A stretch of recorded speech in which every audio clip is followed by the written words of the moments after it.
years, curriculum revamping, that is cafeteria approach, that allows students to select a course for their choice, which may not be a degree but a program that can have equivalent importance in the industry.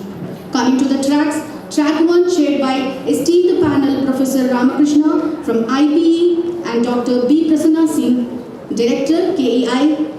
We got total 8 papers were presented in track 1, and coming to track 2, chaired by our esteemed evaluation panel, Professor Nazia Sultana, HOD, Veeranari Chakali, Ailamma Women's University, and Dr. Sugandha Arora, Assistant Professor, Symbiosis School of Economics, Pune. A total of 15 participants presented the papers, and at the end, the track panel have shared their valuable insights that would have definitely benefited the young researchers. Thank you. Have a great day.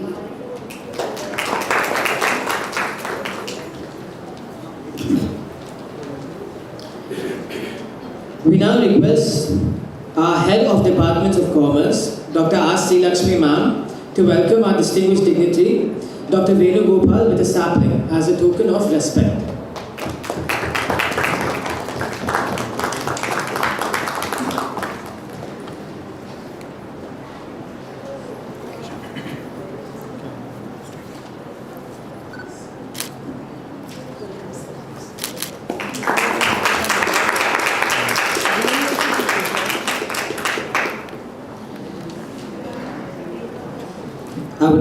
I would now request Professor Geetanjali Ma'am to welcome our distinguished dignitary, Dr. Vijaya Kittu Manda, with a sapling as a token of gratitude.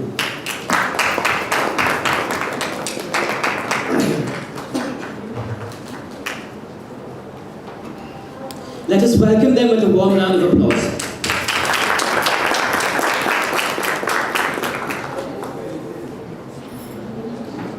It's our privilege to introduce our first session chair, Dr. Venu Gopal, Assistant Professor, Department of Accounting and Finance at Geetham School of Business, Hyderabad. He holds a PhD in Management from NIT Warangal and has strong expertise in finance, analytics and business research. He has published several papers in reputed Scopus and ABDC index journals and presented research in prestigious platforms including IIM Calcutta and IIT Madras. Along with this, his academic and research contributions, he actively coordinates academic programs, conferences, and faculty development initiatives, inspiring students and scholars in the field of management. I would now request Sir to address the gathering.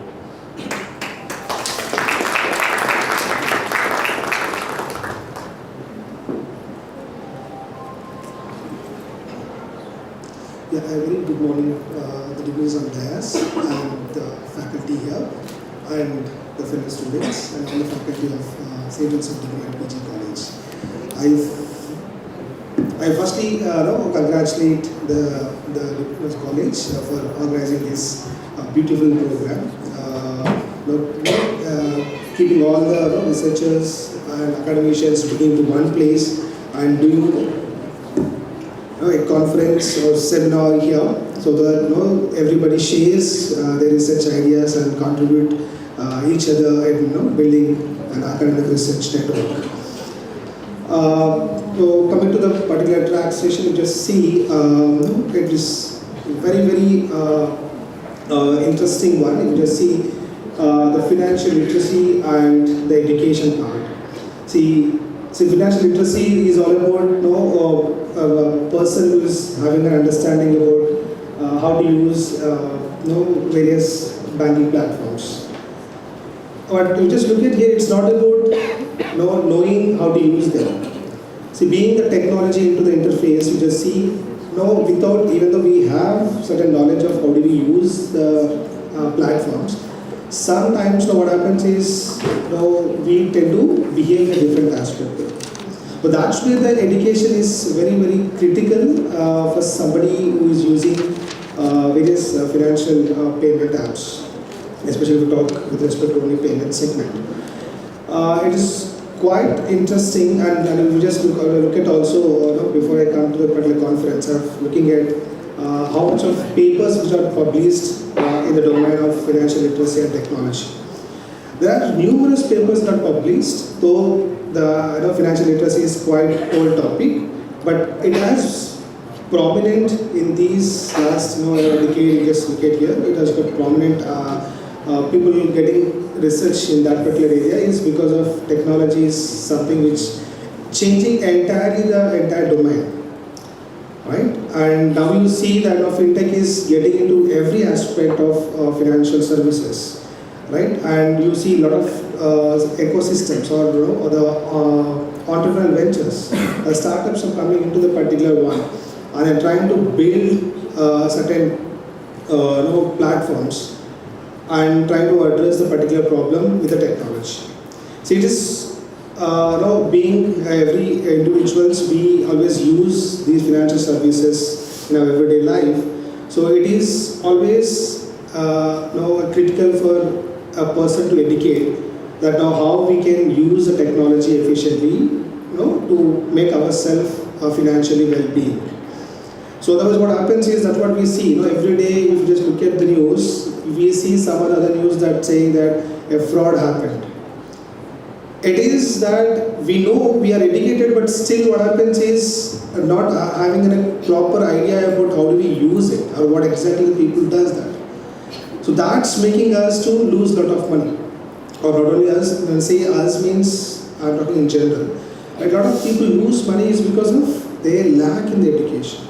And trying to have this kind of conferences, I think definitely a very good idea. That this creates an awareness among various individuals that how they can how they can use the services better, how they can get aware about how the financial education will help them in getting into good financial behavior, and that leads to a financial well-being. So end of the day, it's all about the financial well-being. So having in line with financial literacy, education and technology, and I think this theme is really very interesting for me. I hope this also for you, and I'm looking forward to listen from all of you. We'll have a good sharing of knowledge about the research topics and how can we do better research in the future. And once the session is done, I am thinking to share one AI tool that I every day use in my research as well. I think that definitely will help you out. And also, end of the particular session, also if time permits, I'll also talk about for 5 to 10 minutes how we can leverage AI in getting good research out of it. I'll not say about publication, I'll say how to do a good research using the AI. If time permits, we'll do that. And with that, I conclude my talk here, and I wish all the participants good luck. Thank you.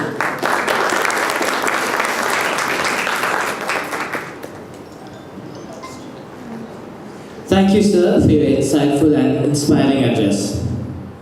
It is now our honor to introduce our co-chair, Dr. Vijaya Kittumanda, researcher and editor of PBMEIT Vishakhapatnam. Sir is a renowned academician, technocrat, advocate, author and editor. He holds 12 postgraduate degrees and a PhD in financial management, for which he received the NSE IEA Best Thesis Award in 2023. He is currently pursuing a second PhD in computer science, focusing on blockchain and AI, with over 13 years of experience in capital markets and 145 plus research publications.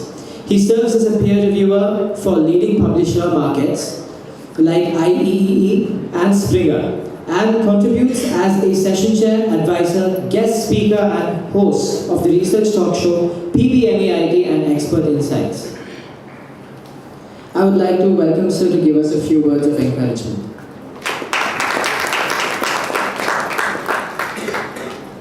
Thank you so much. Very good morning, friends. So happy to be here today.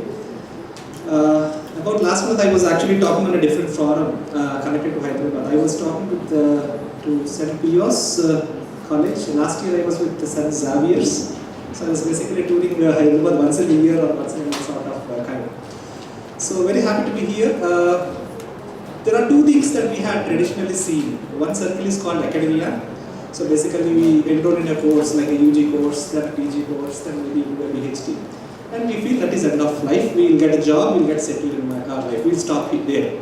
There is another circle called research, and we see that only very few people should enter into that. Only high knowledgeable people should go there. They should do. They have to sacrifice. Right? A researcher means he should have a beard, right? That kind of feeling, right? So things are changed because of technology, because of so many sophisticated things that are available. Even governments and policymakers are also understanding this. So they say that research is not different from academia. They are like together. They should come together. They are like two circles and there's an intersection. So this group here today, the gathering here, is an intersection. So there are some people from the research, there are some people from the academia. Together on a common platform here, we are going to discuss, deliberate, and focus on those on the various topics of research schemes. From my perspective, there is no one who is great or who is low. There is nothing like high or low. Okay, in research, everything is a neutral platform. So irrespective of how much experience you have or whatever you have, it doesn't matter. This is a neutral platform. Okay, in research, we don't distinguish whether you are a vice chancellor or whether you are a UG student. I mean, I speak from research because I come from the background basically. So everyone is neutral here, everyone are equal here. Okay, and that is from where we start listening, conversing, and discussing. So whatever presentations we are going to present or whatever we are going to discuss, see it in a neutral point of view and speak from your heart. Okay, we don't want superficial words or artificial words put in. We want original problems. What are your feelings? What are your thoughts? What did you really do about it? That is what we are looking for. So your contribution is more important than what is the subject. Everyone knows what financial inclusion is. You need not come here and define it once again or cite or something, right?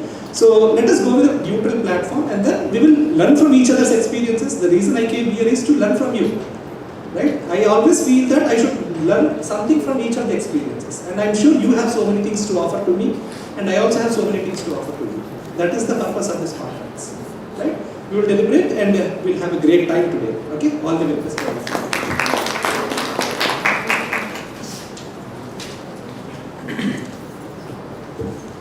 Thank you, sir, for your encouraging words. I would now like to call Ms. Before I call the presenters, I would like to give the presentation guidelines. Each presenter will be allotted 8 minutes to present their research paper.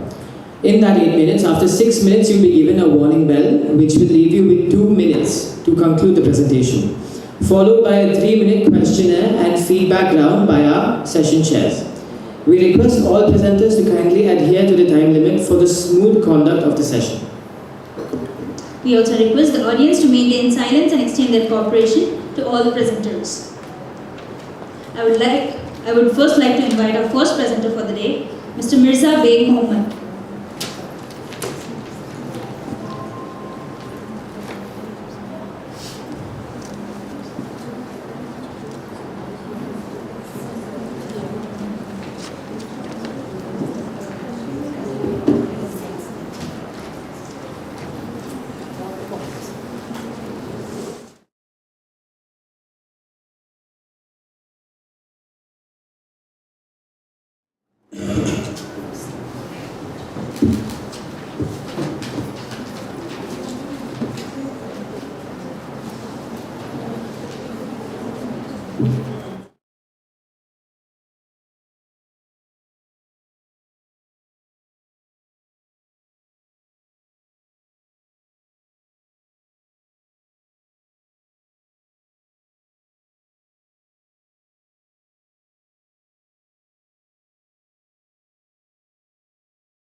Simultaneously, the data which has been released by National Center of Financial Education, it states that only 27% of Indian adults are financially literate. This is actually establishing a relationship between lack of financial literacy and the low survival of these startups. Moving on to my objectives of the study. First, my study aims at analyzing what is the effectiveness of the current programs in bridging the theory-practice gap. Apart from the theory-practice gap, what are the current gaps which are existing in our financial and business training? Also, my study aims at analyzing the correlation between the specialized financial literacy as well as entrepreneurial decision making. And lastly, we are going to determine what are the factors that are going to transit a startup to a long-term sustainable enterprise. Moving on. Regarding my study, I have adopted a qualitative descriptive design whereby I have extracted the data from high authority of secondary sources. At the national level, I have extracted data from NCFE, backed up by RBI and SEBI. At the international level, I have extracted from IBM Institute of Business Value, Global Entrepreneurship Monitor. And in order to keep my research relevant to today's time, I have restricted it to last 5 years, that is 2020 to 2025. Moving forward.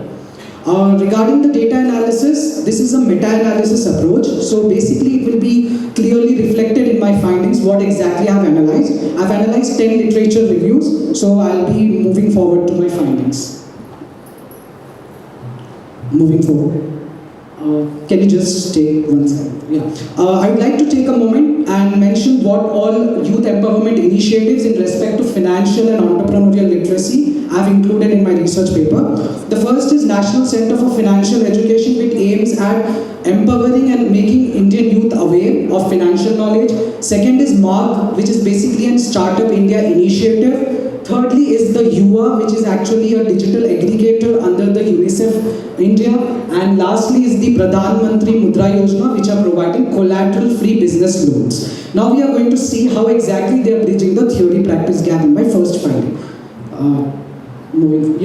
So when I talk about NCFE is actually building the cognitive foundation in the students, whereby it is not bridging the theory-practice gap because the knowledge is very academic or theoretical.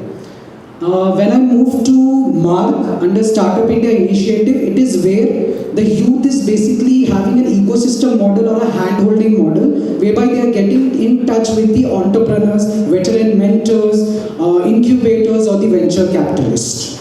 Apart from that, moving on to the UNICEF UA, it is a digital aggregator making sure that today's youth is well equipped with the 21st century digital skills. So when I talk about these two programs, these are basically made for the entrepreneurship support, but they are bridging the theory practice gap in a way, but they are not able to provide the practical means or the loans directly. Moving on to the financial engine, I call this financial engine because this actually brings the idea of the startup into the actual existence. So Pradhan Mantri Mudra Yojana is bridging the practical and theory gap by providing a means or a loan, which is actually the primary barrier which our startups are facing currently. That is the lack of funds or capital. They are providing collateral-free loans. But I feel through my findings, any program in isolation will not be that beneficial or will not be bridging the theory-practice gap effectively. We need to adapt a hybrid model whereby we are adapting the combination of these models in order to empower the youth in the true sense. Moving forward, apart from theory practice gap, what are the other gaps which are currently existing? Many of the young founders or the startup owners, they are not able to differentiate between cash flow or accounting profit, because of which they are only focusing on sales execution and ignoring the concept of unit economics or monthly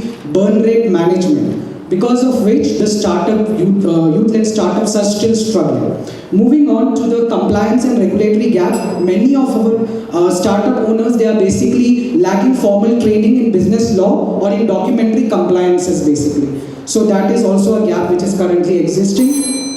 Next is the... Okay. So I would like to just conclude. In these findings, we have a calibration gap as well, which is very important, whereby youth is currently either overestimating or underestimating their skills, because of which they are taking uncalculated risk, or they are not at all taking any risk and falling in trap of analysis paralysis. And lastly is the personal business integration, which I talk about, whereby they are mixing the personal and business finances, which is actually affecting the financial equilibrium of the startup firm. And that's it. And apart from that, if we are integrating the specialized financial literacy, how exactly it is going to empower the youth? Basically, they will be properly allocating the resources, doing the proper budgeting as per the financial analysis. They'll be making sure that the resources allocated are done in a very optimum way, and also they will be actually reflecting the realistic self-confidence. So as a higher education institution, I feel they should integrate business finance as well as psychological skills or behavioral finance, which we talk about, in our curriculum in order to bridge this theory-practice gap and make the youth functionally competent. Thank you.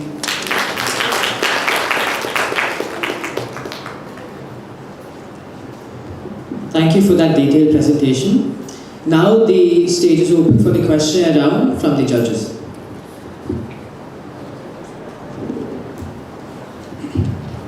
Okay, I really like the presentation. The title is very broad. Subject, in fact, is very broad. I think that there is a few excess surpluses on the problem gap, and it is actually moving away from your title.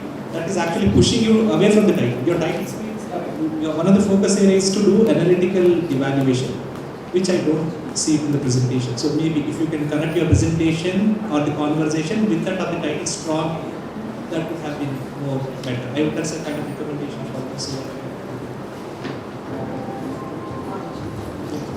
Adding to the sir's point, you're saying that your study is meta-analysis. But the meta-analysis is basically not that what you have done. It's something like, you have done some content analysis, looking at the particular scheme, okay, what it is and how that is impacting the one. If you can refine your one, that would have been much better, the title. And to that, especially when anytime when you're trying to understand these kind of program effectiveness, the impact of the program. So if you add some secondary data, okay, something like before the program, what was the status, and after the program, what was the status. Okay, if you can show such kind of statistical values, so what happens is that gives a lot of weightage. Okay, and I also have one question from you. What are your from your study? What are your contributions for the policymakers? Okay. So when I talk about contribution, basically when we are talking about higher education institutions, as my research highlights, there is a theory-practice gap currently. Even though if we are talking about the youth initiatives which are currently in abundance in India, but still the issue is there is lack of awareness regarding these initiatives which are for the youth. So I believe our higher education institutions should make sure that they are creating more awareness regarding these programs. And apart from that, rather than just focusing on the theoretical concepts, we should focus on the practical aspects as well, or practical implementation, which we talk about. Apart from that, the policymakers which we are talking about, government, they should try to create more and more awareness, basically by advertising it more, not just empowering the urban youth as well as the rural youth. And lastly, I would just like to mention, because as you said, the meta-analysis approach. So from my point of view, I have basically collected the data from the high authority of secondary sources like IBM Institute of Business Value, the reports which they have published in collaboration with Oxford Economics. And even in my findings when we are talking about, I have integrated from GEM India, that is Global Entrepreneurship Monitor, which is a large-scale research organization within at the entire global level. So apart from that, the meta-analysis which I have done is not just based on these sources, but also in my data analysis I have done a literature review of these 10 papers which has actually mentioned these things. So I just wanted to correlate and see if, let's say for example, we are saying 27% of Indian youth is only literate as per the international and Indian standards, as per the National Baseline Survey, then how exactly is it going to affect that 90% of startup rate? no, here there is 27%, right? Can you tell me in which year the particular report has published? Okay, regarding this 20%, it has been published between 2020 to 2021. This was actually a survey which was conducted at national level by Financial Literacy and Inclusion Survey by National Center of Financial Education. So, itself is, now we just look at 21, 22, and 26, right? So this is almost 3 to 4 years of gap. We have taken the latest the data. Might be like the 27% might have been increased. Yeah, so because post-COVID, that literacy build-up has happened a lot. Now, if you have taken the latest information, 2025 report, so it might be much better. Because that rate itself looks very low, but I don't think that is the rate right now we have in the current scenario.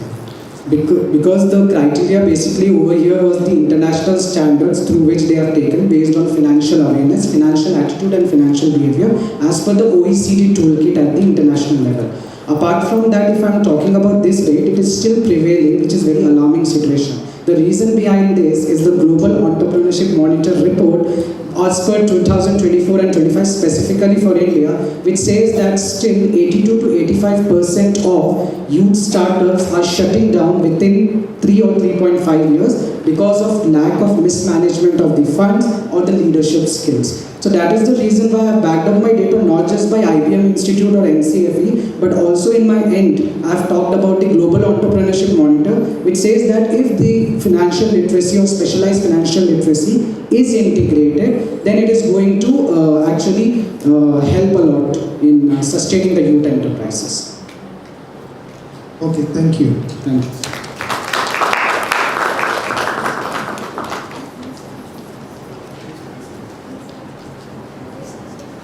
I would now like to invite Dr. Kavita Thakur, Assistant Professor and her team from St. Mary's College to present their research paper.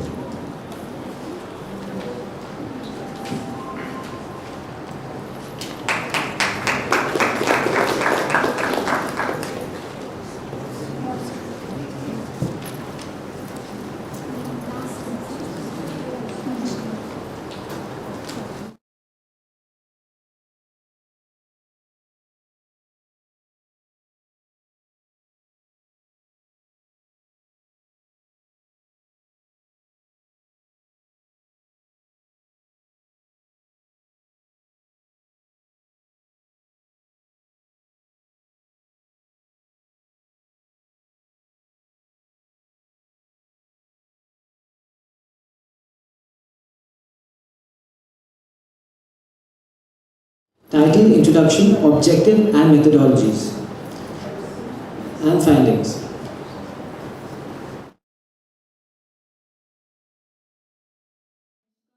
And Sudeep, he is my research partner, and today we are here to present our research paper, Digital Innovation in Financial Education and Commerce. Can you move to the next slide?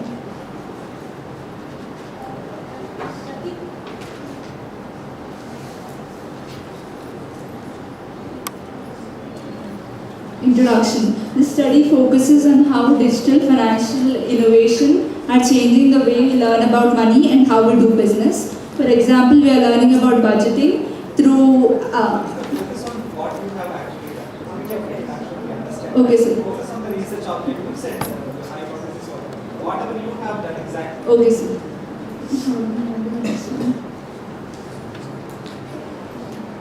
Move to the objectives.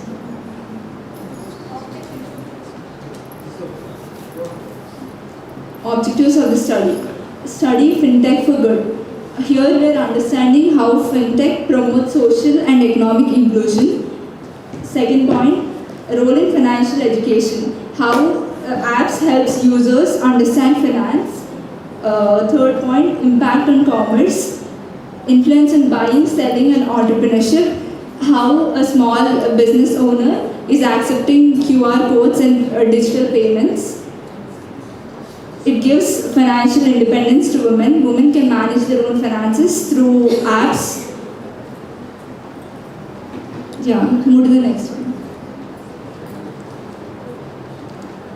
And move to the methodologies. I would like to take over. Methodology, we used primary and secondary data. From the primary data, we have circulated a Google form in the area of Hyderabad. We got a sample of 101, sorry. And the most of the group we got is from 90 to 25 because most of these age group people are into the finance and they regularly use the fintech for regularly. Based on that, can you skip to the conclusion?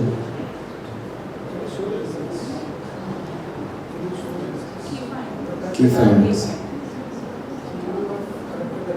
Yes, sir. Yeah, the analysis we have done that the fintech is getting improved, but still we are having a lack of awareness about the fintech. Can you have those results here? Yes, we didn't, but they are on the research paper. The major. But can you tell me what analysis you have done? Yes, sir. In the age group of 90 to 25, everyone is well aware of the fintech. But as we come to the lower group, 25 and above, they're very less aware of the fintech. They're still into the old traditions, cash and everything, and they're not aware of the cyber security laws and etc. And they're getting trapped by the cyber criminals, getting frauded. We have gone through that few cases, and in the secondary data which we have gone through, we have seen in the articles also. Most of the articles have seen the cyber criminals use the slogan of using credit cards. We give you a new credit cards based on that loans. They trap the people, they scam the money. That's why we're looking at your. Why did you get that question actually? How many questions were there in your question? So we had 15 questions. The reason why we took 15 questionnaire is to know the present scenario happening and what is the fintech going at the present moment. Now we cannot predict the future, we cannot take the past, it may change. So we took the Google form as a present so that we can analyze on the present thing and present. And also due to time constraints, we got a less sample, 101. So do I conclude?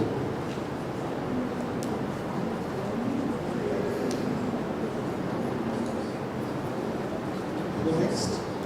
Can you go to conclusion, please? Conclusion and suggestions. Adding digital finance education in the curriculum will be benefiting for the upcoming generations. Making digital platform more friendly and bringing awareness about the security laws of cyber security in the upcoming generation will be more beneficial for the Viksit Bharat 2047.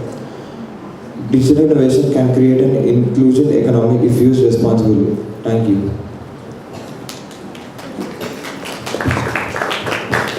It's a convenience sampling, right? Yes. What exactly is that? We use this because due to time constraints and easy access to the respondents, we use this.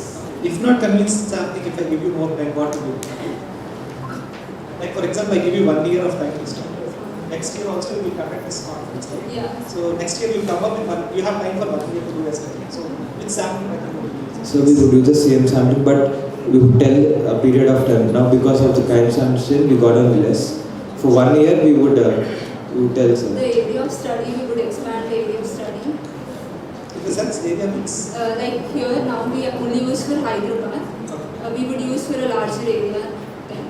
That time we would go for urban as well as developed areas, rural and developed. Okay, fine. Overall it's a good study, but my understanding is that looking at the objectives and the conversation that happened, you are attending so many related but different topics. Fintech is different, cyber security is different, your focus is on innovation. So you moved away from innovation and you are talking about several other things to support. That's fine, that's okay. But generally when you do a presentation, you more focus into the work that you have done, the title. Your title is a reflection of your study, right? So you should speak about those aspects. Like for example, you said about digital innovation. Right? Fintech is only a small part. Fintech is not the whole world altogether. Right? Financial education and commerce, I don't see any commerce element in this at all. I mean, that's a feedback, you can probably update on that. And you focus on fintech for good. Right? So that good means societal impact. Right? How end user or the society should benefit. The focus should be more on that. So your survey probably should reflect about questions related. Wonderful presentation. Thank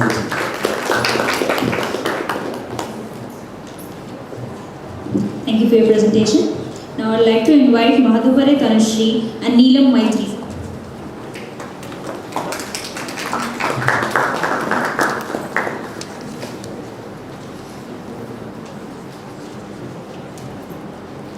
A pleasant morning, everyone. Myself, Mahadwari Tanushree. A pleasant morning, everyone. Myself, Neelam Maitri. We are from BBA final year. From DPBM Degree College for Women. So, the title of our paper is A Study on Empowering and Transforming Youth for Bharat at 2047 through Entrepreneurship, Innovation and Financial Literacy. So, as we all know that India has one of the largest youth population globally. They are the strongest pillar of our development, and empowering youth drives economic and social growth. Key focus areas are entrepreneurship, innovation, financial literacy. Objectives: to know the importance of youth entrepreneurship, innovation and financial literacy. To know the role of youth in the vision of developing economy in India. To analyze government programs and schemes for youth empowerment. To examine how this contributes to Bharat at 2047. Now I would like to talk about youth entrepreneurship. So as we know that youth entrepreneurship are the young entrepreneurs who start and who support the startup and the small businesses. They also encourage self-employment and job creation, and it also helps to reduce unemployment and promotes economic independence. Young entrepreneurs nowadays bring new ideas and energy to the economy.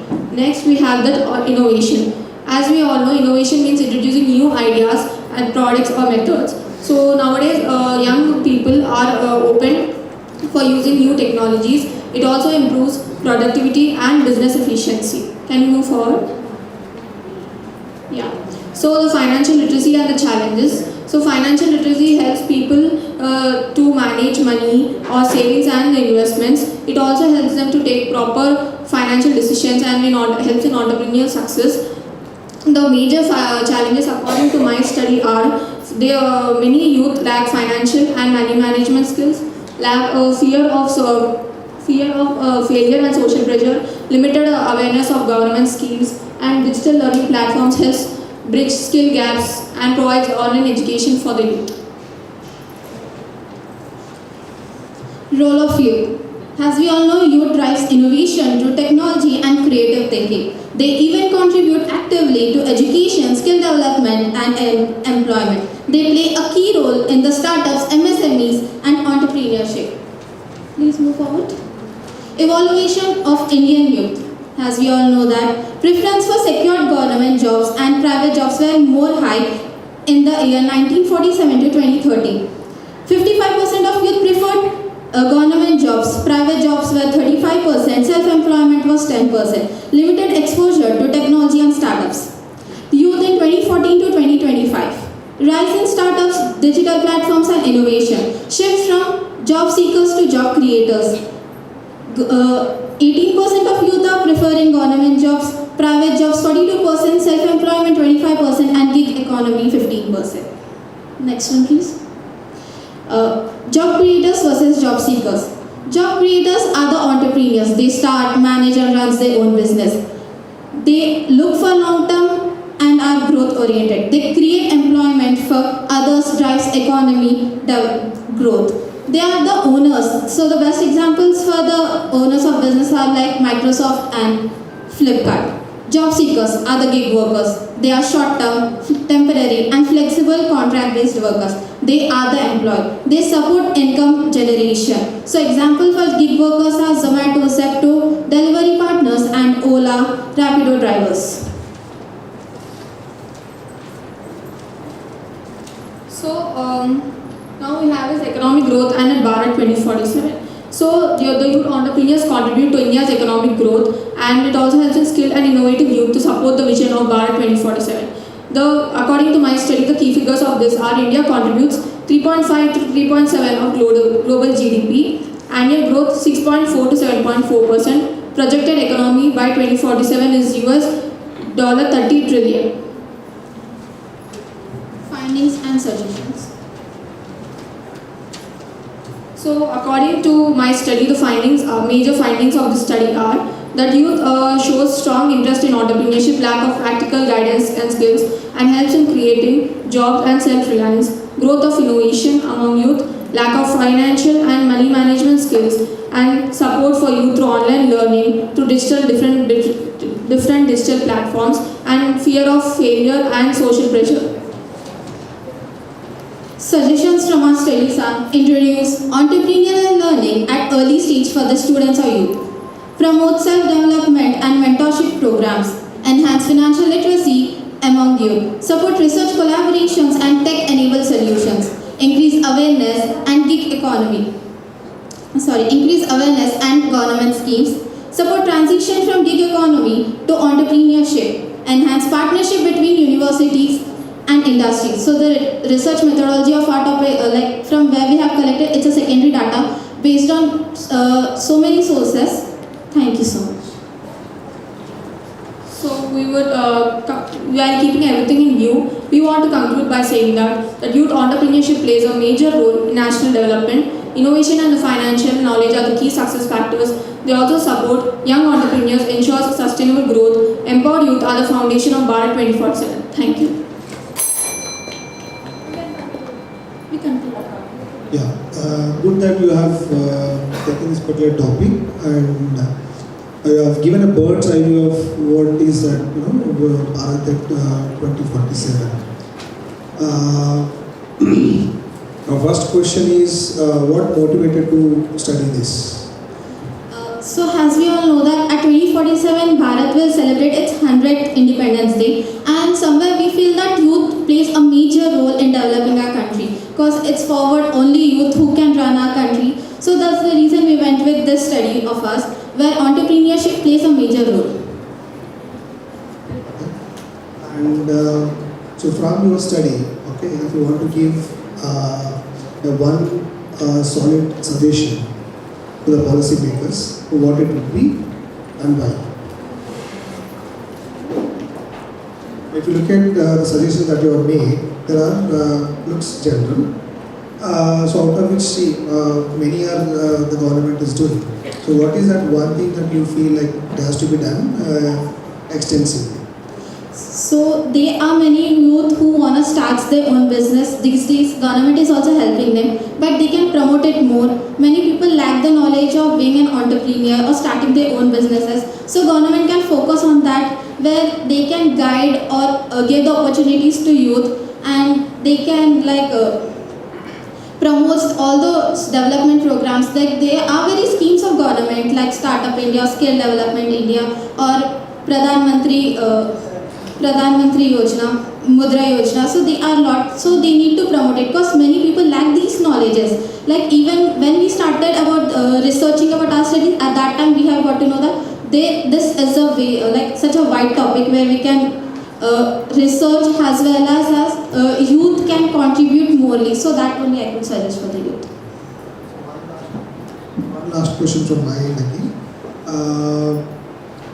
So you have, again this is a suggestion as well, you just look at some of the figures that you have mentioned in your presentation.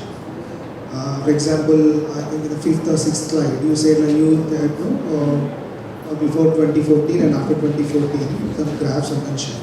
So that is the data that you have collected or from where you have collected, and that sources are missing in your presentation. Look at this one. See, you just saying that percentage, that is you have calculated or you got it from somewhere? We have collected this data.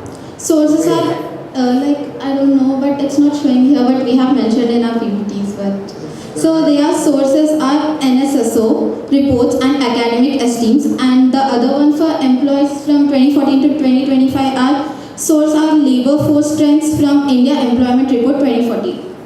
And one more suggestion is, like, if you have added one slide about the methodology, that means from where you have collected, which source, and how you have filtered your articles, and what is your inclusion criteria, what is the exclusion criteria, and after that you have considered certain slide, articles. What you have done with that, if you have put that in a flowchart kind of diagram, it have been given much impressive presentation.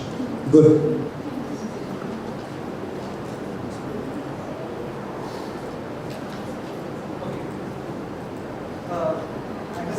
nice presentation, but the choice of examples are little weak. You mentioned the examples as, one of the examples is Baiju, right, as a job creator, right? Yes. What happened to Baiju now? It's not working. So it's about entrepreneurs who started the business. Okay, still take such an example which is not lasting. Yes. But Microsoft, that is fine. Microsoft is between Baiju and Flipkart, I believe, right? Yes. So ideally, Microsoft leads. So the order of examples are also very important in presentation. As Sir was telling, yes, the research flow is disturbed. It's like more of a understanding presentation that we do in a classroom, not as a conference paper presentation. So the aspects of researching, like how you do a research, how did you do research, etc., should be more present. The focus should be on more of that aspect. And overall, the presentation is missing that Bharat 2047 connection. It was sparingly mentioned here and there, but because it is in the title, whatever is in the title should be given more importance. So if you can focus more on that, maybe as a separate section or something. Nevertheless, a wonderful presentation. Yes. All the best. Thank you so much, sir.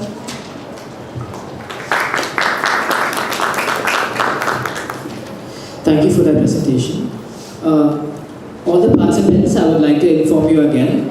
While presenting your paper, please only present the title, objective, research methodology and findings. Please follow this order only. Don't follow any other order. Now, for our next paper, I would like to call upon the stage Mr. Gunraj Vishal, Mr. Jayant Sai Bitra and Ms. D. Jayalakshmi, Assistant Professor. I think Ms. D. Lakshmi is in absentia.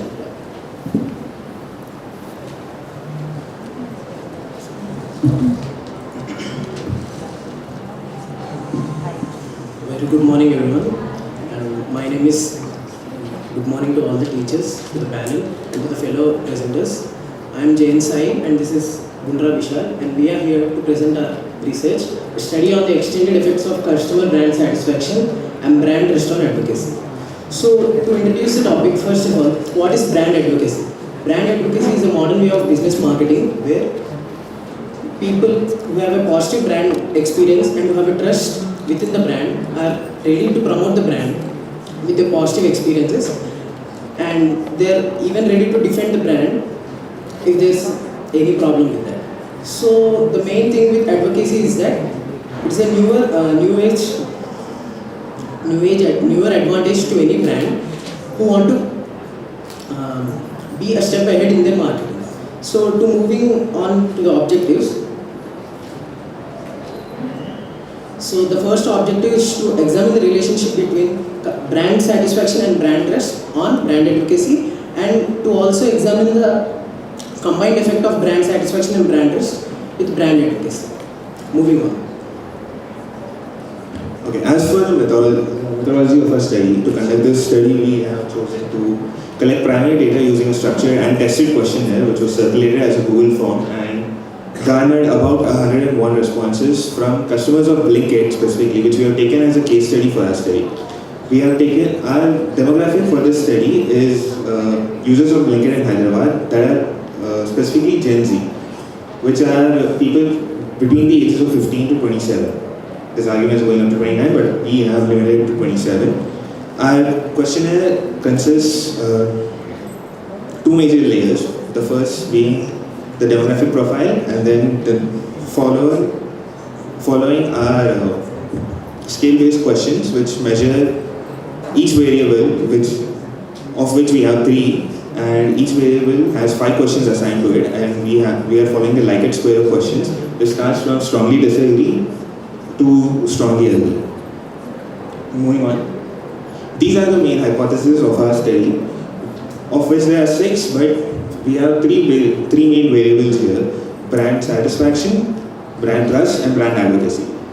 Through these proposed hypotheses, we observe whether or not all these variables have an effect on each other to see if satisfaction has any effect on trust, if trust has any effect on advocacy, and so on and so forth. Moving on. To draw out an analysis, we have used IBM SPSS software. Firstly, we have conducted a reliability analysis, which is which is a test which is conducted to see whether or not your data and your conclusion is reliable and consistent. The standard for which is 0.7. Anything above that is considered strongly reliable. And our Cronbach alpha variable is 0.915. So this says that our data is consistent and very much reliable. Moving on, we have also conducted a correlation analysis for which we have used the Pearson's model. This is used to see whether or not your variables have any correlation at all, and to see in which direction the correlation is going, whether it is positive or negative. Through this chart, you can see that all of our variables have a positive correlation. Brand trust and satisfaction having 0.6, which means that it's a positive and strong correlation. Advocacy and satisfaction having 0.5. The standard is 0.5, so anything above that is considered strong. So this correlation is positive, but it is moderate. Moving on, advocacy and trust have a strong correlation. Can we go forward one more slide? So I'll conclude it fastly.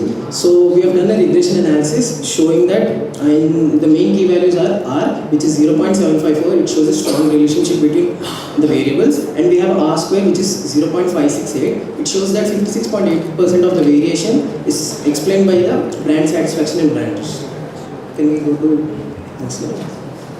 So go ahead. So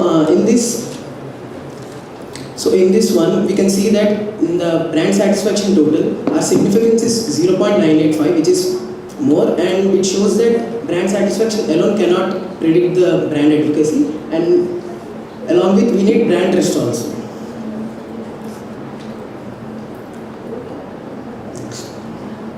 And this in this hypothesis testing summary, we can see that brand satisfaction significantly alone cannot predict the brand advocacy, and we need both brand satisfaction and brand trust to move on with advocacy. Can we skip the conclusion? Yes. As for the conclusion, we find that, as my partner said, brand satisfaction or brand trust alone as variables cannot affect brand advocacy in a positive manner. We need both of these variables to work in tandem to build brand advocacy, which is customers themselves recommending the brand, whether it be through word of mouth or through positive reviews on social media, or just leaving reviews on the websites or any other review platforms. And as for the future scope of the study, this can serve as a model for companies to keep building trust as a main objective in their mind as they move forward, to whether it be through feedbacks, whether it be through running campaigns with smaller social media presences, because larger social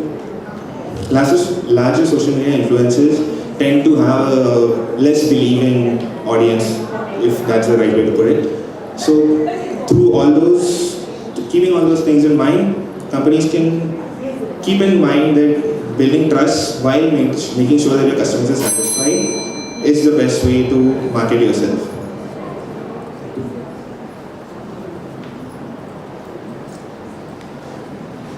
Yeah, good that you have done good systematic research. For that, I want to congratulate you. But the question is, you're saying that the brand satisfaction, brand loyalty and all. But you just look at you have done the study based on the LinkedIn users. Yes. So which kind of products for that you are trying to understand the brand satisfaction? Is it for the entire company you want to study? It's for the entire company. When we're taking Blinkit by itself, we're looking at how Blinkit performs and how that satisfies their customers. And through that satisfaction, customers are able to trust that company. And that trust is what leads to customers being advocates for Blinkit. So how did you work on the data? Initially, like how many questions you got it, and do you have done any cleaning process and those things you have done? No, we obviously collected primary data through a questionnaire. Since we were on a time constraint, this paper also serves as the base for our finally a project in our college. We were on a time constraint, so we only took 101 responses as our total data. Then the next question is, you are saying that the questionnaire you have adopted, right? Yes. Is it that you have adopted or you have developed it? We have developed it. But developed. Yes. Then if you develop the questionnaire, there is something else you need to be done here. It's not that straight away you can use it. The scale, when you develop the questionnaire, you have to do a scale development process. So that's the reason so we always suggest, because we don't have much time to develop a scale. So that's the reason to adapt the scale from the existing scales. We did. This is a tested questionnaire which is why we have references here. We scanned through some papers and we. In that case, it will be adopted questionnaire. It's not developed questionnaire. You should say adopted questionnaire. Okay. And one more last question from my end is, why you have done regression? If not regression, what method you can do? So the one reason we did regression is because brand advocacy is a dependent variable on our independent variables, brand trust and brand satisfaction. So in that case, we thought regression would be a good You want to analysis. look at your objective, you want to find out the relation between these three factors. So such cases, regression is. We thought regression would be a good fit for this because we wanted to measure to what extent do the independent variables that are satisfaction and trust affect advocacy. Since we wanted to see to what extent that effect goes on, we thought regression would be a good fit. And to frankly put, it's also something no one has done in our age bracket is what we heard, so we decided to go with regression. So. That's all from my end. Definitely a superior in terms of research figure compared to the previous words, but I really like the definition part that you have put in the first instruction slide. That is very good. Maybe you would have added citations to say from where you have adapted. And as I pointed out, the questionnaire development adaptation, that process is a little doubtful. And that doubt actually comes because you spoke about growth by caliber. And your growth by caliber is 0.9, which is extraordinary. Yes. Even government also do not get 0.9 growth by caliber. So that leads to a doubt of all your statistical activities. And obviously we go to the root, so the root was what that was possible. I mean, since this is a convenient sampling, most of the responses that we got are from people that we know personally and from our college. And our demographic is the Gen Z, so it's people who frequent the app. Correct. That is also actually another controversy from the study. The study didn't mention about these things. Your study is very focused and very niche, right? But the title is too broad. The connection between title and the study that you have done is a little disconnected in the sense that you studied only liquid, you studied only Zinzi, you studied only hydrogen. So many restrictions are put in. So generalization becomes a problem. I cannot give an open statement saying, I mean, this study is about liquid only. A competitor of liquid cannot probably take this. Right? So that leads to restriction of a research. Research should be more generalized so that everyone across India, across the world also should be able to use. If not, you have to restrict in the title itself. A study on Zensis and hydrogen. Something like that. And I don't know why you have restricted yourself only to thinking, right? Obviously, a person who uses one product will evaluate 2-3 other apps or products also, and they definitely have some experience out of it. So you would have generalized it. So we did a good study, but that data collection was only about something, so that restricts us, to make it. But otherwise, overall, very good. Very nice one compared to all the other presentations. As Sarah's pointing out, some positives and negatives are also. If you can fix them, that's all the best.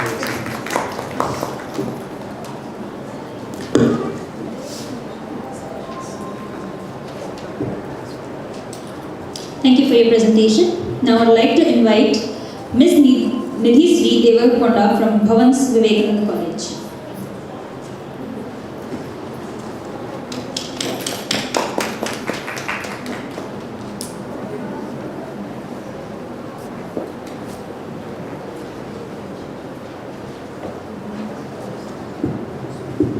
Good morning, respected panelists, faculties, and authors present here.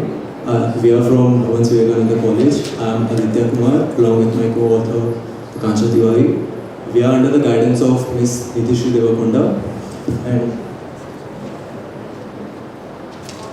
and the topic for our research is role of policy and institutional support in promoting inclusive financial and business education at undergraduate level in India.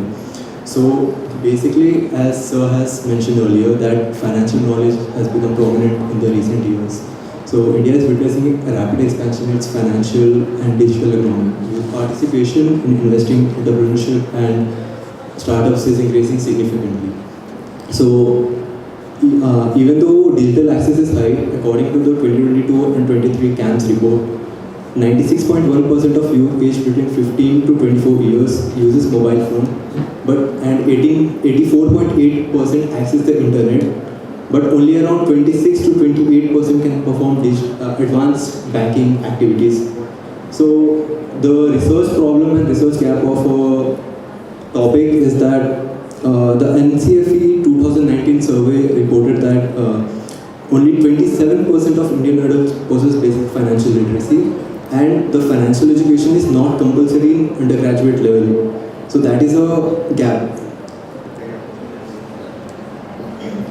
So our study has two main objectives.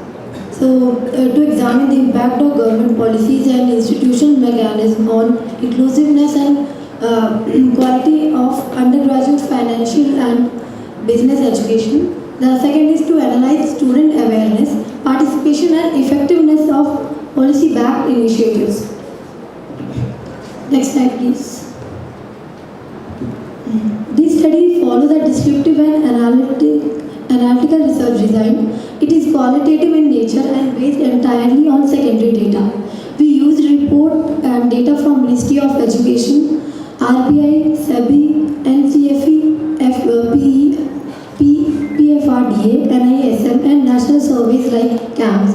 The time period mainly covers development from 2020 onwards after implementation of NEP 2020.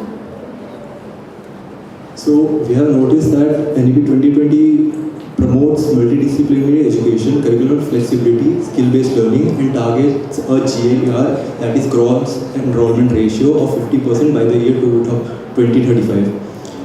The NSFE 2022-2025 has a national outreach goal of 500 million individuals by the year 2025. As per dashboard data, 36,587 workshops were conducted, 12.6 lakh beneficiaries were covered, 21,429 focus district workshops were held, and 7.2 lakh participants is in focus district. Among this, SEBI shows the strongest student-focused engagement. In the year 2023-2024, over 43,800 investors awareness programs were conducted. Over 620 resource persons conducted 15,300 plus programs reaching 5 lakh participants. The NISM offers 15 plus certification programs attracting 8 to 10 lakh candidates annually. Since 2010, SEBI has conducted 1.3 lakh programs reaching nearly 64 lakh participation. So moving on to the findings and implementation. Policies reflect strong commitment to financial inclusions. Implementation varies across institutions. Awareness is high, but competency development is limited. Experiential learning is more effective than awareness-only programs. There is a clear gap between the policy intended and practical implementation. This implies the need for stronger curriculum integration and mandatory financial education competence. So to conclude with, So India has developed a comprehensive policy framework through various policies like NEP 2020, NSFER, and regulatory bodies such as RBI, SEBI, and KFRDA. However, the absence of structured and compulsory financial education is the main concern of this whole stigma. And for true inclusiveness and quality, stronger coordination between policymakers and institutions is required. So there's no actual connection between the policymakers and institutions. This is the gap. So that's it. For future, this data has taken, this research has taken only secondary data sources. So for future references, primary data can be included in the research. So thank you for your time, and we are expecting your valuable suggestions and questions. Yeah.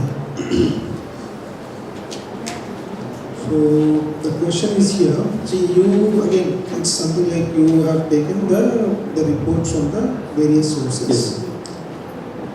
done the analysis? So basically we have taken data from the reports of websites from RBI and When you SEBI. say data from the reports means, have you taken the From the stats or Stats. that stats information is received? So the PPT is meant to be short. It was more, we decided to give it and give the data in the presentation itself. Everything is mentioned in the complete research paper. Can you briefly explain how you have done the analysis? You So- have downloaded reports. Yes, sir. Then after what you have done with the report? So we have seen that like we have noticed how firstly we saw that how many people are actually what percentage of population is actually like educated in India who have financial literacy, and then I took the help of various AIs to analyze the data. Okay. So when you say that various AIs to analyze Yes, sir. the reports, what was your prompts? The prompt was that to what is the financial literacy rate in India? What were the recent recent events that were held by these regulatory bodies, and what are the initiatives? How they are helping India to improve the financial inclusion. That's good, but again, so those things you should always report in your presentation. What I basically observe is from the analysis what you have found, that is not reflecting your findings and your conclusion basically.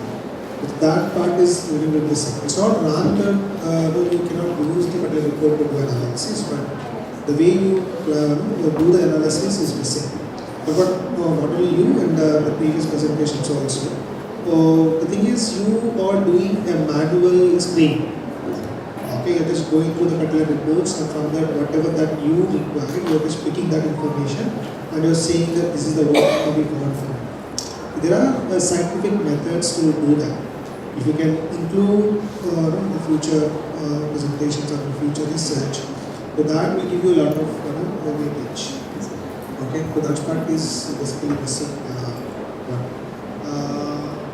Again, one common question again here. So, what was your from your findings? What is that you found which is lacking? Okay, and what is your suggestion on that? So basically, we found out that all the participations in these programs that were held by the regulatory bodies, that all were like volunteer. It was not compulsory.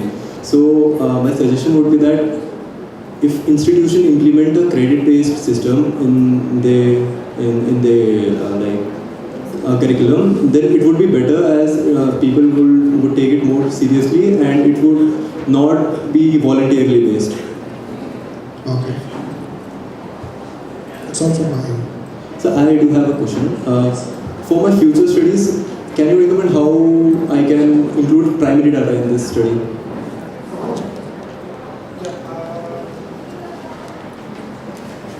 See, this study is basically, there is a mismatch again. You want to talk about the role. Yes, sir. Role of who? Policy makers, about policy and institutions. Yes, sir. What they have done till now, what is the future scope, and what is the ground reality? Yes, what is primary data collection? So, we can see how, as you have mentioned earlier, that the NCFE report of 27% literacy was outdated. So, I can take the current. That is secondary. Secondary means someone already did a study. Those Yes, organizations did a study, they wrote a report. Yes. That is their primary data becomes secondary for you. But your question is about primary data. So primary data means asking questions. Yes. So whom do you ask questions? You should ask questions because this is about the role of something. Maybe to the policy holders you should ask questions. So to the heads of RBI, to the heads of your institution, who implement those aspects should be included. That will be the primary data. So basically you got confused between certain similar used words in the role, for example. You want to study the role, but role aspects are missing here. There's something called role here.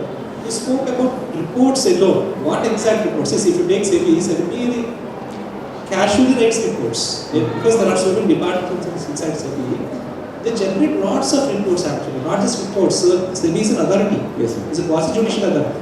So they give you circulars, they give you rules, they frame acts also. It's a legislative body. Yes. So we cannot use the word policy or anything like that in a vague sense. You need to be very specific about which report you are talking about. So the sources should be more specific even when you do a security data set, right? So as I told you, like differentiation between framing policy and implementing policy. Your focus is more on implementation of policy. You said these many programs are done, these many students got empowered, etc. Even the whole aspect was missing the student connection. When you are suggesting that it should be more tuned towards undergraduate students, because that is the focus of this. And what exactly would you like to want them to do? Sir? What exactly do you want them to do? For the policymakers? Correct. So the policymakers can work with the institutions. They are already working. Yes, That is why they are conducting programs. Okay, what else to do that? So the institute like colleges, they can implement a grade-based system in which so that additional courses that can be done for the other streams like BTech and all. They are already having. That is what they say in the past. So it's like very basic. It's not really in the initial years of the college. So it's not up to mark. So who says it is not up to mark? So I feel that. So in that case, the opinion of these students, the perception of the students, that becomes your private game. So in that case, the title of the program, the title of your study also will change. Perception of students towards programs offered by SEBI or something. Okay, don't take all of them together because there are some institutions who don't talk to you. For example, a pension fund doesn't talk to students. It is too vague or too early for them. So obviously you cannot expect them to come to you. So focus, make it more focused and make it more grand. I'll give you more inputs also. All the best. Thank you, sir.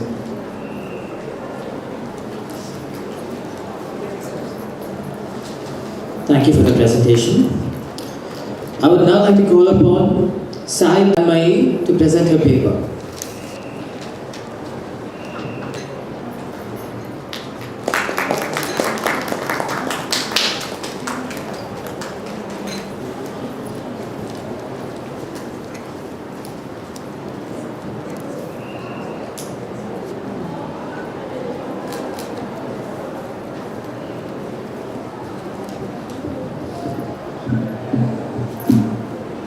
Good morning to all the dignitaries, honorable judges, students and others present over here. I am NCX Sai Tanmay, pursuing MCOM first year from Indian Institute of Management and Commerce. Today I am here to present my paper on the study on digital transformation of academic institutions in 21st century. Next slide please. In today's world, digital technology is changing in every sector, including education. Digital transformation is no longer optional, it is necessity for growth and development. Next. Despite the digital growth, many Indian institutions face challenges. There is limited access to the digital resources with inadequate infrastructure and unequal digital literacy, which have created educational inequality. The research gap shows that it affects the learning quality of the students, institution performances and inclusiveness. The paper have chosen two main objectives. Number one, to analyze the role of the digital transformation in academic institutions. Number two, to examine how digital tools integrate better learning experiences. Well, the research paper uses a survey research design which is based on a primary data. I have collected 100 responses from 100 respondents using a structured questionnaire.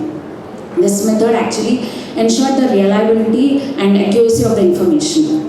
Through this structured questionnaire, it is found that 81% of the respondents opinionated that digital transformation is crucial for institutional growth. Also, 76% believed that it prepares students for job markets in the future and present even. 80% of the respondents believed that it encouraged independent learning among students and also teachers. 52% of the respondents conveyed that digital transformation encouraged the student and teacher communication. Lastly, 87% believe that digital transformation is the future of education. There are few discussions while talking about digital transformation. LMS platforms, that is, learning management systems, have played a major role. Respondents have opinionated that the institutions and students mainly use digital tools for personalized learning. It is to be noted that key benefit of digital transformation promotes flexibility along with accessibility, while collaboration and interaction are seen as a secondary benefits. The study provides suggestions as expanding digital innovations, digital tools, and removal of implementation barriers, improve accessibility and inclusivity, provide proper teacher training. Institutions should strengthen their effective digital initiatives and enhance their assessment and feedback systems. I would like to conclude my research paper as digital transformation is essential for future education. However, the infrastructure gaps and digital inequality must be addressed. The research paper has realized the further research scope as to focus on emerging technologies and their impact on educational practices and policies. I would like to thank the Institute for giving me this wonderful opportunity, and I welcome your questions. Thank you. Topic is quite interesting. The first question from my end is, why you have restricted yourself to descriptive statistics? I mean, you are just showing the responses in terms of percentage. Then you have ended your analysis. Yes. Why you didn't do further analysis with the data? So actually, while starting at the study itself, I had a clarity that I should stick to a point with clarity without any confusion. And clarity, you cannot end your analysis with descriptive statistics. I mean, just showing how many people saying, how much a percent of people saying that this is important, how much percent of people saying this much. That's not the analysis where you should not stop.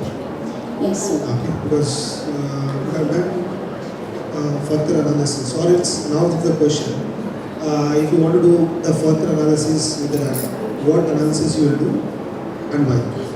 So as the time constraint was there, I have sticked it to 100 respondents itself. Okay. And it is only, there is a limitation of the study that says that the questionnaire is only circulated among the institutions and students in Hyderabad itself, and also specific areas only. If it is given a chance for me, I would increase the area of the study, and I would circulate it more efficiently. My study has been circulated in our institute professors itself. I would like to circulate it among the institutions. Now assume that you got say 1,000 samples. Now what will you do with them? Sir, at 100 responses, I have stuck to this representation only. But if I got 1,000 respondents, I would represent in a statistical way using methods. What is the methodology you use? That's my question. So I would learn actually. Good.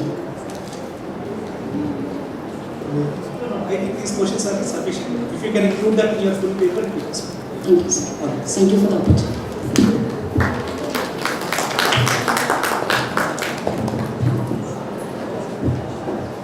Thank you for your presentation. I would like to move on with Veena Malko.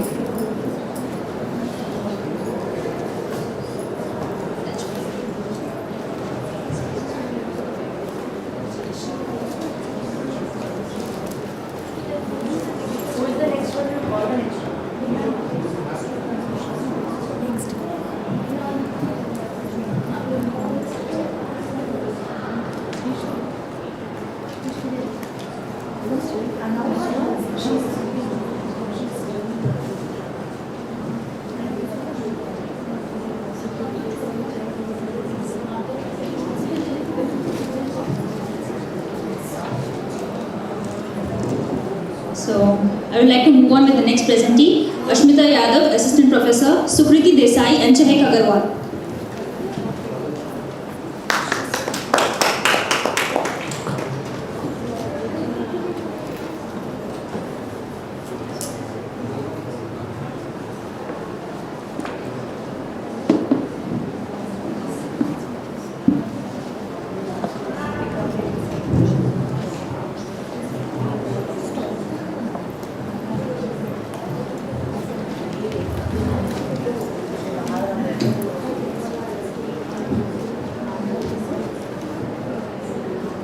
morning, respected chairman, judges, faculty members, and all my dear friends. This is Chair and my co-author is Ruti Desai. Today we are going to present our research topic on grievances, redressal in mechanisms in UPI payments, and also the challenges faced by the economical backward sections. Next slide, please. As we all know, that UPI has transformed objectives. Okay. Next slide. Objectives. Okay. So our topic mainly, the central focus of our study is grievances redressal in UPI payments, which researches on evaluate effectiveness in UPI redressal, grievances redressals, like how users are comfortable with UPI payments and how the complaint process is comfortable to them, and we researched about their complaint process. Next is measure awareness, escalation. So how many users are aware of the complaint escalation process? Next is access user satisfaction level. How many users are satisfied with their complaint process? And next is suggest inclusive policy reforms. Rather than doing these long processes, we are also giving suggestions how we can inclusive the financial processes, financial digital payments. Moving to the next slide. Literature review. This slide. You can skip this. Go to analysis. Research methodology. Okay. Our study is descriptive and analytical. We have collected data from primary as well as secondary data. Under primary data, we have collected through street vendors, daily wage incomes, and small internal workers the data and directly interacted interacted with the UPI users, how they are aware, how much they are aware of UPI payments, and about how they can accelerate the complaint filing as well. In secondary data, we have next slide, analysis. Okay, over to Sukriti.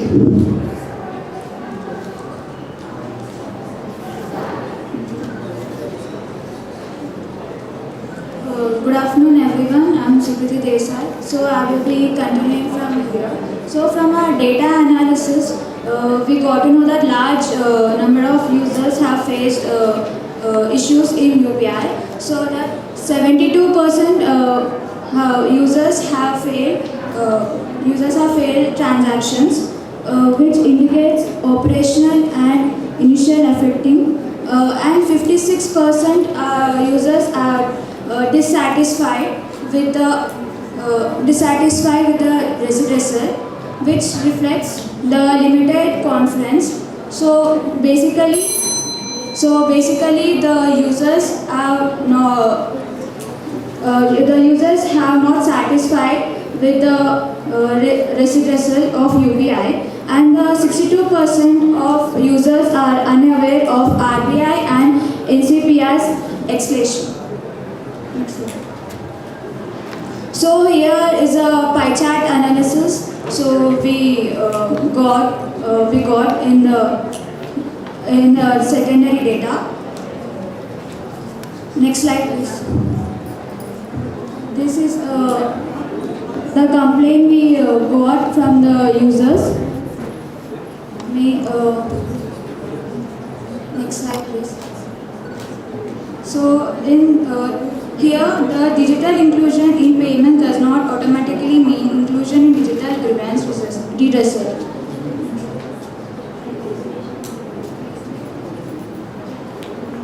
Next slide. So our study shows that most users face failed transactions and dissatisfied with grievance system due to the low awareness and digital illiteracy. Solution lies simply multi-language helplines, digital literacy programs, and stronger bank level support to ensure real financial inclusion. Who are your respondents? respondents was primary data. We collected data from street vendors, daily wage incomes, home workers, etc. How many data points are there? Sorry, sir? How many responses are there? We have collected up to 50% because due to insufficient of time. 50%.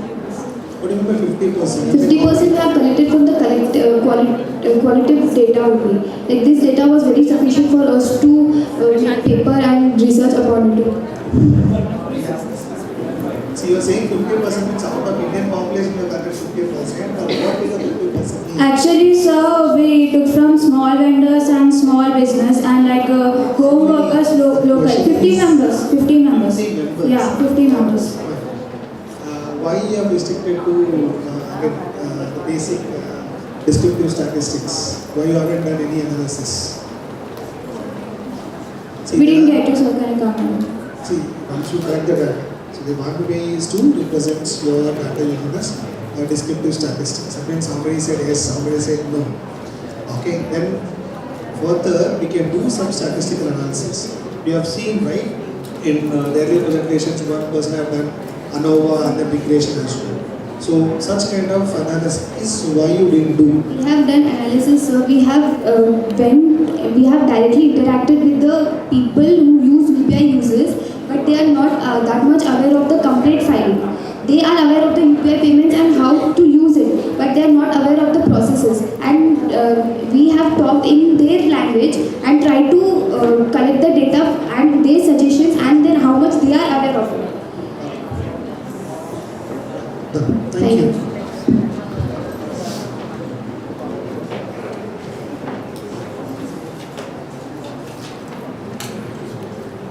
Thank you for that presentation. Now we will pause for a short refreshment break. Please enjoy the snacks. Oh, before the break, okay.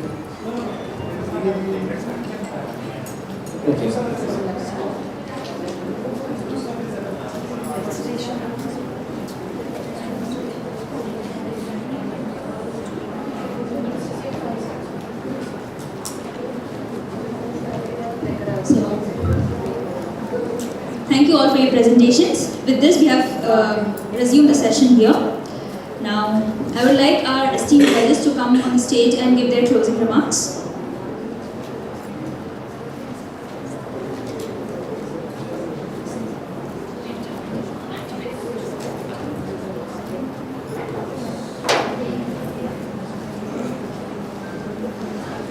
Firstly, I want to congratulate whoever have presented our work here.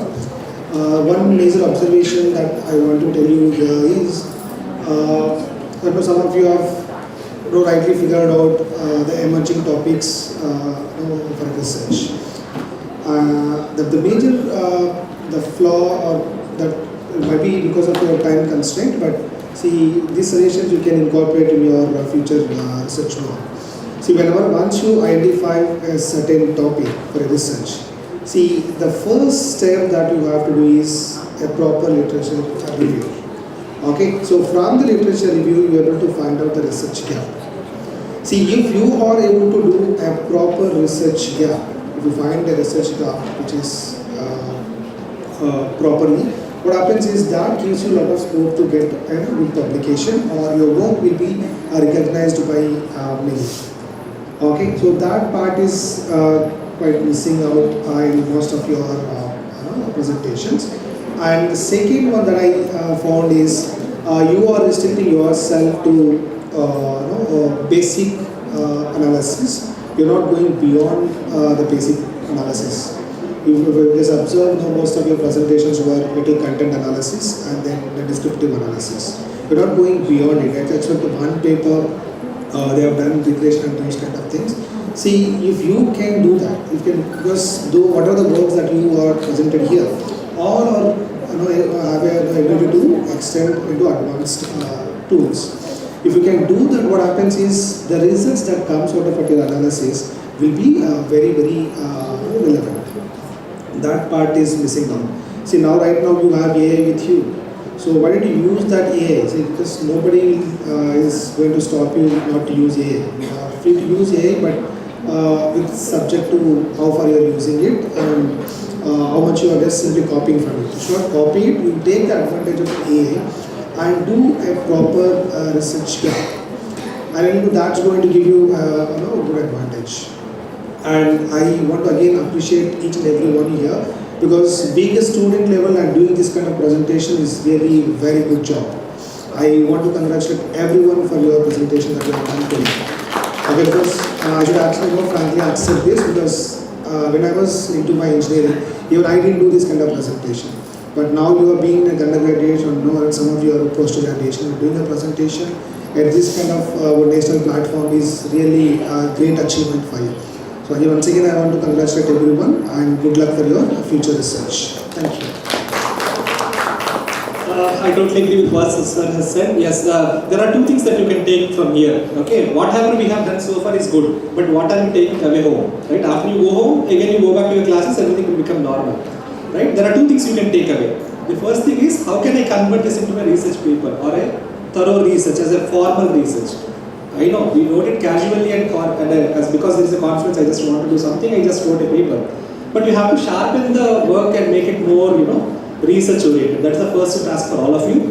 Right? Go back to your teachers, mentors, and faculty. They will help you out on how to convert this into a more systematic work. That's the first part. Second is, of course, everyone was claiming that I don't have time. That is what I did. And surprisingly, everyone are collecting only 100 samples. I don't know why, as if it's a barrier kind of. Right? So go ahead, collect data from multiple sources. If you are using Google form, whether it is from Hyderabad or Visakhapatnam or Chennai or Delhi, doesn't make a change. It makes a change when you collect data from Mumbai, when you compare it with Hyderabad, right? Obviously, so many things are different. So when you are going to that extreme, make it bigger, take it to the next level. So 100 to 1000 will not be difficult for you if you do that. So more sample, more stronger findings, more stronger statistical analysis will do that. At least next year when we come, probably we will be given a chance also next year. So when this college does this conference next year, the same paper, even if you take the same paper, but if you make it more vigorous, more stronger and much better, that is a mark for your difference, your transformation as we call it. Right? We want you to transform from what you are right now to something better. And if you can do it immediately, the publication, but the college is doing a publication, I believe. So that is the first stop. The second stop is to do bigger research next time you come. Whether you are connected with the same institution or not, it doesn't matter. Right? So you have to improve yourself and find out whether I improved myself or not at the end of the time. So put 1 year as a time frame. So next year don't come with an excuse saying that, sir, my sample size is small because I can't collect data. You will have time. You can start collecting from now for a paper that you want to present next year. That is what exactly is research.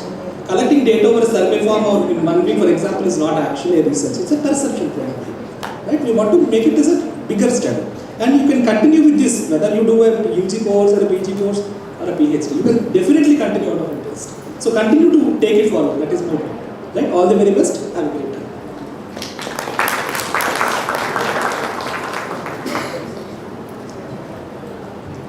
Thank you, Dr. Venugopal sir. Thank you, Vijay Kittu sir. Now I'd like to invite Dr. Geetanjali ma'am to felicitate Dr. Venugopal sir.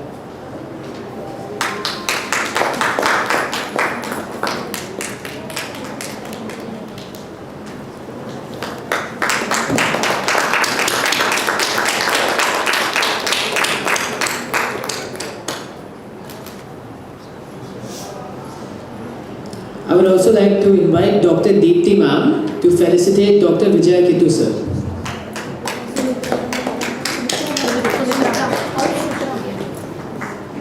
Sumitra ma'am, Sumitra ma'am.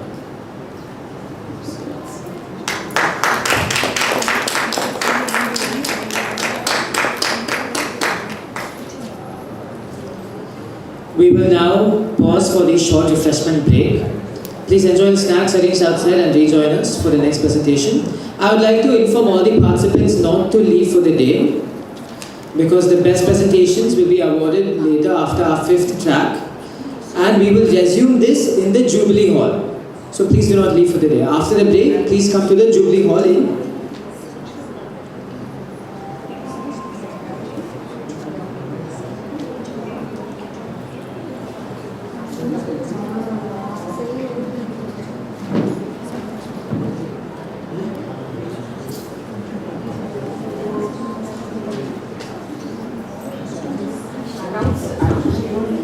to have a clarity with the schedule today, just now we were having the track 3. So we have taken a break now. All the track 3 members who are pending for the presentation, they will resume and join the Jubilee Hall after a 15 minutes break.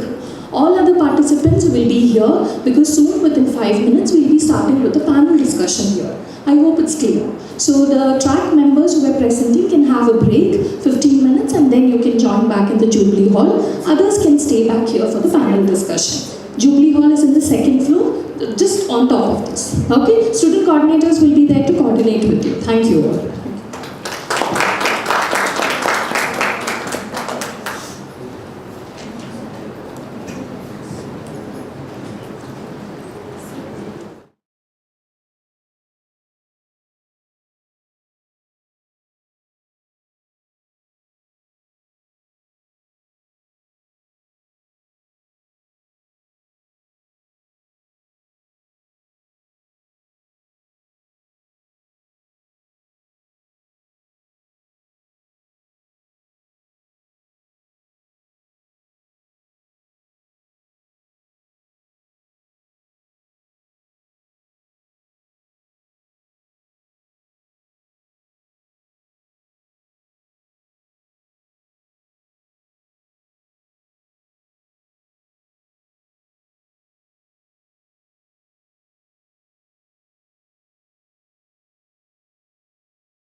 Good afternoon, everyone. Please welcome our panelists with a huge round of applause.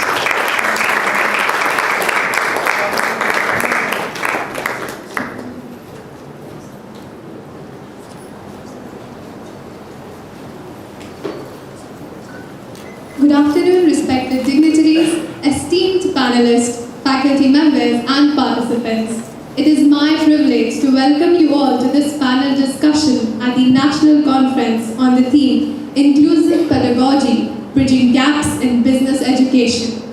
As business education evolves, the need for inclusive and equitable learning environment becomes increasingly important. Today's discussion will explore how we can bridge existing gaps, create more accessible and impactful classrooms. With that, let us begin. I would now like to introduce our first distinguished panelist, Dr. C.H. Lakshmi Kumari. She holds a PhD in economics with specialization in public sector management. She has over 15 years of academic experience with the Institute of Public Enterprise. Her academic work focuses on public enterprises, environment and sustainable development, and public policy. She has actively participated in and contributed to several central and state government-funded projects, sponsored by organizations such as the Planning Commission, Department of Public Enterprise, Department of Science and Technology, University Grants Commission, Planning Department of Andhra Pradesh and Karnataka, Urban Action School, Action Aid, and SIPPA, Social Welfare Department, among others. Dr. Lakshmi Kumari has extensive experience in evaluation studies covering socio-economic areas such as Swachh Bharat, quality of teaching in management education, self-employment schemes for nomadic and semi-nomadic tribes, lift irrigation facilities for SC farmers, urbanization and environmental issues. She has also organized several national and international conferences on climate change and public enterprise. May I now request Dr. Lakshmi Kumari to kindly join the table. I would also like to request our Dean of Academics, Mrs. Mary Vidya Sheila ma'am, to kindly come forward and felicitate our panelists.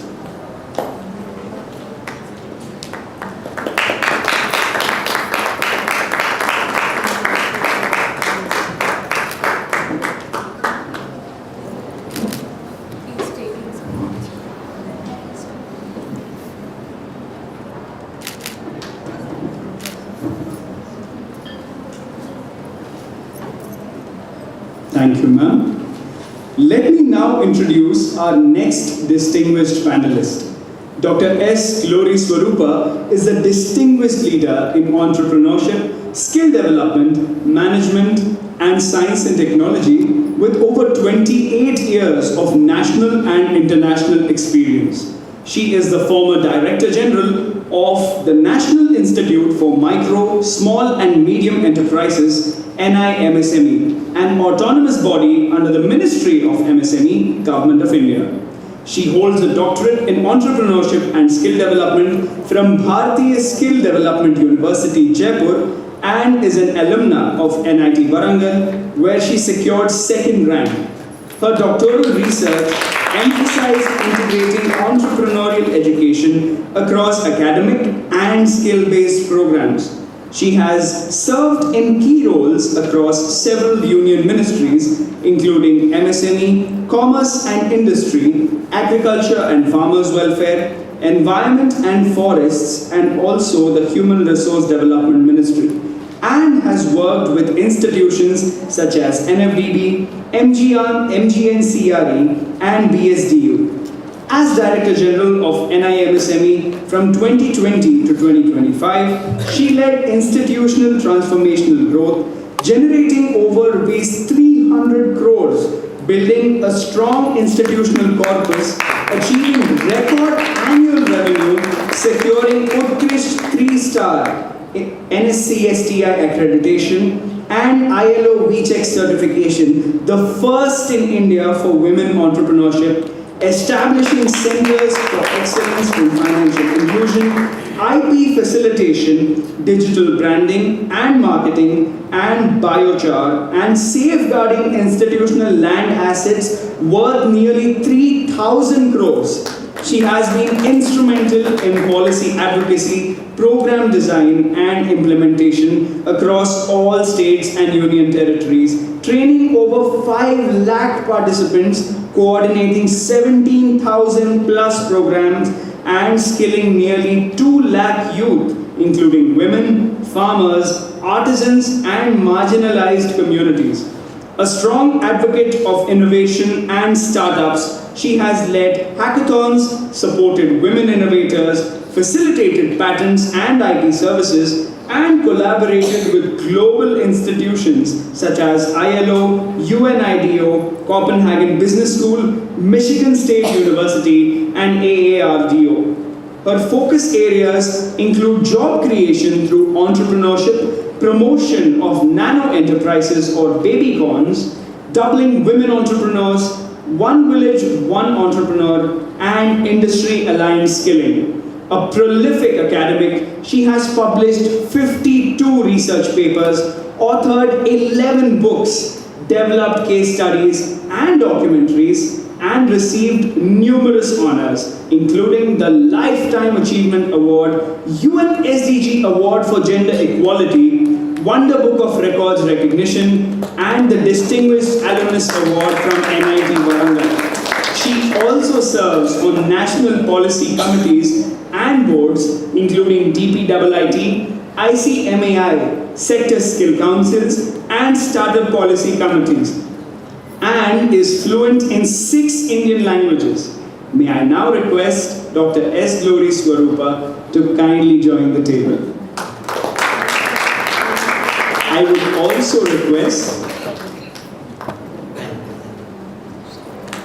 our Head of Department for the Department of Commerce, Dr. Sri Lakshmi ma'am, to kindly come forward to welcome our panelists.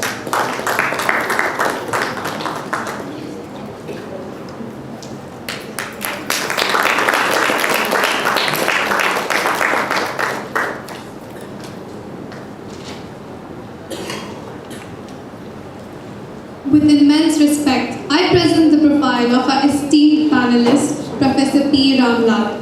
Professor Ramlal is a distinguished academic in management studies and currently serves as a professor in the Department of Management Studies at NIT Warangal, an institute of national importance under the Ministry of Education. Government of India, with over 2 decades of experience in teaching, research, and corporate consulting, he specializes in human resource management, organizational development, and training and development. A university topper in MBA and UGC JRF NET Fellow. He holds a PhD in Business Management, Training and Development from Kakatiya University, an MBA in HRM, and a BTech in Chemical Engineering from Osmania University. He has authored 1 book, published 51 journal papers, 15 conference papers, and 8 book chapters, guided 3 awarded PhD scholars while supervising 3 more, and mentored over 100 MBA projects and 35 interns. As principal investigator, he has led CSR impact evaluation projects with NTPC and organized national conferences, workshops, and Ministry of Education and ICSSR sponsored faculty development programs. He has held several key administrative roles at NIT Warangal, including Head of School of Management, Coordinator of the Differently Abled People Cell, Nodal Officer for Unnat Bharat Abhiyan, Chairman of the Department Purchase Committee, and an MBA Faculty and Placement Coordinator, while also serving on doctoral committees and academic governance bodies. Recognized as a psychologist, HR trainer, and organizational development consultant, he provides psychological testing, career counseling, recruitment panel services, and change management consulting. He is an active member of the National Human Resource Development, Society for Human Resource Management, All India Management Association, Hyderabad Management Association, and Indian Society for Training and Development. Has delivered expert lectures across institutions, presented at IIMs, IITs, and international platforms, and is certified in Design Thinking, University of Virginia, Coursera, Green HRM, and ERP systems. His research spans HR development, industrial relations, employee engagement, sustainability, Industry 4.0, vocational education, gender equality, tribal development, and CSR, reflecting a strong commitment to academic excellence, policy-relevant research, and social development. We thank you for your presence, sir. I would now like to invite the convener for this national conference, Dr. Y. Geetanjali ma'am, to kindly come forward and welcome our dear panelists.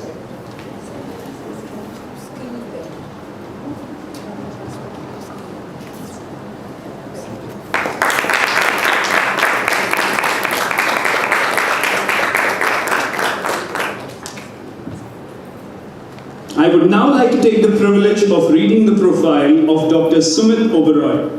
Dr. Sumit Oberoi is an assistant professor at the Symbiosis School of Economics, Symbiosis International University, and served as a postdoctoral fellow at IIM Bangalore from August 2024 to August of 2025. He holds a PhD in economics from Lovely Professional University, where his research focused on the socio-economic implications of diabetes on household expenditure in Punjab. Additionally, he holds an MPhil in economics with a specialization in ASEAN-India trade and a master's degree in economics from Himachal Pradesh University. His research expertise spans health economics, public health, diabetes epidemiology, microeconomics, international trade, tourism, blockchain technology, AI in healthcare, ecotourism, neuromarketing, and sustainable development. He has published extensively in reputed journals, including the Indian Journal of Medical Research, ICMR, EPW, Springer, Emerald, Wiley, Elsevier, Taylor and Francis, Sage, IGI Global, and In the Science, and has authored and edited books with IGI Global, Emerald, and Bentham Publications. He holds a Government of India copyright for a framework on healthcare utilization and economic inquiry of diabetes. Dr. Oberoi is currently a research investigator for an NHAI-funded project on the socio-economic impact of national highway development and has contributed to a NABARD-funded GI tagging evaluation project. He serves as a reviewer for leading international journals including Springer, Emerald, Elsevier, Taylor and Francis, Dove Medical Press, IGI Global, In the Science, and has received multiple Best Paper Awards along with a PhD scholarship. He has conducted FDPs and workshops on research design and academic writing, completed advanced coursework at Johns Hopkins University, and undertaken an international research internship in Lithuania. He has also presented at major national and international conferences, including those hosted by IITs, IIMs, NITs, IBS, IIHMR, and BITS.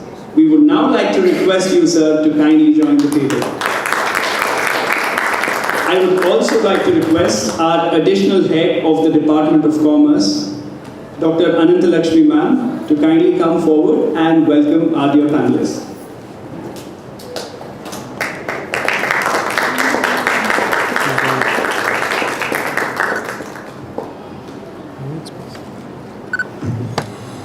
I now hand over the session to our esteemed panelists for the discussion.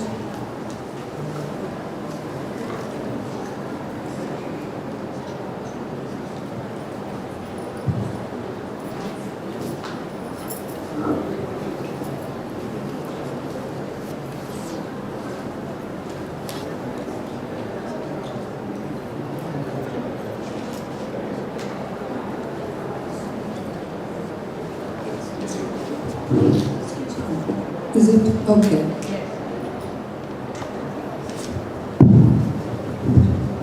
So very good afternoon to all of you. And thank you for welcoming us for this very good interactive session, panel discussion on the inclusive pedagogical tools in the new, as per the new educational policy. And thanks for the management of St. Joseph's Degree and PG College for giving this opportunity to interact with all the scholars and the faculty on this new very good upcoming dimension of thinking towards enhancing the pedagogical tools, thinking the pedagogical tools in a new dimension, that is inclusivity. So we are so happy to have along with us the panel members, Professor P. Ramlal Garu, Glory Swarupa Madam, and Sumit Obray Garu.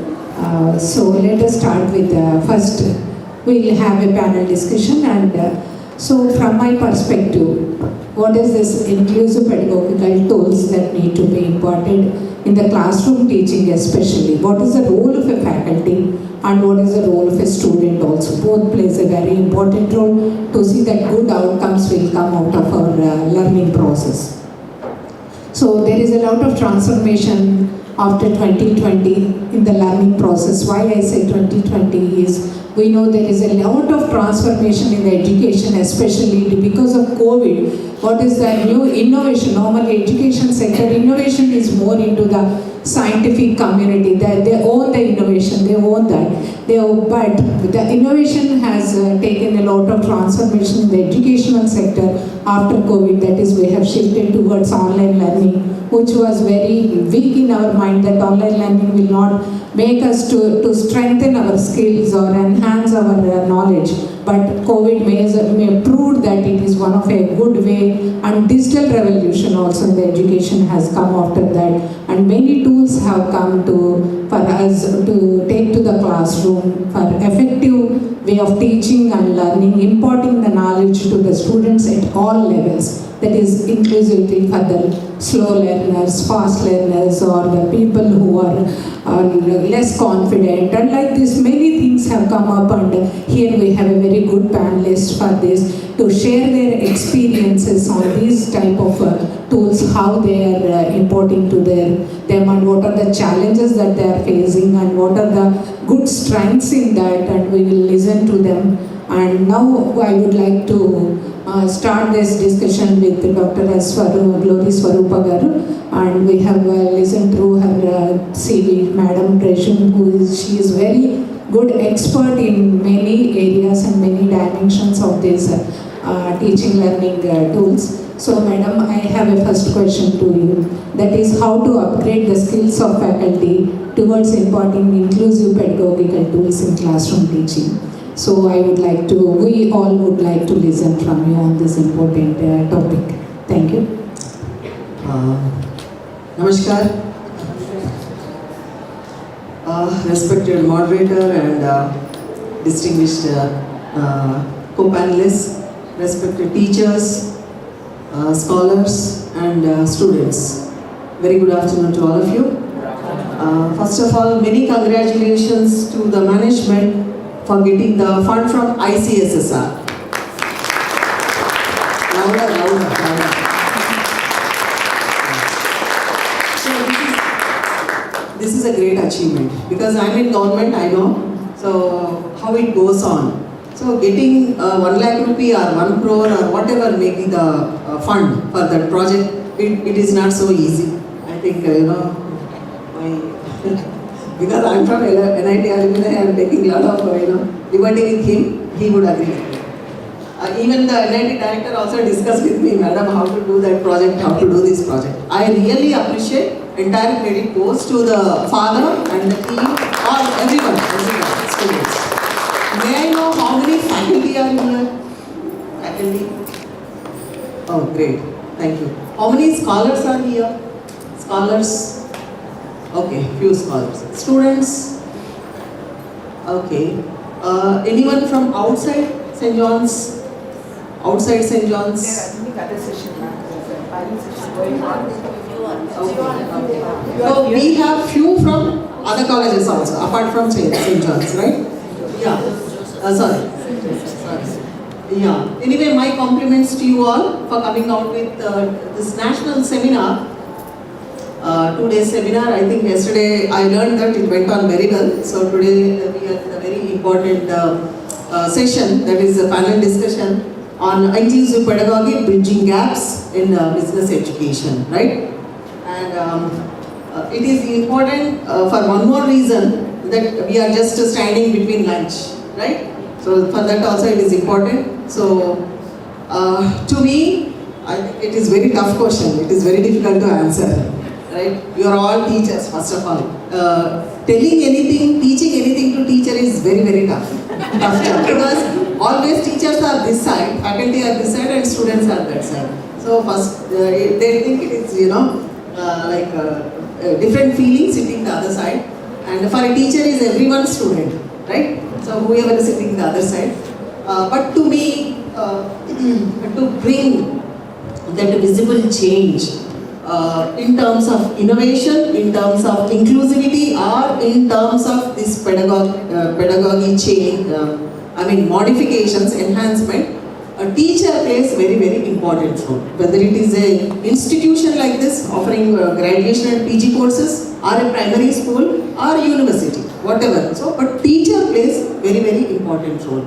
I think you all believe with me. So, we have very good schemes and programs for government. I'll just share one example. Then you can take a call, so whether you need to modify or not. Like we have done faculty development program across the country, in several states. Why this faculty development program? It is made mandatory for all the science, technology, engineering, management courses. For everyone, so it has become mandatory.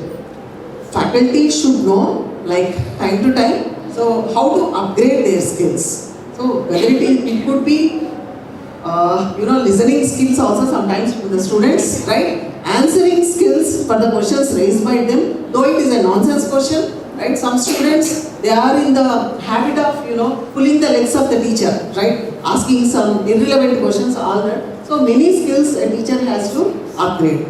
And more importantly, when India is, in the process of making it Atmanirbhar to reach the goal of this Viksit Bharat 2047, so it is important for all of us to time hone our skills, modify our skills, upgrade our skills, whatever the occupation. So your occupation is teaching, right? Teaching. So the learner should appreciate.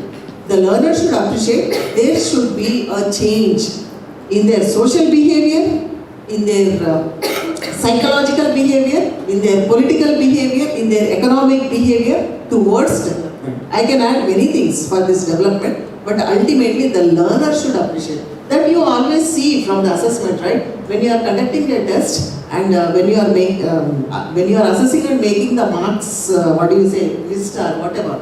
So one student is scoring the highest and other one, the least, and there are failed candidates also. So it is very difficult to give 100% to all the students, but always the learner should appreciate. The first and foremost criteria should be, it is learner-centered approach. I think we are practicing. Are you doing that? But how we are measuring whether the learner has improved or not? Is there any measurement tool? Is there any indicator that he is learning or not? I think that has to be introduced. I think even moderator may agree with me. Yeah, very much, madam. Yeah. Then we have conducted that FTP because of that faculty development program. Now you can find nook and corner of the country entrepreneurship development cells. Everywhere we have entrepreneurship development cell. Now that is upgraded into innovation cell, incubation centers. All this is happening. And one remarkable thing happened with Ministry of Ayush. Let me tell you. Do you have your college magazine or newsletter, something like that? Yes? Yeah? I have never received. Since 2 years, I am with your board also, I have never received. Please see that. It is circulated to the concerned people. Okay? Because you are here, definitely you are at Usmania University, it is going to Usmania, right? Usmania BC. Are you sending to Central University? Are you sending to CM office? Are you sending to the Minister of Education here? Are you sending to IP director, why? Why it is not happening? Make it soft version, send it across. Send it across, okay?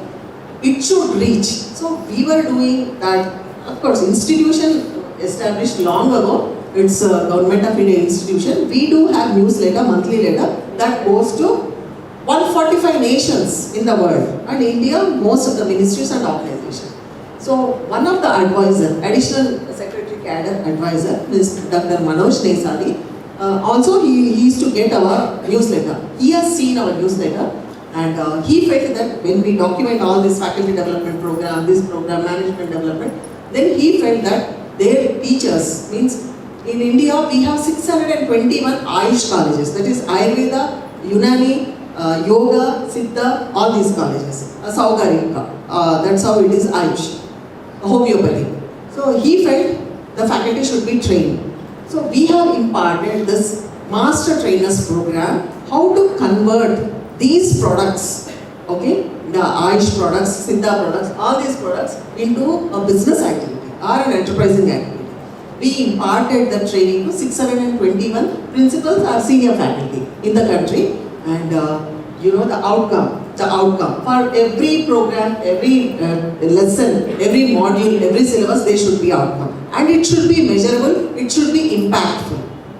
Okay, I think that indicators and that assessment should be introduced. So the outcome is they have come out with changing the syllabus, adding entrepreneurship module in the their syllabus. For that, it has to go to the minister, a lot of approvals, all that should happen, and even the syllabus modification, revision, exercise for 2 months happened in my campus. So now in the Ayush syllabus, you will find entrepreneurship development module.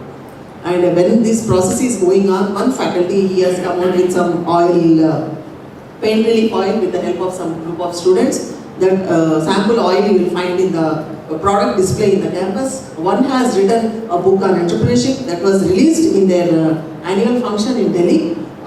So now in 621 colleges of Ministry of Ayush, we have established entrepreneurship, innovation and research cell.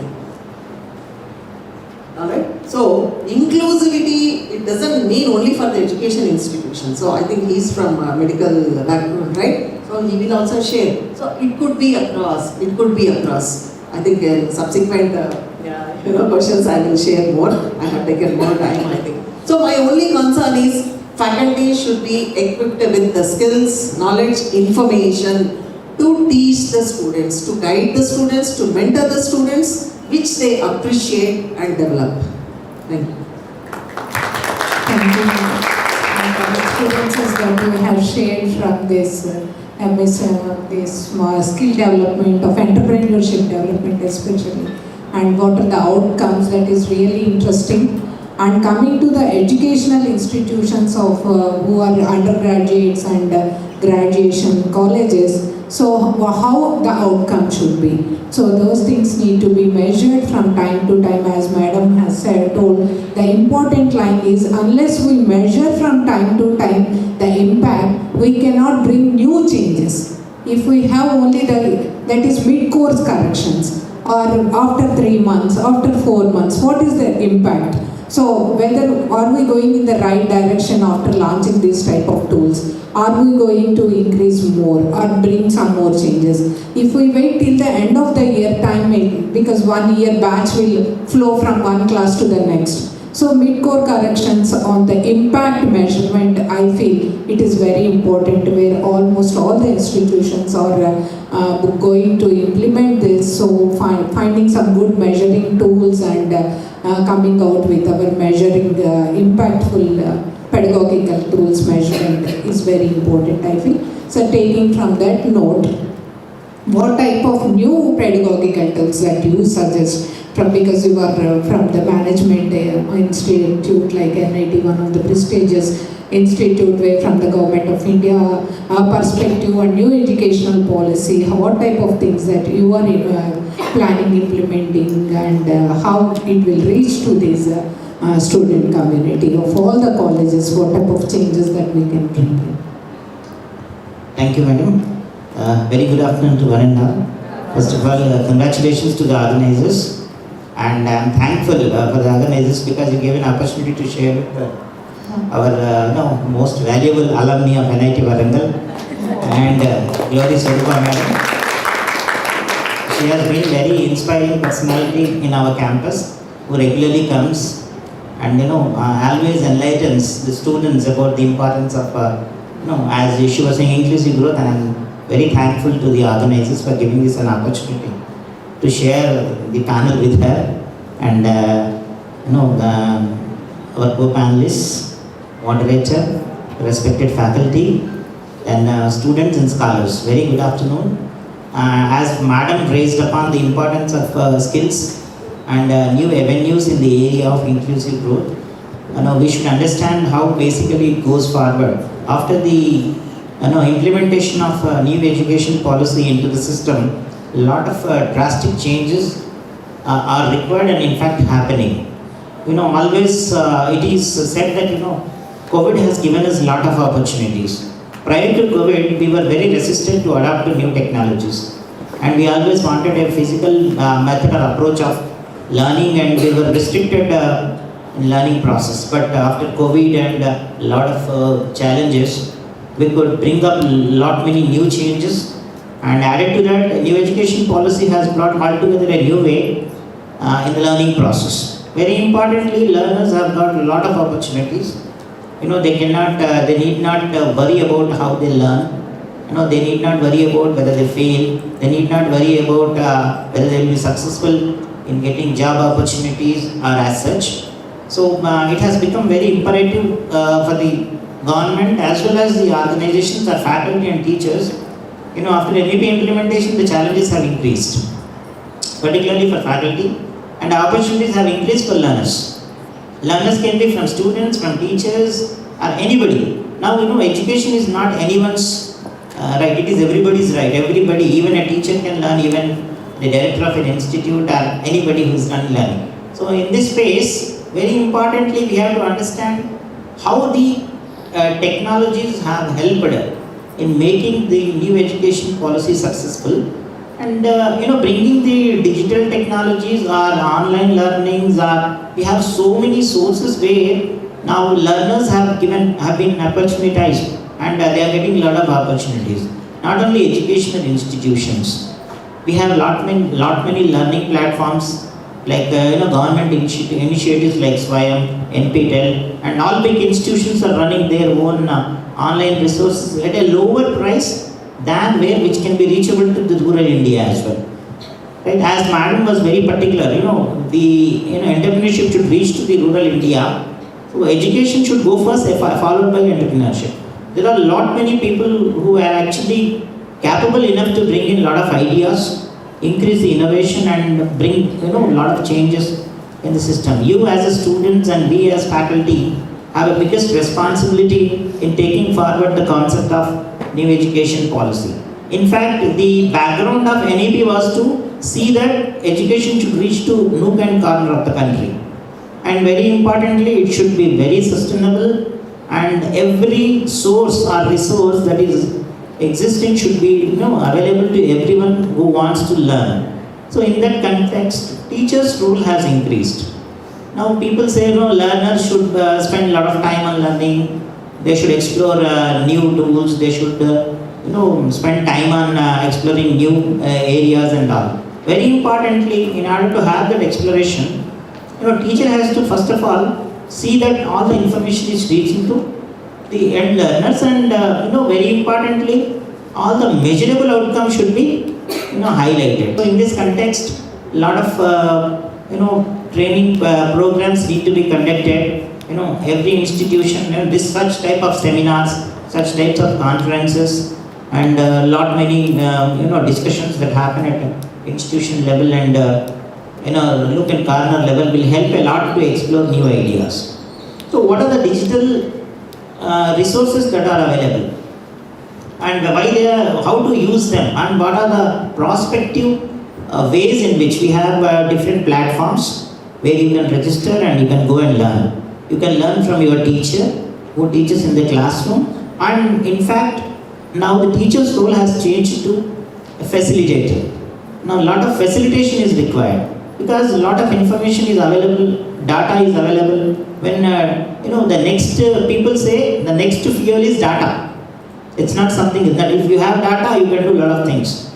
So data will be very costly, very sensitive, and very important. So how to use this data and how to use it for your employability, for your opportunities, that basically seeks where we actually move forward and how we explore. So these are aspects which need to be inclusively brought into the system of learning. Right? So I would like to throw some more light after we would listen to our other panelists. Thank you, sir. And we would like to listen from you. What are the major challenges that normally we face in imparting these pedagogical tools from the teacher's perspective to the students? Okay. Good afternoon, everyone. Thank you for this question, ma'am. The challenges are many. Just the biggest challenge is the lack of awareness. We don't know what is the challenge right now. This is the biggest challenge. Knowing the challenge means half battle is won. So the first challenge is we don't know the challenge. Okay. Then I come with a view of perspective that we are not open to the different horizons. Okay, multifaceted knowledge. Being a student of economics, I studied health. I worked on diabetes, epidemiology, and it paid me a lot. Okay, so exposure to the different subjects, arenas is a challenge. It's again a challenge for faculties, for students itself. We don't look into the another aspect. Okay, that's again a big challenge for us. So there is a good saying that if you do what you know, you will survive. But you learn what you don't know, it will make you leader. So we have to come up with this mindset. We should explore. Okay. If I simply put up a question, who is the person behind White Revolution? It will be a challenge for you. And if I tell you his educational background, Verghese Kurian, he was a mechanical engineer. How you expect a mechanical engineering bringing White Revolution in India? Amul. You might know Amul. Okay. You know Amul, but you don't know the founder behind, Verghese Kurian. So this is a challenge. If a mechanical engineer can bring up such a drastic change, he can bring the inclusivity. So this is the position we have to look into ourselves also. So we have to open our horizons. We have to be well aware about the challenges we are actually facing. And the second aspect which I feel the biggest challenge is our mindset. Just now, ma'am, we were discussing in the room. So we were discussing and they said our job is just 8 hours. No, learning is not an 8 hours job. It's a process. You have to do 24/7, 365 days. Okay, so this is again mindset. We have to overcome these types of challenges.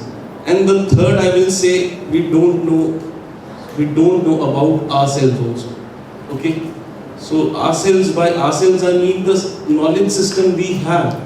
The Indian knowledge system we have, we imbibe. We hardly know about the Indian knowledge system also. So all these aspects, I think these things should be looked into or pondered upon. And I feel that these are the challenges first and foremost should be looked upon. Nice, sir. Nice listening to the major challenges that we are facing. So I feel that from my perspective, the challenges that a teacher faces today we are as madam told, we are going for many faculty development programs, upgrading ourselves to take all these skills and coming up with many good case models or the role plays or videos or many of the interactive based understanding or many of the storytelling part and creative thinking. We are opening the students for the creative thinking and we are trying different aspects. We are trying in various dimensions. I feel that when we come to the class, when we are able to attract, one madam told that and we have listened from many that impact measurement plays a very important role. But I feel that what is the visible measuring impact is when the students run from canteen or wherever he is to the class of Lakshmi. 10 minutes if they come and sit before my class, that means the measuring yardstick that I am successful and you are successful.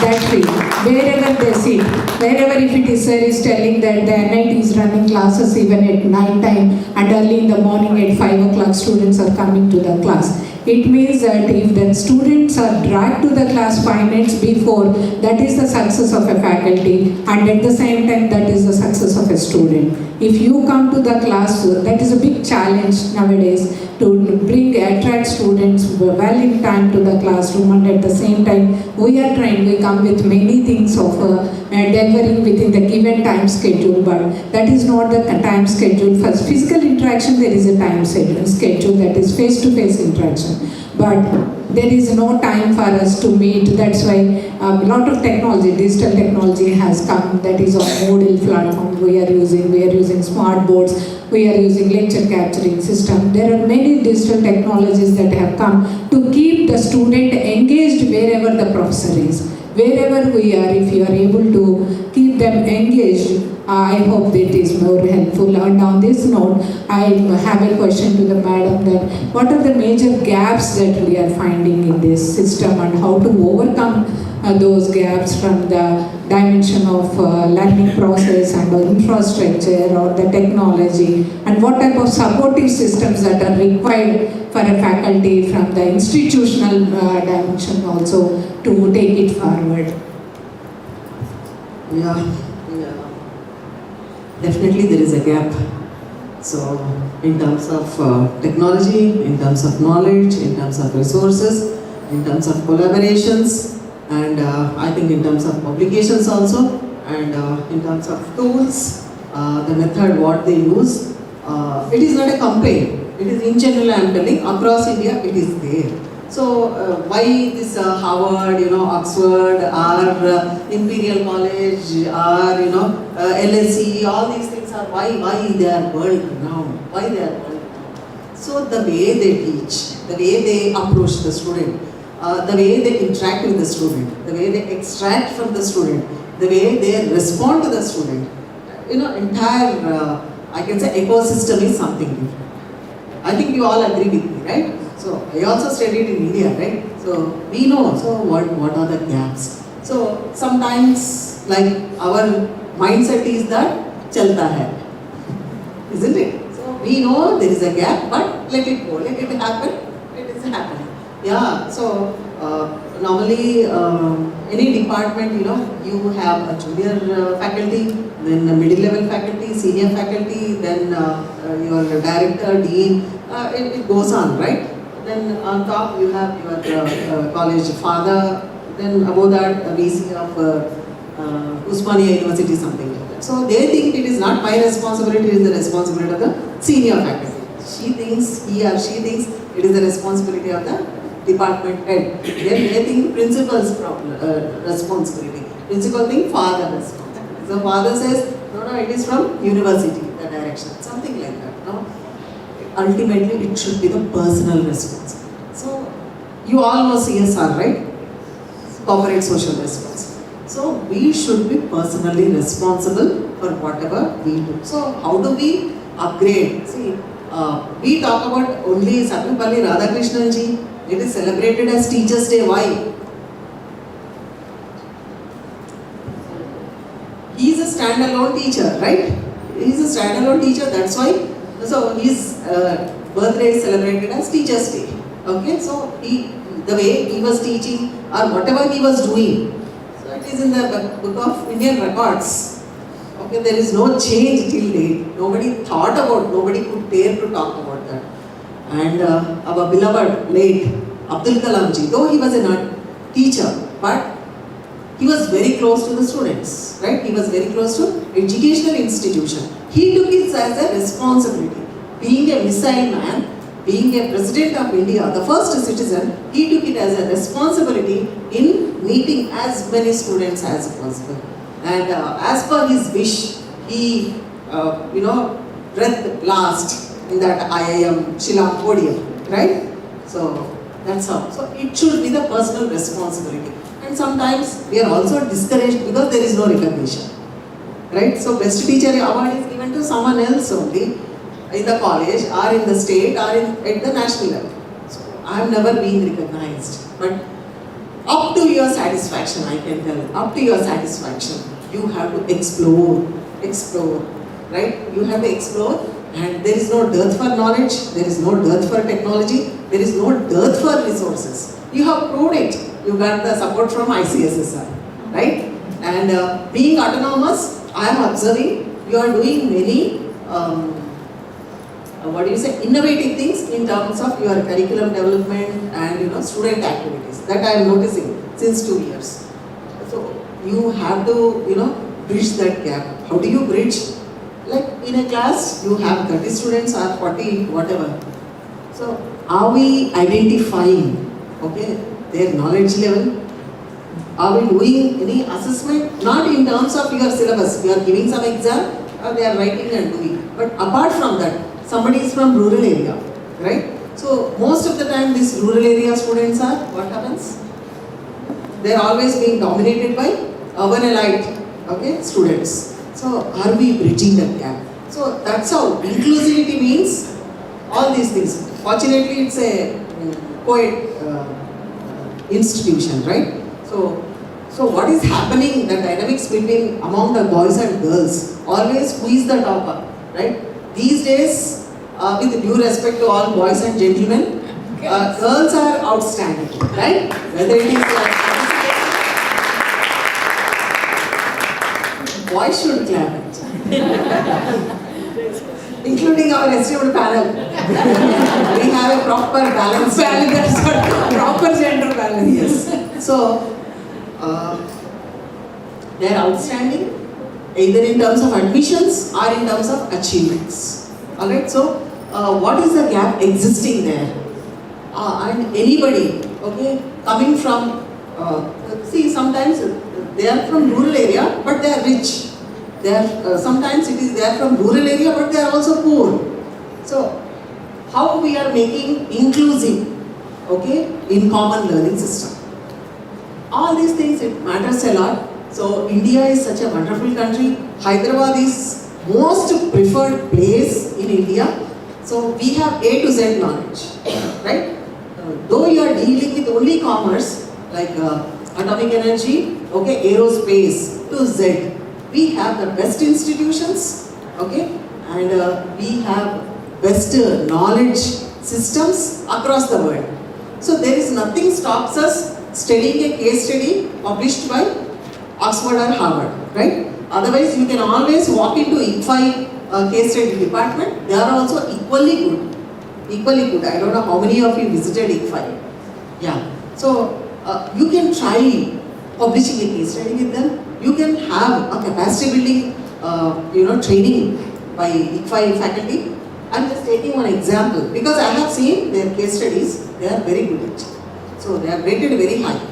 So we have explored that. Definitely there is a gap. So as rightly told by Dr. Sumit, so learning is a continuous process. It's a continuous process. So first thing is teacher should never think that I'm teacher, I did not learn it. There ends the story, right? So and when the suggestions come, even from a student, we have to accept it. If it is good, it is making some sense, and it is going to benefit the institution, we should accept it.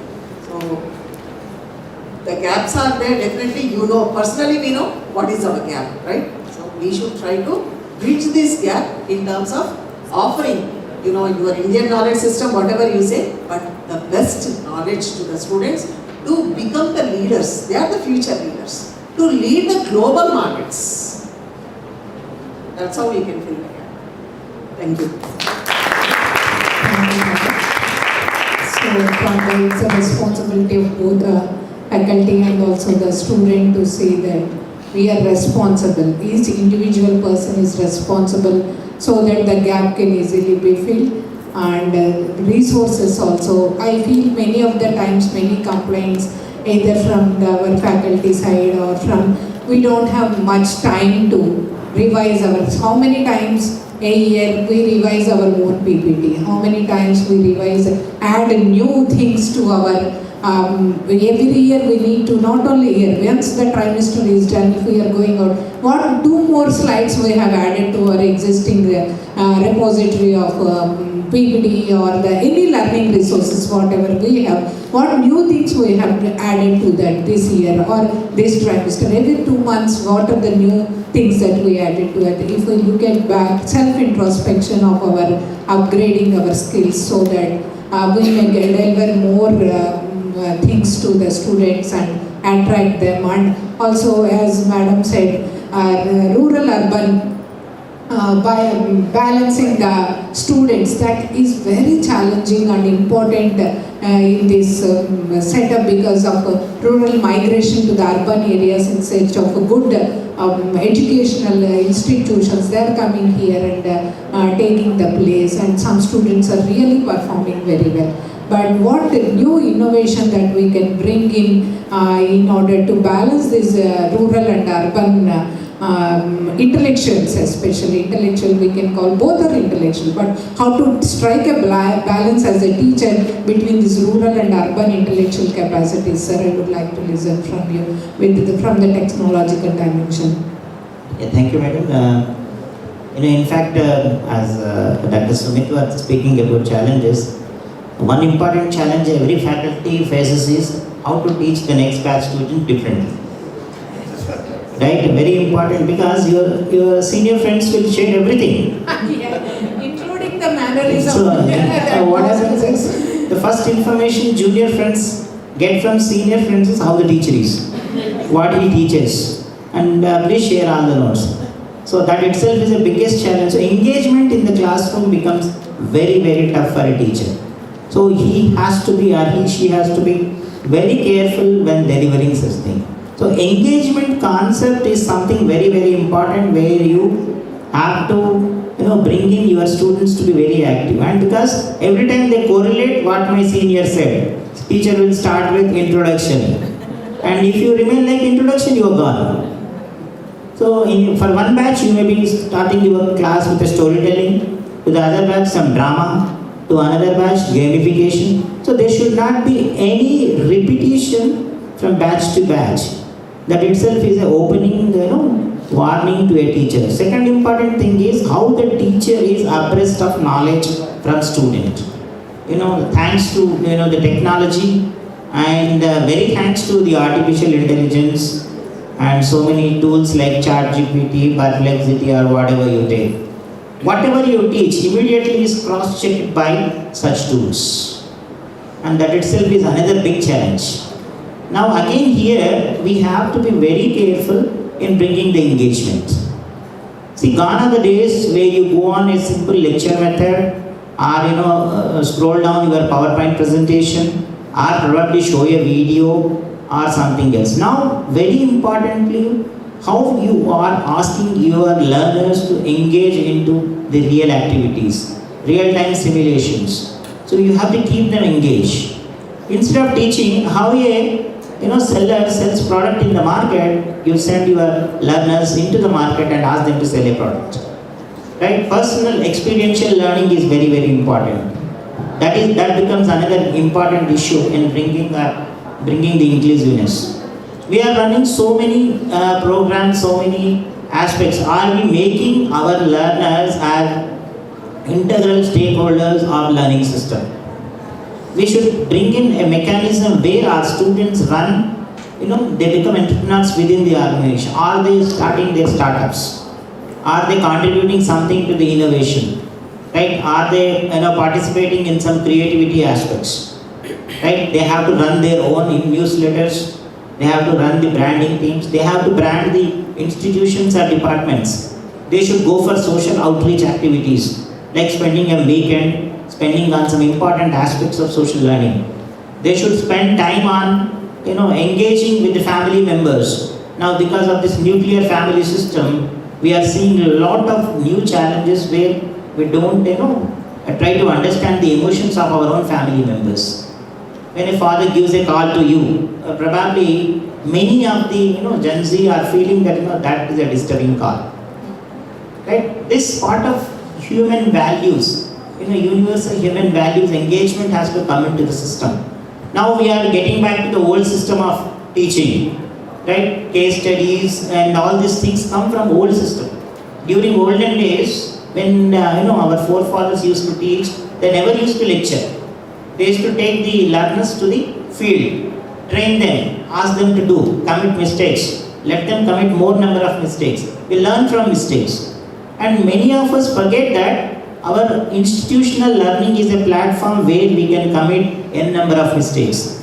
Because that mistakes will teach us how to correct them. But once you get into the organization, you have so many other socio-economic factors which will actually, create a frightening of situation to you, and you may not probably come out of it. So experiment, do it, engage, spend time with your faculty members. Another important aspect which I always insist on for everyone is, we do lot of research, we publish a lot of papers, we do lot of projects, we do lot of reporting. Are we taking them to the classrooms? Right? Our papers should be taken to the classrooms, all the published papers. There should be elaborate discussion. Right? You can say, this is the paper I have written on some corporate social responsibility. This is the thing we have found. And you have to give an opportunity to your learners how it is impacting, whether the work was commendable or there are any limitations. So that's where the connect should come in. Right now, because of the digitalization and the gadget love, most of the learners are having gadget love. No problem if mother or father is not there, but very importantly, mobile should not be missed. Right? So when they are accustomed to use that, create a connectivity with the mobile. Maybe you design some short films, people say shorts. In shorts, you just deliver to your students and say, very good morning, hope you are doing great. Today I think you missed my second class. Right? Maybe this will trigger and keep your learners engaged. Or sometimes you say, I know you did not understand my concept today about CSR. So I am just releasing a 15 seconds short. Just listen to it. Right? Where you show that the student is watering on flower. This is CSR. So you are practicing that. Such type of new technological innovations or participative approach towards your students will bring an engagement, and that will increase the inclusive growth. Companies are not expecting you to get a big gold medal or a 9 pointers or a great degrees. Now gone are the days where you should have a Harvard or Stanford degree. They want life skills. They want your practical skills that can be useful to the organization. Whether you are a learned person or not, very importantly, whether you are imparting that skill, that makes sense. Companies are not worried about it. Suppose you are handling a customer, you want to sell a product, suppose housing loan.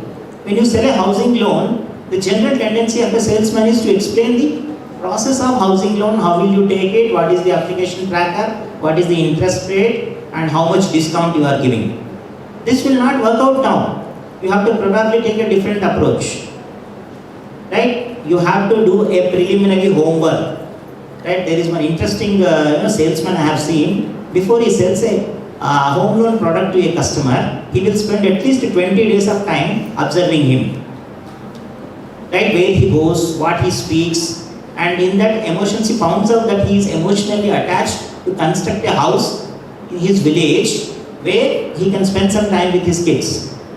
Then when the product is sold, he will try to incorporate all those ideas. So such type of learning mechanism should be brought into the system. No worries, we need not teach you from Kotler or Robbins or anybody, because you can learn them. Right? Lot of tools like you have that notebook LLM and so many things have come which will teach you the highlights of the things. So practical approach will help us in reducing this gap, and probably we may move forward and we can engage more number of people, and learners will automatically come to the class. Right? We need not have that biometrics, or we need not have that iris to compulsorily intend or bring students to the classroom or teacher to the classroom. It should be more innovative. I remember still one interesting teacher, Professor Yadagiri, who teaches Telugu. Right? To his class, the actual registration is only 60, but participants are more than 900 students. So whenever he teaches, he directly takes the class to the seminar hall, anticipating that more number of students will come. That is the beauty. What happens is he teaches all the Telugu in a poetic way with a humorous approach, bringing the culture value system. So we have to see this into the system. Then obviously let there be innumerable technologies that come into the picture. They will not divide the teacher and student. This relationship will continue. And please always try to see that you are engaging your student in all your activities, your research, your publications, your projects, right? And your teaching also. Let your student prepare one chapter of your learning, right? So these things can actually help in addressing an inclusiveness of learning process. Thank you. Sir, I have a different question for you. Thank you. What are the main opportunities do you find from the students? What are our learnings from the students to bring changes in our pedagogy? Because we find from batch to batch, by observations from the students, let us bring these changes into our teaching system. So from the students, what are our takeaways and input in our teaching, and again take back to the class? So what are your observations in your experience of teaching? Yeah. So first observation that lecture should be very shortened. Okay. So they don't like students these days. They are so much. They don't have that time to concentrate. Okay, so the lecturing should be less, more of the practicality should be there. So there is a terminology in Indian knowledge system we call Lokavaidya or Shreni Guild system. Okay, Lokavaidya or Shreni Guild system, it says that you have to practically approach. Practical application should be there. More of practical application. How students do their field work, how they practically know the businesses, how they work, how the artisans deal. So there are different elements of that in Lokavaidya training system. Followed by that, there is a Guru Shishya Samvad also. Okay, so we have forgot this Guru Shishya Samvad. We just go on lecturing. So students don't like of more lecturing. Rather, they want more of a practical observations. So this is the first and foremost aspect students look after. Second thing is that majority of the students who study business education or education, they are first generation students, majorly from the rural dimension. So they are the first generation systems. So Western pedagogy sometimes is a challenge for them. Rather than incorporating Western pedagogy, I think there is a divide of a theory and practice which should be nurtured in the local language. Okay, assessment should be more of a practical. They want practical assessments rather than doing same papers, end-term presentation and all those. It should be all practical in sense. And I think it's a good time, and students are also waiting for lunch. So I'll wrap up my scenario with this scenario. So I feel that we should incorporate more of Indian knowledge system. So this is what I feel, that we should incorporate Lokavaidya system, Shreni system, or we can bring it to Guru Shishya Samvad system, and students feel something practical, more of practical approach should be brought. Thank you, sir. Thank you.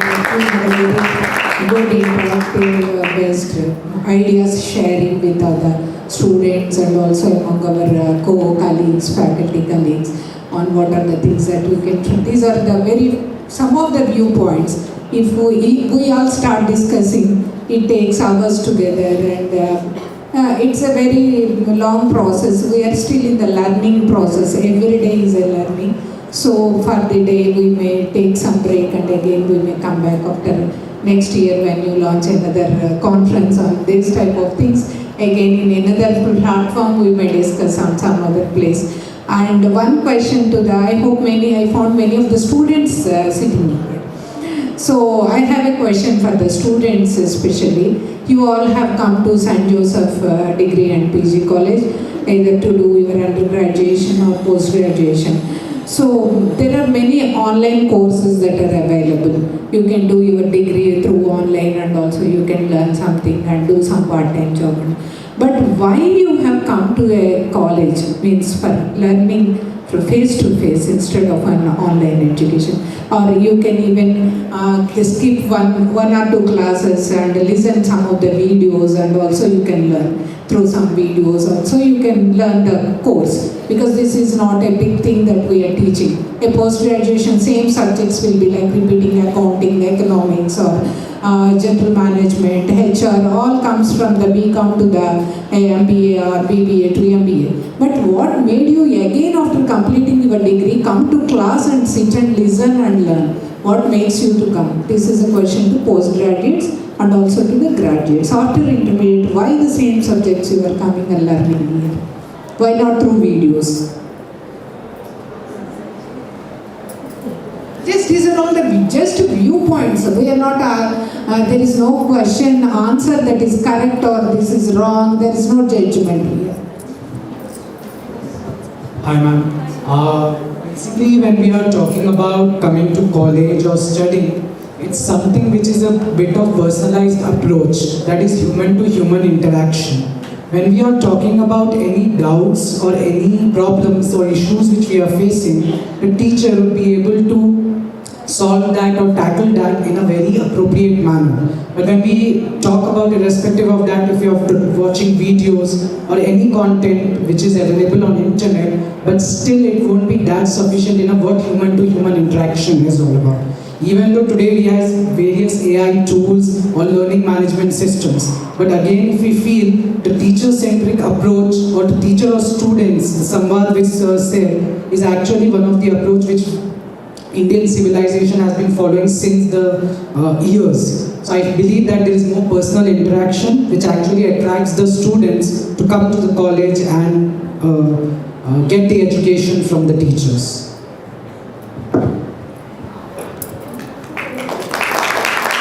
Yeah, very good. Any more viewpoints on this? Yes.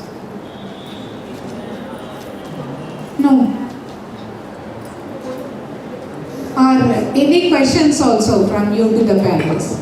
Any questions also we'll take from the faculty side or from the student side or from other people who have come for as a paper presenters also you can. Yes. Good afternoon, ma'am. Ma'am, the opportunities we grab offline, we won't grab it online. If we have online seminars, as you said, if we learn, we can learn even this online. But we cannot grab opportunities online. The opportunities can be only grabbed offline. Any questions?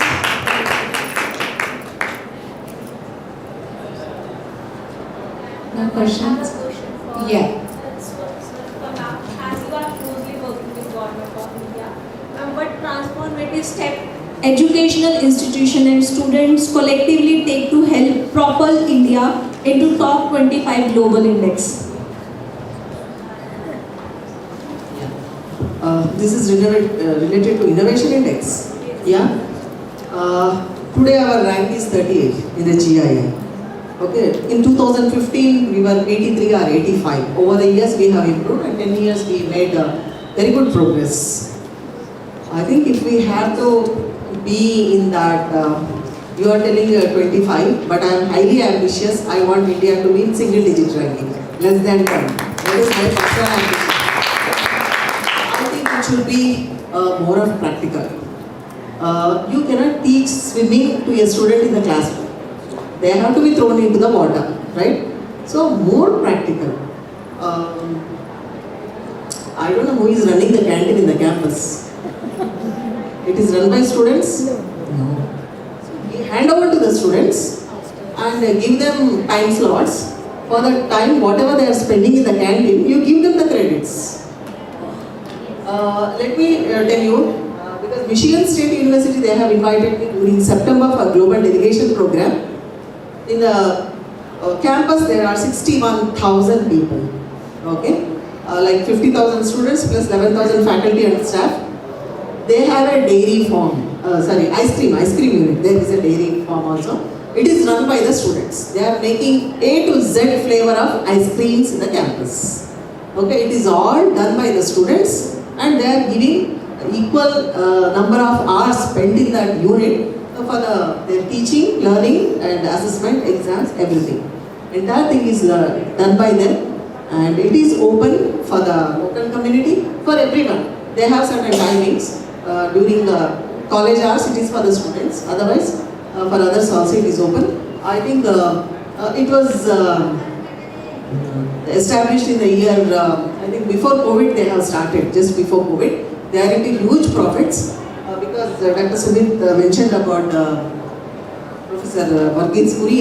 So he was alumni of Michigan State University. They had a bust, a Korean bust in that campus. So already you have a canteen. So on rotation basis you assign them. So let there be more practical approaches for them.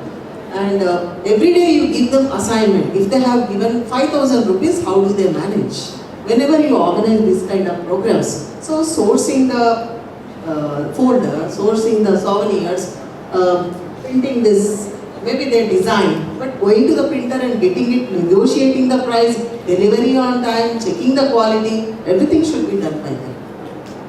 So please ensure that, okay, you see, students do. That's how they become the entrepreneurs. So the innovation index will improve. Then they come out with the problems also.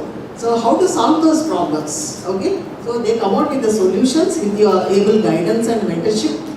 Then they will become the innovators. That's how rank will be improved. How ICSSR got fund to conduct this kind of seminars. There is fund with the Ministry of Commerce and Industry under DPI. I am in their steering committee also for these innovations and startups. Department of Promotion for the Industry and Internal Trade. So there are so many things. So see that it is more of practical hands-on experience in outside. How beautiful a teacher is, how articulate a teacher is. One point of time students are bored looking at the teacher, right? So throw them out and do them more case studies, even if it is a failure case, so let them propose some solution how they can do. That's how we can always, improve our ranking. So now I think we have 2+ lakhs. In 5 years time, we have improved our startup number a lot, and employment created by them is over 2 millions. So 2 lakh startups, they have created employment for 2 million. Soon I think we will be. So the projections are that, estimation is that we will be the 3rd startup ecosystem in the world. We will be overtaking America. That is the projection. So it is all with you, right? Yeah. Nice, madam. Let us hope that we all reach to such position India soon. It means there is nothing that someone is doing and we will reach there. No, we are all part of that exercise and activity.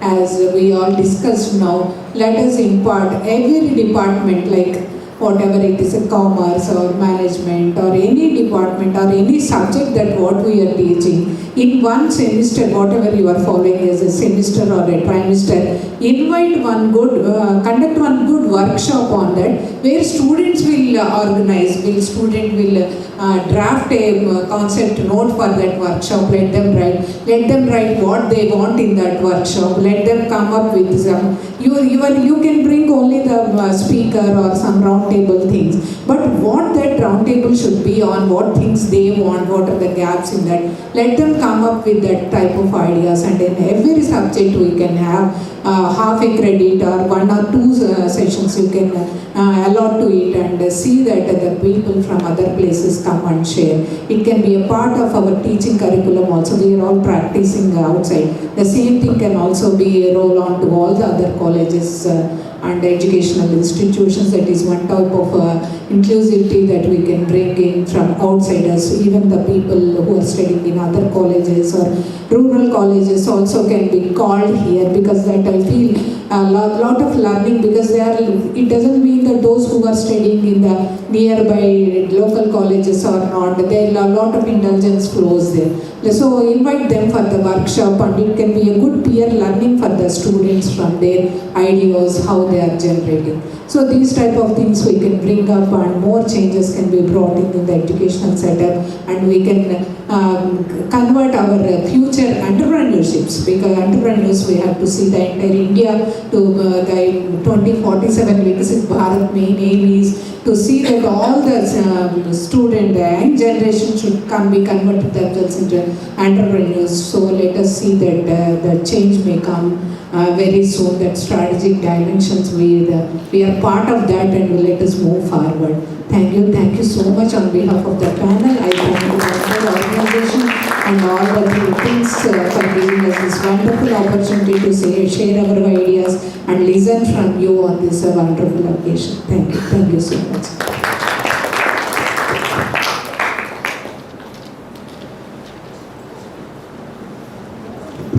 Thank you, dear panelists, for the truly engaging and insightful session. I now would like to request Dean of Academics, Mrs. Mary Vinay Sheila Ma'am, to felicitate Dr. Lakshmi Kumari.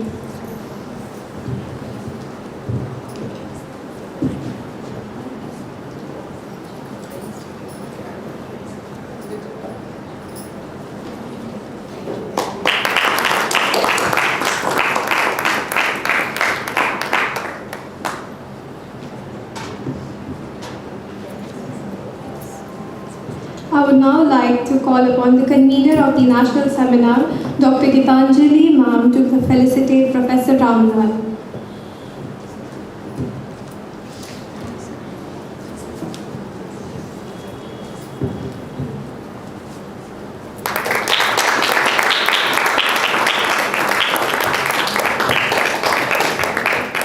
I request the convener of national seminar, Dr. Gitanjali Ma'am, to felicitate Dr. Sumit Oberoi.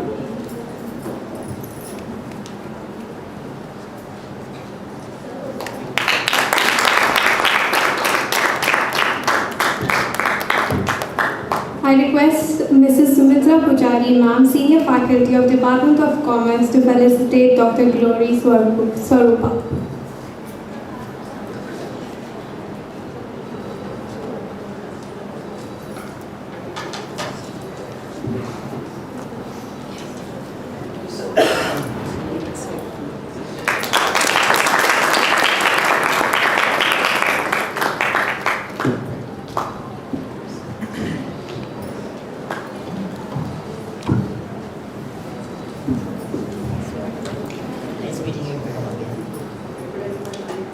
Thank you, dear panelists. Once again, good afternoon, everyone. As we come to the end of this insightful session, it is my honor to propose the vote of thanks. First and foremost, I would like to express our sincere gratitude to our esteemed panelists. Thank you for sharing your valuable time, expertise, and real-world insights with us. Your perspectives, experiences, and thoughtful discussions have truly enriched our understanding and made this session both meaningful and engaging. We are deeply grateful for your presence and contribution. I would also like to extend my appreciation to all the participants. Your thoughtful questions, active involvement, and enthusiastic participation made this discussion interactive and dynamic. A panel becomes impactful only when there is an engaged audience, and today's energy truly reflected that. My heartfelt thanks to the organizing team and coordinators who worked diligently behind the scenes to ensure everything ran smoothly. Your dedication and teamwork made this event a true success. With gratitude to everyone present here, we conclude this session on a positive and inspiring note. Thank you all once again. Hope you all have a lovely day.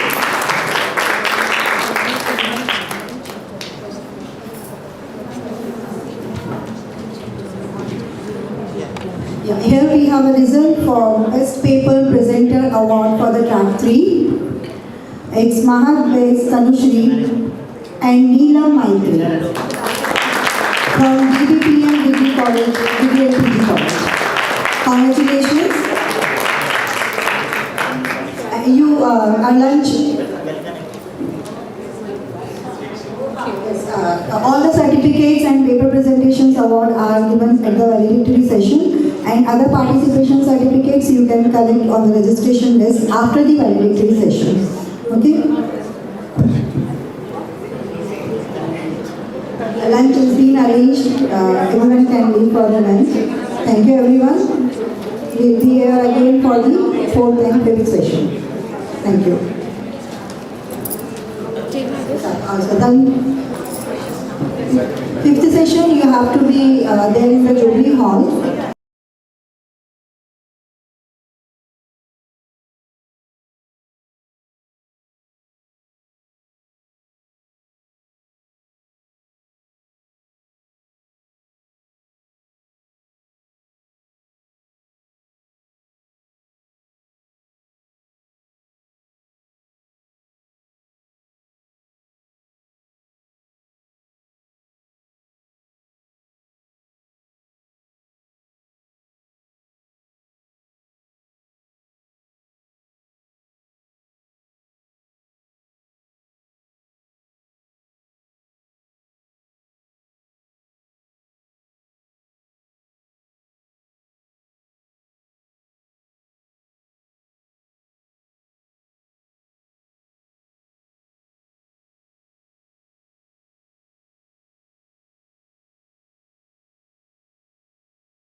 Good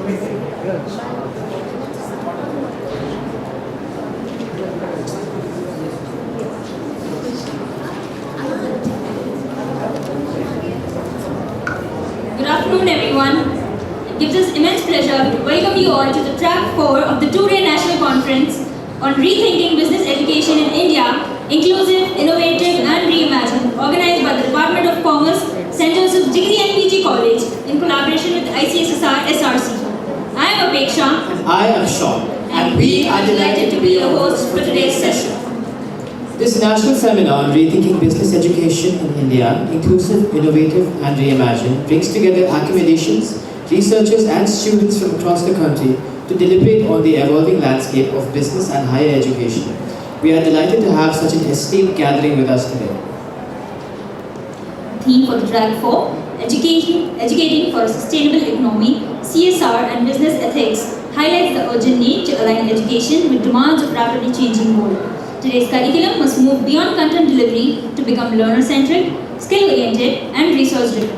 Progressive policies and educational innovations are encouraging institutions to adopt interdisciplinary learning, digital integration, experiential approaches, and value-based education to prepare students for future challenges.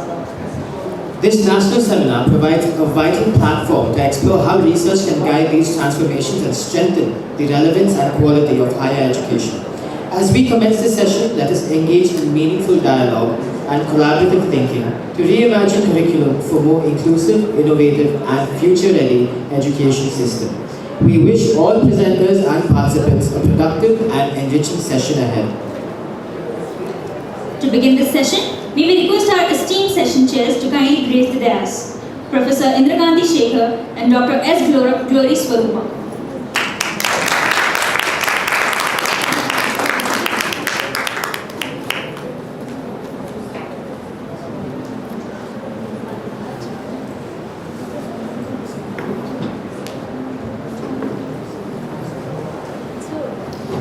We request our Dean Academics, Ms. Mary Vineshila Ma'am, to welcome our distinguished dignitary, Professor Indrakanti Shekhar, with a sapling as a token of respect.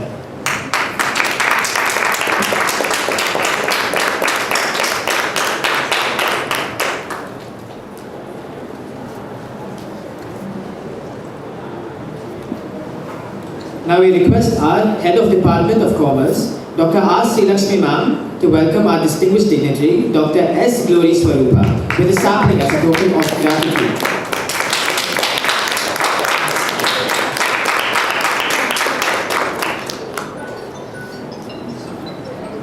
Let us welcome them with a warm round of applause.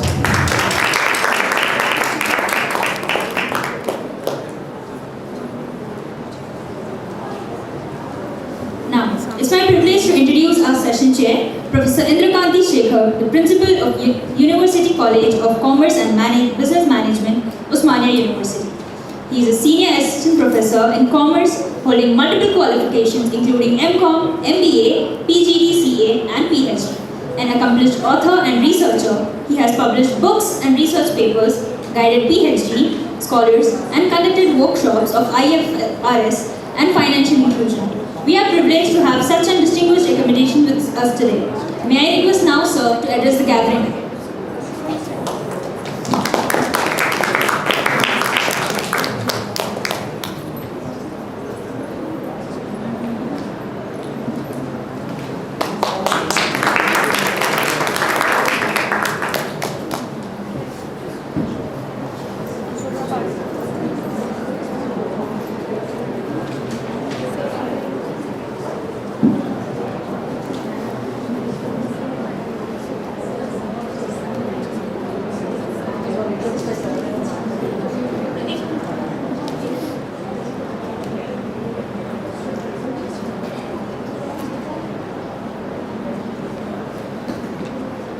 Yeah, good afternoon.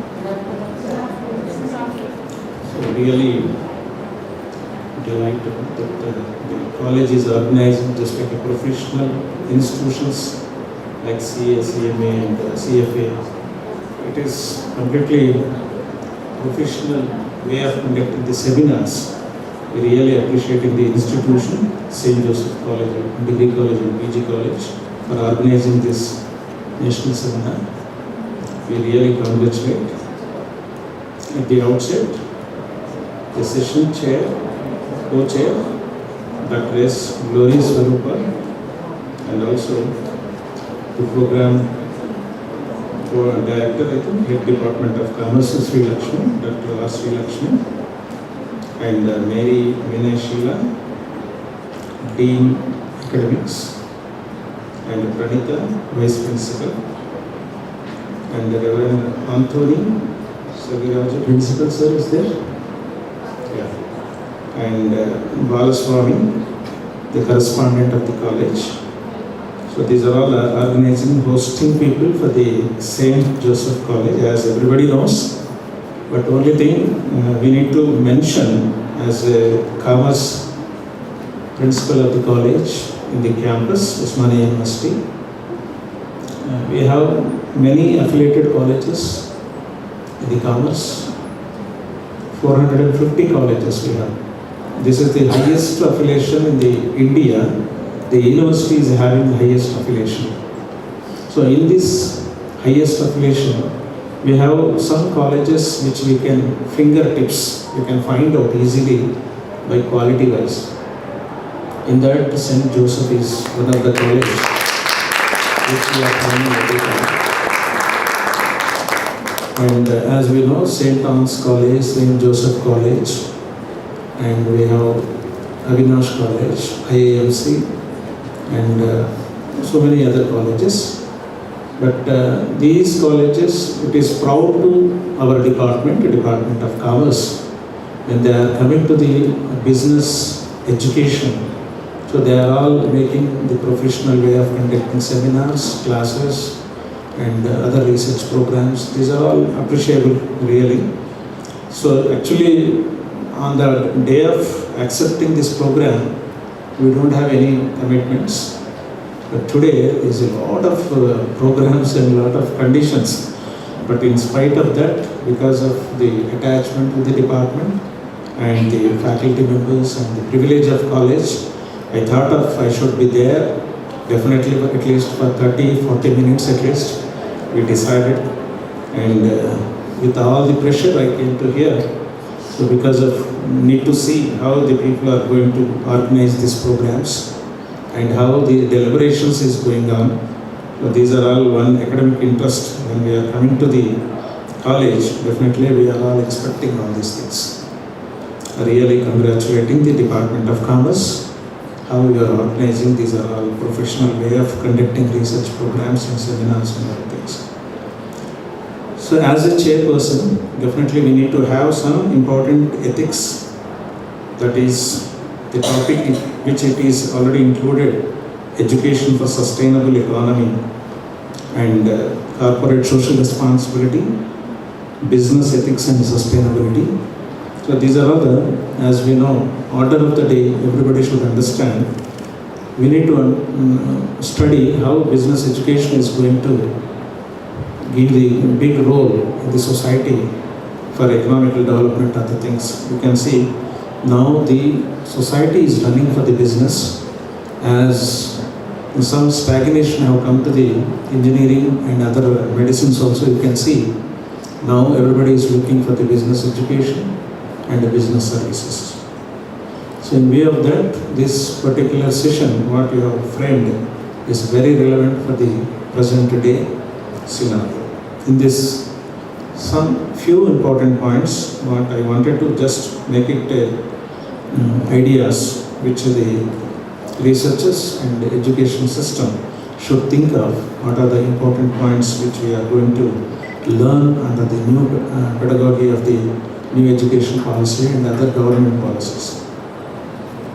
You can see the session overviews: embodying CSR ethics in business curriculum and responsible leadership for sustainable development, and corporate governance and accountability frameworks, and ESG goals, economic sustainable goals, reporting, ethics, and disclosure procedures. Not only this, we have made so many slides, but due to the time intention, time gap, need to precise my presentation. So CSR ethics in education, as we see, the companies are providing the CSR responsibility. Like that, education institutions, particularly like us, commerce education and business management, definitely we need to concentrate on student demand ethical and sustainable business practices. So how to make that, all the things will make it one by one. The companies face stakeholders pressures for the ESG compliance and the global capital markets, so sustainable reporting and future leaders and ethical decision making framework also need to be maintained. If you see the next slide, embodying CSR in the business education, it was given pedagogical approach. It was framed by us because we are all making so many times in the different education institutions and research institutions. So out of these are all knowledge, just we made it something like pedagogical approach, which we are planning for making a education based on the case study methods, which we can take up in the final year, UG and PG. If you take project reports, you can take it as a case study methods for different aspects for the business studies. And experimental learnings, we have to take one course or one semester or one important aspect which you can provide for the experimental model. Then you can understand how best we can reach in this particular item we can identify. The industry partnership, we need to make the industrial partnership. And now the colleges, every degree college, according to the new education policy, they are saying every college is a one research center. Means surrounding your college, definitely there is a lot of educational and business and other social practices are there. That practices you have to observe and you have to write in your project reports that can be uploaded in the Shodh Ganga websites. Then other people can understand how your college 360 degrees observation research will be helpful to the rest of the world.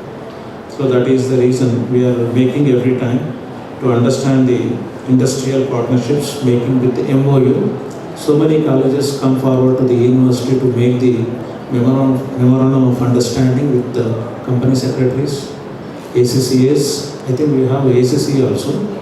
Yeah, and also company secretary and CMA. These are all professional institutions. Not only that, we have so many other industries.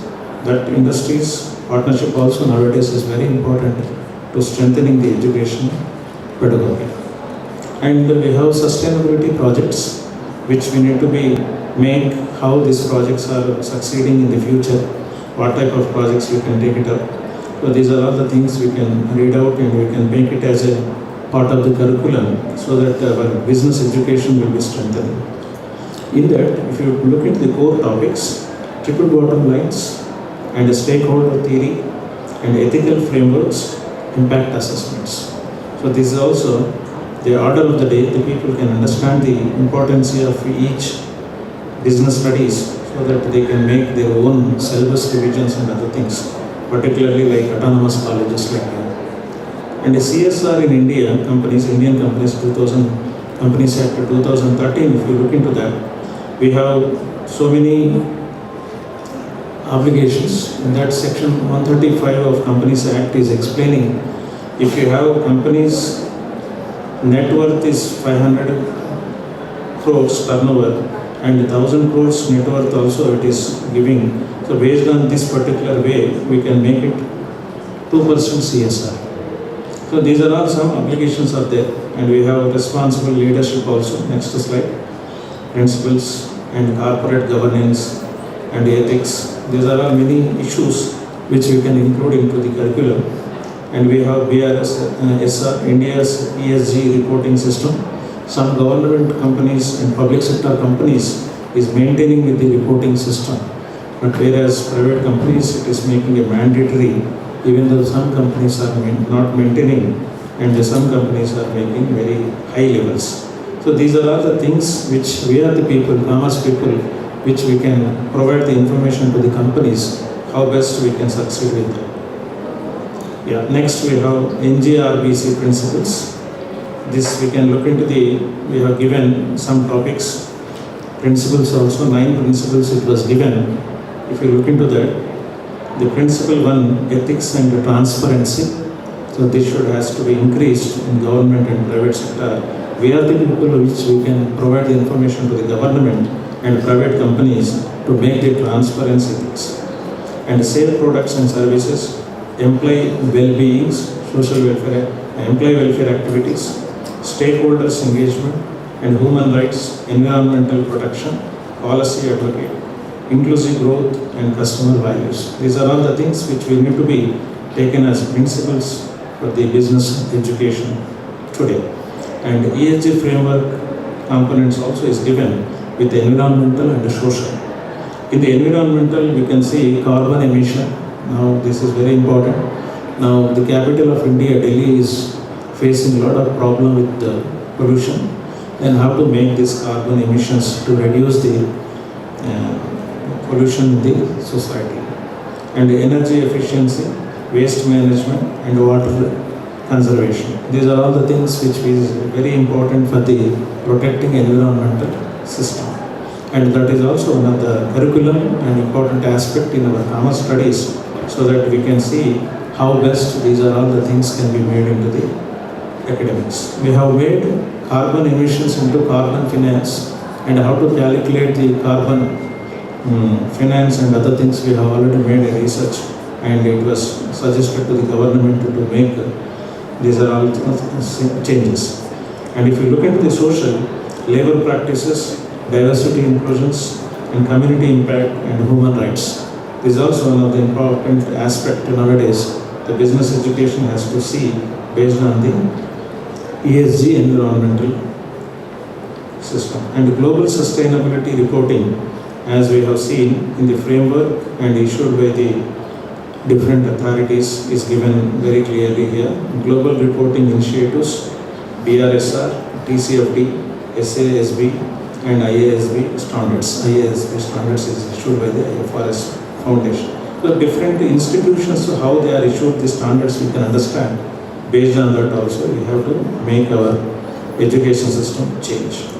And common ethical dilemmas also we can see.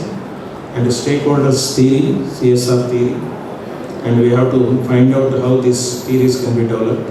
And the social innovations and ethical entrepreneurships, effective technology methods, and the challenges in CSR education. We can conclude with these some important points with a traditional profit-centric mindset among the faculty, and the limited resources for the experimental learning programs, and the lack of standardized CSR curriculum frameworks, and also GAP gap between the academic theory and industry practices. So when we are understanding these are all the points, definitely we can conclude with the good challenges overcoming with these important aspects. Because of time limit, the remaining slides is escaping. So thank you for giving this opportunity. Thank you and all.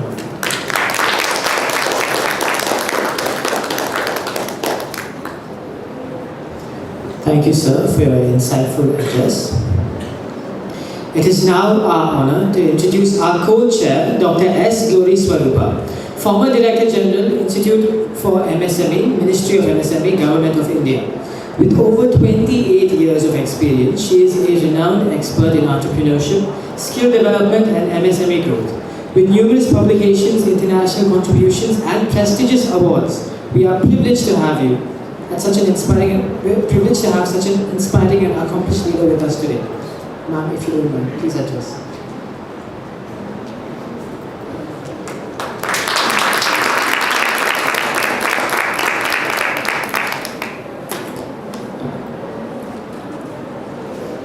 Namaskar.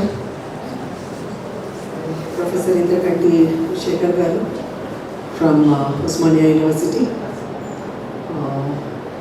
The principal of this college, vice principal, dean, head of the department of commerce, respected faculty members, scholars, presenters, students, and other dignitaries.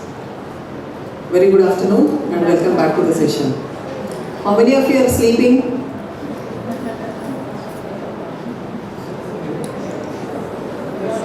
All are sleeping, I think. Nobody is responding. Okay. After lunch it is very difficult. Instead of making them to present, you are asking us to talk. So if we speak, they will sleep more. Alright.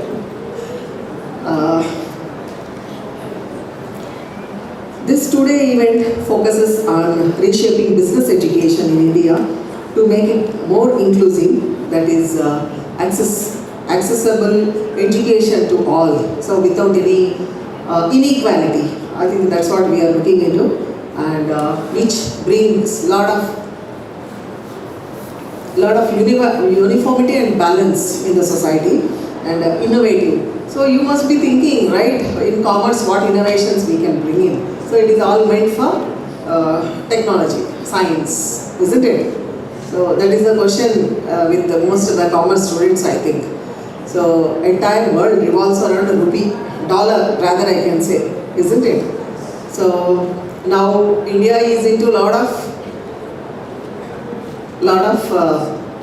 directives by the dollar. Okay, so it crossed 40, isn't it? The rupee value is going down. So what innovations you can make, okay, to make rupee a sustainable one, okay? And the precious metals also is going turbulent times, I can say, isn't it? Yeah. So whoever is not into this business or into not interested also about the metals, I think everyone in India knows what is the price of gold and silver, right? Yeah.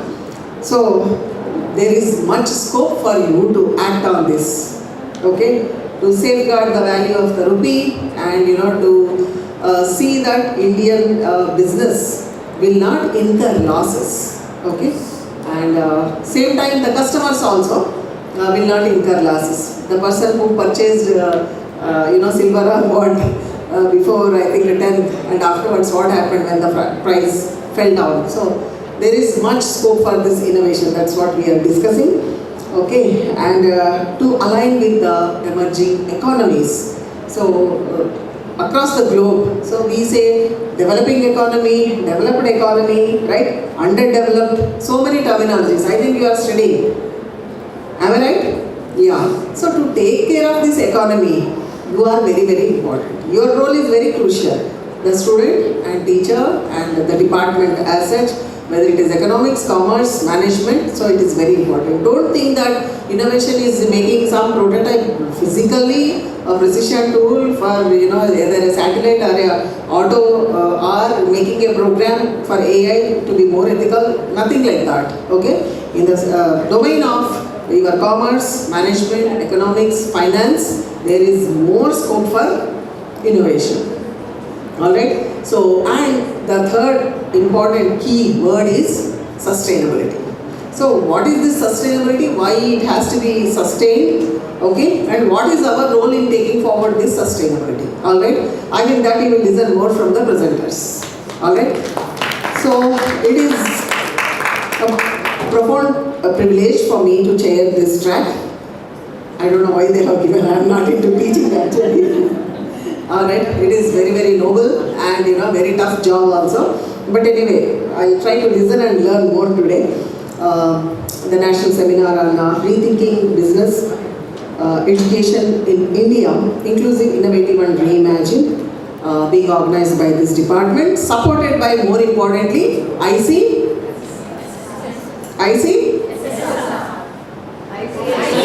You can clap once again, right? Yeah. So you can pat your own back who have worked in getting this sponsorship. So as we gather day 2 after lunch, okay, after lunch you have to be more attentive, alright? So that's how the session will be more sustained, alright? So as I just told about dollar and the precious metals, so India is standing at, I can say, crossroads like, okay? So looking for broader options and real-time solutions, okay? So how do we take care of this? So maintaining a lot of regional imbalances. I don't know how many of you follow the current affairs, like So yesterday there was an election in Bangladesh. So we'll be having a lot of, at national level and political level, lot of changes. So you may not be impacted, but as country we will be impacted. Okay. So likewise there will be a lot of regional developments also. So we are here to discuss. Presenters, why I am telling all these things, even if you made some structured presentation, something, by heart, right? So what do you say, renote in your language, right? So, but still, I would like to listen when you present. At least at the end, in conclusion, you have to say that, so what is the contribution you are adding? Okay? How your presentation or paper is going to make some minor, significance to our present, be it education, inclusiveness, or innovation, or sustainability. These 4 keywords you are aware, right? So you have to not present relevant to the classroom, how a teacher is teaching, but at institutional level, at national level. So by the time I complete another 5 minutes, you have some time. So please see that you use more these words, and your moral of the story should encompass this, at least one of this. Alright? So that is what I am trying to tell you. So these keywords definitely they demand. So how do we move ahead as an institution, taking this education, what we are trying to rethink or remodel for the betterment of our nation. Okay, so we have several models. I think you are good at this education models. But now you are talking about this Indian system, right? Indian system, what is it? Indian knowledge system, isn't it? So morning I was talking about Ayush. So there we had this Indian system of medicine. So now we are using, that is also important system, that is allopathy. Okay, so internalizing whatever the paper presenters are going to share. I think afterwards you are releasing the proceedings? Yes. Proceedings, yeah? Because definitely you have to submit to ICSSR. Otherwise your final installment will not come, isn't it? So what is spoken and how we are internalizing and how we are submitting, then how do you implement? That is also very important. So that's what we have to discuss. So your inclusiveness should definitely have a goal to reach the unreached regarding imparting equal education to all, right? So that should be one thing. And the second one, it should also have a component of Indian values. When you change your education module, I think that should definitely have the flavor of Indian values. I think that is the responsibility of teachers. And sustainability, already the professor has told, the ESG and all. So now it is a practice. Definitely it will be a strict compliance at individual level, at institutional level, and at country level also. So we should not think that when it comes to sustainability or ESG, okay, it is only by United Nations, only PM or Environment Minister or somebody should respond to that. It is not like that. Individually also, that compliances at home level, at institutional level, it is very much required. So I just want to talk about this key words. So the sustainability, the innovation, the inclusion, these 3 competencies I can say.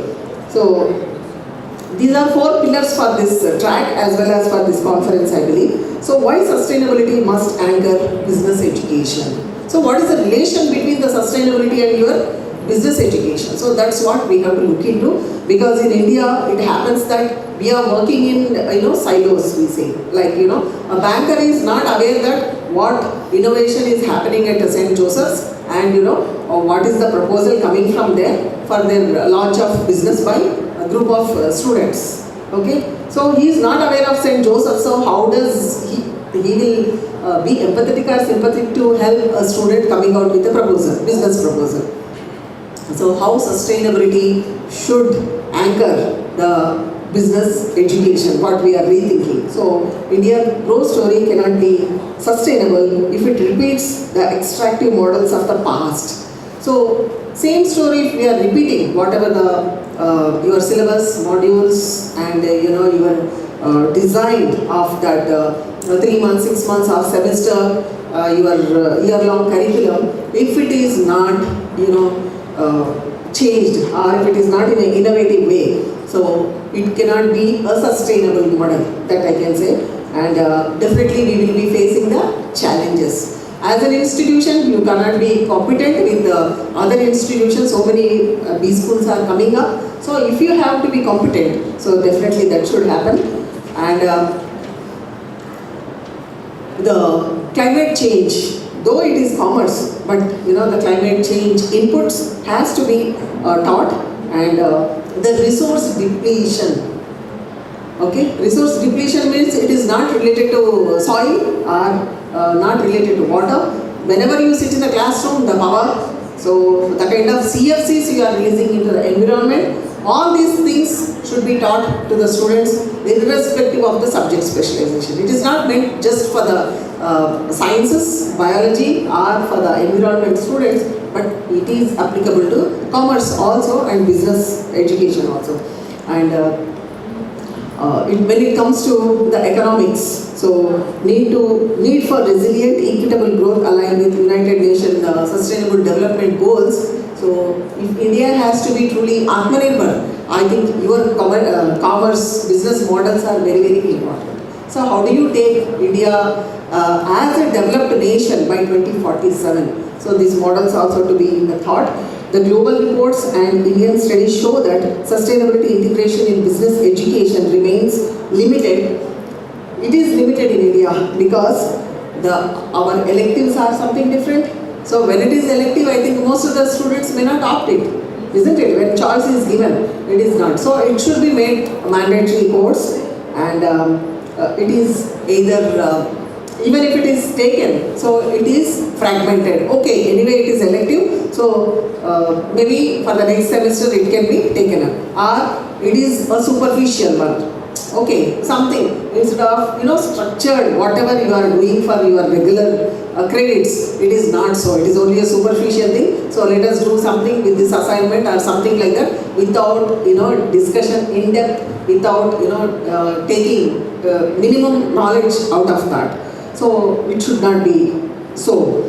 So that's how you can make your course very, very sustainable. And the profit, it should be pursued responsibly, and ethics should guide the decisions for student and for the teacher also. And the CSR should become strategic, and it should not be philanthropic. So the companies, the industries, whoever is making that profit, so they can do. But whoever is not making the profit, what do they do?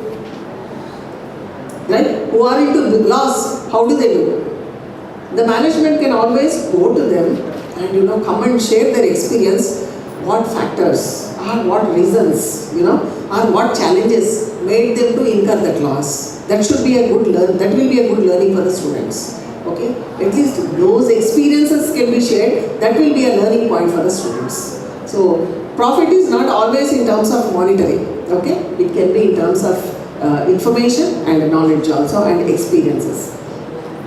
So role of business ethics in our sustainable economy. For that, what business education can be given to the students. I think you all heard about Anna Hazare?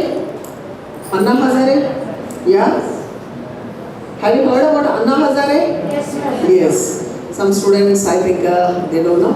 Okay, he adopted a village called Relegaon Sindhi in Maharashtra, and he was coaching the students who are failed candidates. He was bringing only the failed students from the schools who are who were sent out because they cannot continue with their education. School told we cannot manage them. They were sent out. So he was bringing those students and offering the coaching, and many civil servants have come up from that school. He adopted that village. Apart from along with education, he did a lot of community and social development also. So that kind of ethical models can be approached. In the sense, like whoever is very weak, I think they can be given additional tutorial in the vicinity, or maybe from your group D cadre staff. The children can be given coaching in the college by the students or by the faculty. So that's how we can make bring a social change and ethical change. So, like this, there are many things. I want to listen more from you, and at the end, just I wanted to tell that. So, the departments, like especially commerce, management, and finance, economics, all these big schools, okay, they should make more change makers. Okay, they should bring more change makers along with the education, and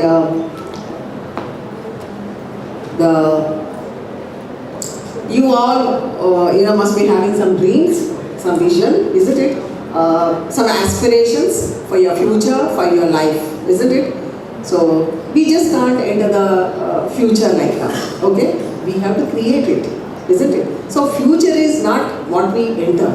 We have to create. Like your teachers, they have completed more than half of their life. We have all completed half of our life. But for you, so more life is ahead.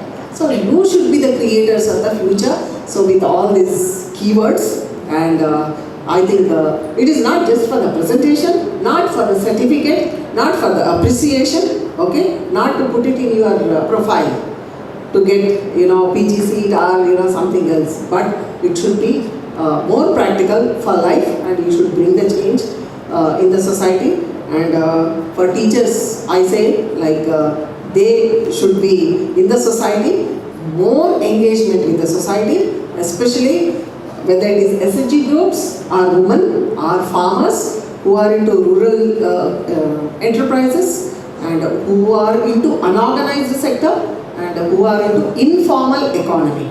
They should be more engaged with them. That's how whatever the knowledge they have from the classroom, it should help these community to increase their income, and whatever the field experience they have in the business, that should strengthen their classroom experiences. So that's how we can make it more inclusive, more sustainable, and more innovative business model of education. So my best wishes to all the presenters.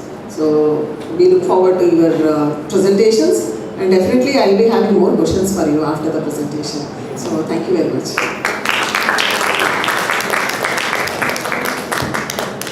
Thank you, ma'am, for your motivating and insightful words. We now move towards the paper presentation session of Track 4. Before we begin, we would like to inform all presenters about the presentation guidelines.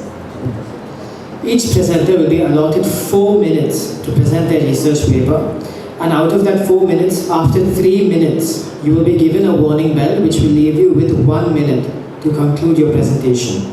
This will be followed by a 2-minute questionnaire and feedback round by our respective session chairs. We request all presenters to kindly adhere to the time limit for the smooth conduct of the session. We also request the audience to maintain silence and extend their cooperation for all the presenters. We now invite Aarti ma'am to address.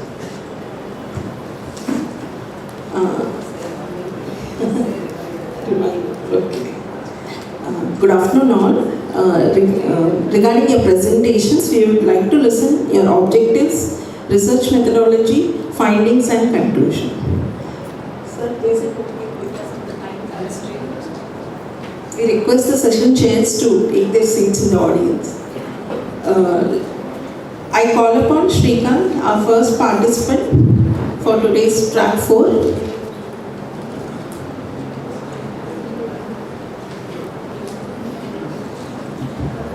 Well, I am Shrikant Kashwani, research scholar under the supervision of our chairperson, Professor Indra Kabishes. Okay, I don't want your 4 minutes. I came here to ignite one idea because all of here students have become students, I think so. Okay, the seminar theme is Rethinking Business Education and Inclusive Innovation and Reimagined Future. But the question is, do you have the courage to rethink? Do you have the courage to reimagine your future? How many of your textbooks teaching reverse logistics to you? All textbooks teach you a product is moving from factory to customer. But what about the waste we are dumping into? Does anybody teach? Does any textbook teach you to what to do with the waste we are dumping in the environment? Do you think any idea? So I came with a case study with the surroundings of your college. We have one sewerage treatment plant nearby your college, that is Amarpet and Nagol STP. The wastewater you are dumping is their what we call raw material or opening product, and with that wastewater they are earning 40 crores per year. But do you have the courage to imagine that and implement in your curriculum? Do you have the courage to implement one project on circular economy? And my title of my presentation is Circular Sanitation and Energy Transitions in Hyderabad, a case study of Hyderabad Metropolitan Sewerage Board with reference to Amarpet and Nagol. Okay.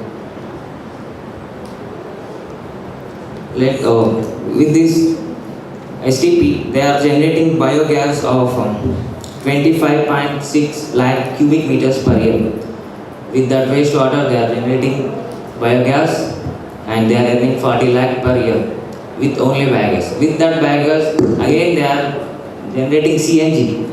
If you have any CNG vehicle, that you are using the CNG from Nagol plant itself. And when I am suggesting you that to have to implement in your curriculum that as a finance students or any BBA students are here, you can go to that plant or nearby any circular economy models and please have a study of their NPV, IRR, etc. which you are learning in financial management. Thank you.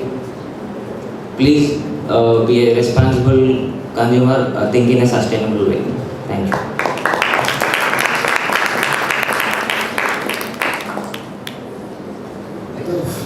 Questions?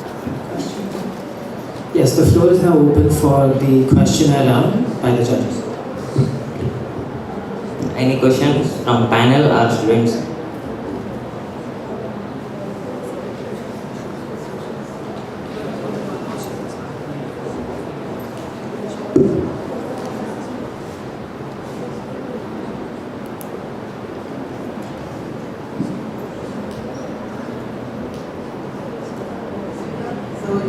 Good presentation and good case.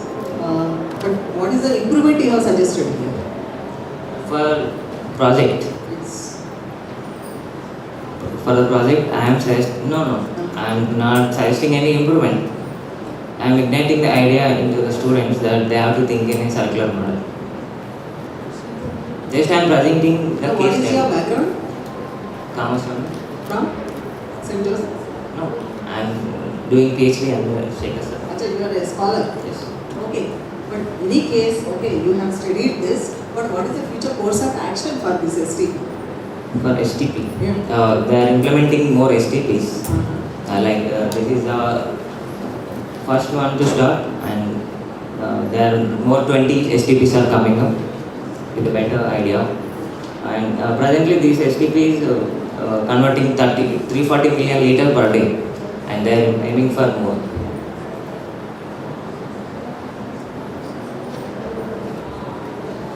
You have published the case? No, I sent for this seminar, but I published several on this type of. On this, you have you published? Yes.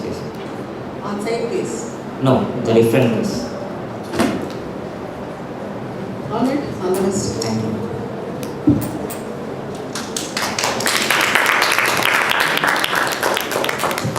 I would now like to invite our next presenter, Apur Vigneshwar Reddy Amara Geetika from the Indian Institute of Management and Commerce to present their research paper.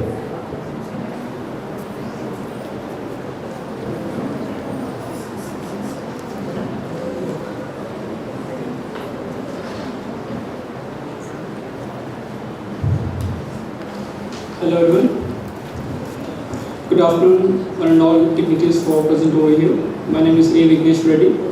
I am the author of the study, and she is Amara Geetika, co-author, and Bhaumik Mishra, one of the co-author. We are pursuing MCOM first year. We are from Indian Institute of Management and Commerce. Bhaumik Mishra, co-author, will give a brief introduction about the study.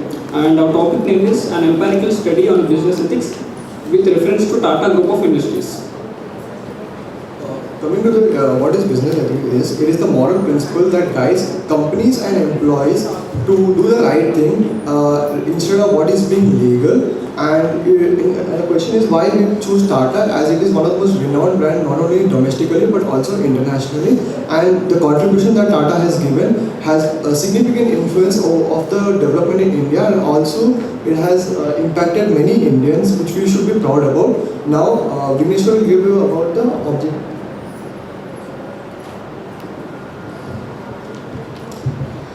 Coming to the needs and the objectives of the study. In today's global and competitive world, companies face pressure for profits. The study addresses how companies like Tata maintain integrity while growing globally. It also evaluates how ethical governance influences performance and societal trust. We have taken two main objectives for this research paper. Those are the first one, understanding Tata's ethical practices, and the second objective, ethical governance and accountability.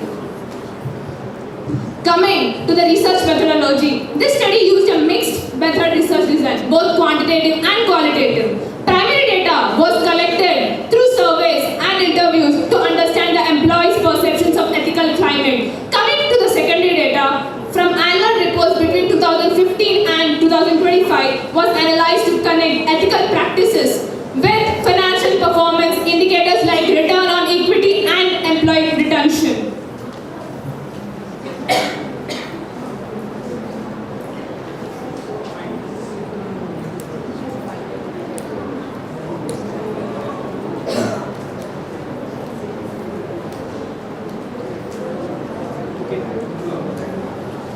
In our research, we have discovered three major findings. First one is ethics boosting the profits. There is a clear link between ethical behavior and financial success. And the second finding which we have found in our research is leadership in foundation. Like leaders like Ratan Tata, how they build a strong trust in between the business organizations. And the third findings is purpose beyond the profit. As many of you know, Tata Group of Industries is the only industry in the market who are giving the large proportion of the profit to trust. And next suggestions, we are not that good position to suggest Tata Group of Industries, but it is a part of our research. That's the reason we are giving some suggestions, not only for Tata Group of Industries. It might helpful for other business organizations. First thing we want to suggest is establishing a formal code of conduct. It helps employees to boost the performance. And the second thing is integrating the ethics in strategic decisions. And third thing is, and last one is conclusion. We can conclude our study that Tata Group of Industries is an organization earning the profits along with maintaining the strong business ethics, honesty, transparency and accountability, leading the business organization sustaining in the long term. And the scope of further research will be given by co-author Amargit.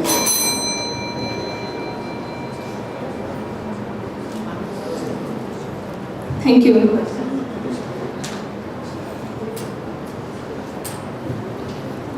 This presentation is over? Yeah, because time also is complete. You attempted with a good topic which Tata company you have taken up. But how do you collect data?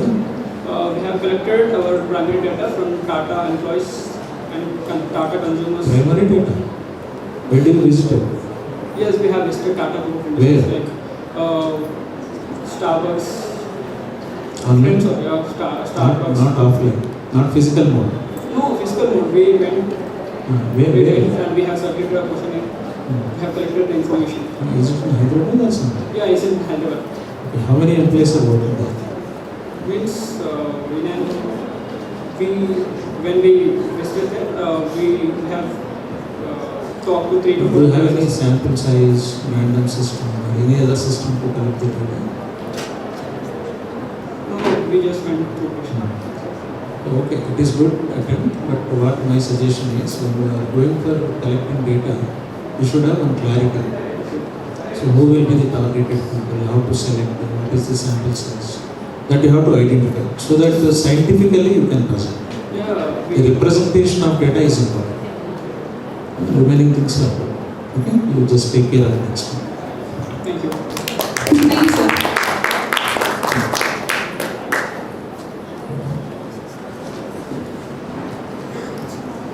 Thank you for the presentation. I now invite Ms. T. Swarnalakshmi and her team from DBBM Degree and PG College for Women to present their research paper.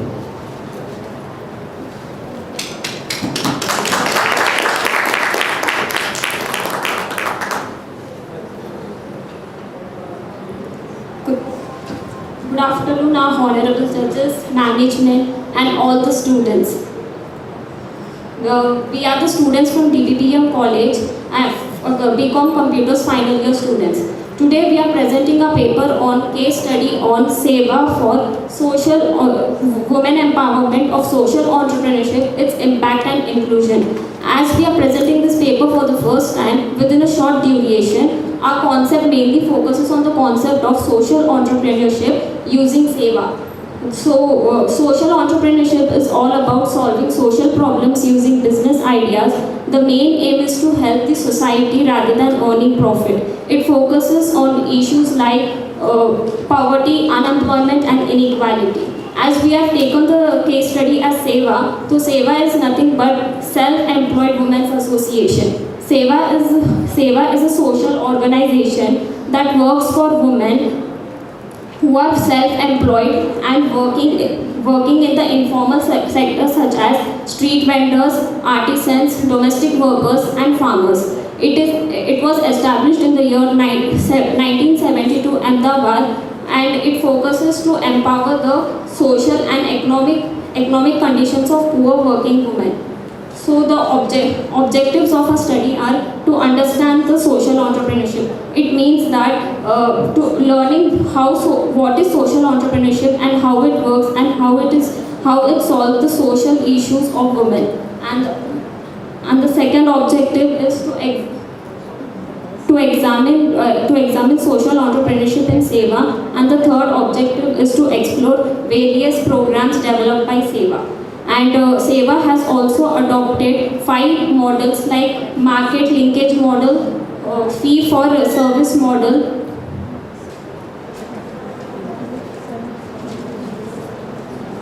Good afternoon. I would like to continue the presentation. So as we all know, what is SEVA? SEVA is Self-Employed Women Association. It was established in Ahmedabad in 1972. It mainly focuses on Gandhian thinking like guiding force like Satya, truth, Sarva Dharma, integrating all faiths and all women, Ahimsa, non-violence, and Khadi, propagating all local employees and self-reliance. It includes street vendors, home-based workers, artists, small producer who does not have job security. SEVA's core principles are: the first principle, self-reliance. Self-reliance believes that women should earn their own income and manage their lives independently. The second principle is collective strength. Women are encouraged to work together in group and cooperative, which helps them solve problems collectively. Third one is full employment and security. If as woman is working, she needs full employment and security. Findings of the case study are it organized self-employed women working in informal sector under one platform. SCWF provides skill training and vocational education. Findings from this case study, we found that SEVA has significant improved employment opportunities for women and skill training and microfinances, leadership among women. So I would like to suggest that government should take up more policy assistance and digital platform for training, marketing and financial services for women in rural and remote areas. I would like to conclude that SCWA is a successful and inspiring model for social entrepreneurship. It empowers women through employment, income generation, skill training and microfinances. Social security services improve working stability and dignity.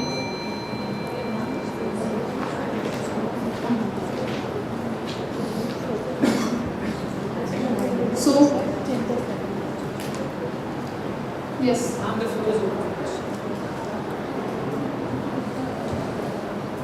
Here 3 names are written, only 2 are standing Yeah, there. ma'am, we are actually guided under Swarnalata ma'am. She is also having a paper presentation right now. Okay. What is the turnover of Seva? How many countries they are exporting?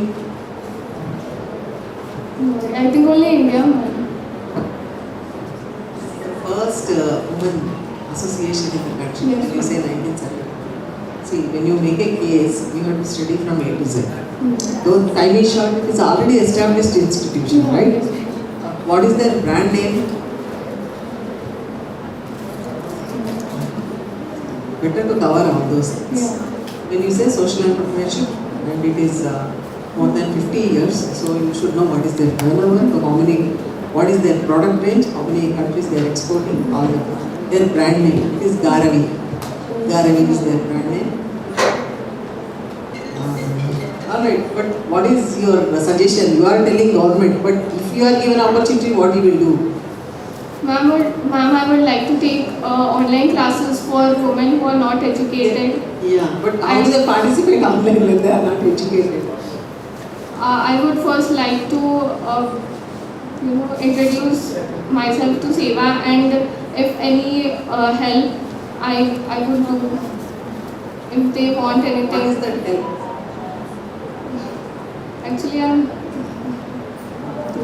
Alright, so think in this direction, okay? Okay. All the best. Thank you. Thank you for your presentation. Now I'd like to invite M. Sonali and Darshana Puri.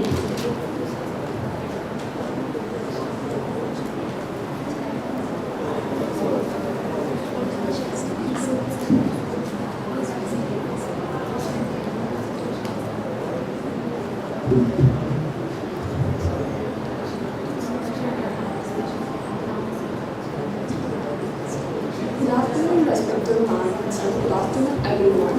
So, our topic is talent acquisition and development practices in organized retail, a study of HR. Why we have chosen this topic means, like in retail industries, like there is a lot of competition and there is a high employee turnover. So, a lot of employees are leaving the jobs frequently. So we thought recruitment practices and development practices are important. So why especially H&M? It's a global multinational company. So and it followed a HR structured manner. And for introduction, when we came to introduction, HRM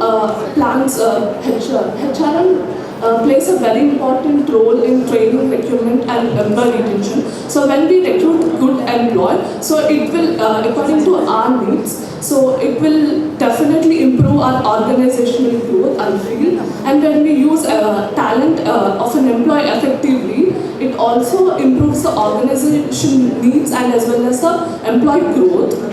So our study mainly focuses on recruitment practices, effectiveness of an employee, and research problem. We have found that employees are leaving the organization frequently because of lack of employee satisfaction, and there is a strong need for recruitment practices and development. Understanding employees is mainly become a biggest challenge. When we engage with the employees, we get to know that what is their needs. If we just fulfill their needs, they get satisfied and they'll do best job for us.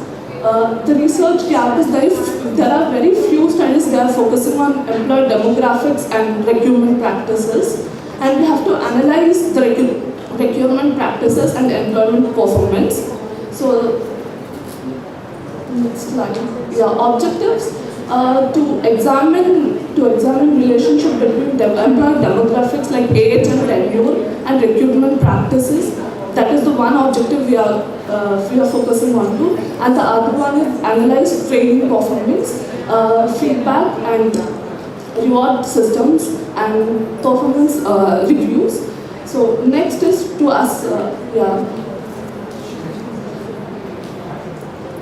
So we have used JASP software here for Pearson's correlation. This examines the relationship between two variables.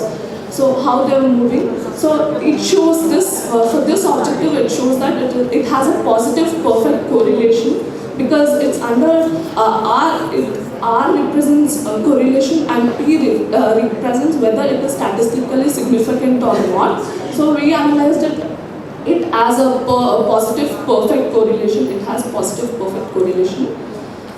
So we analyzed it.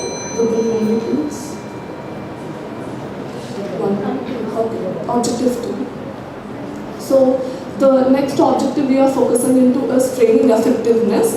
So this also we have felt it has a positive correlation, perfect correlation, because it's all under 0.001. So the third objective, because I'm running out of time, I'm just making it very fast.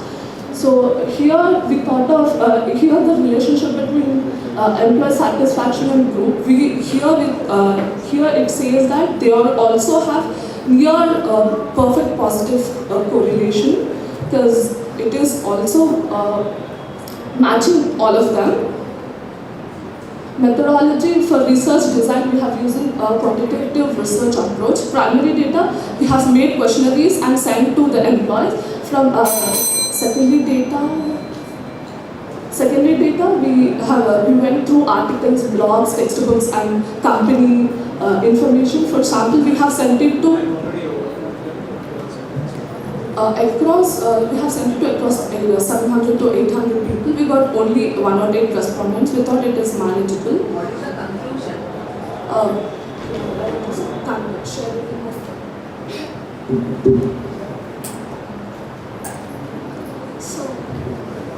In talent management practice at H&M are well structured and recruitment training and performance system positively influencing the employee satisfaction. In future scope, the study can include more sample size and H&M can also compete with retail companies and reduce employee turnover and keep employees for a longer time.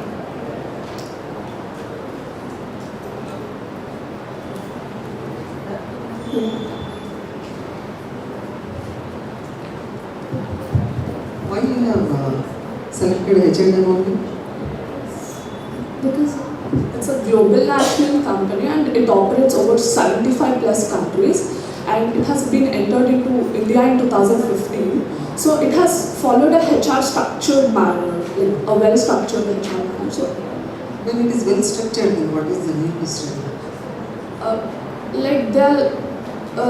But employees are not like that when much. you selected one Indian company, that would have been more efficient. No, they are getting some livelihood by working there.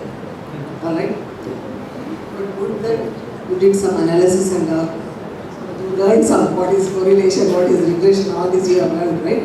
Significant level, all that I think we have learned. Alright, but next time when you do, do with Indian actions, Indian supply chain, okay? Indian retailers, select that. Alright? All the best. Thank you, ma'am. Thank you, sir.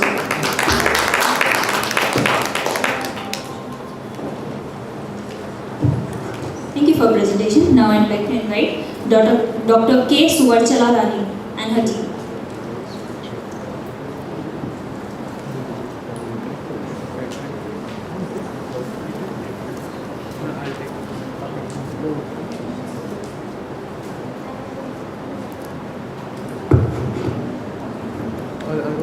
Good afternoon everyone, I am Nishchal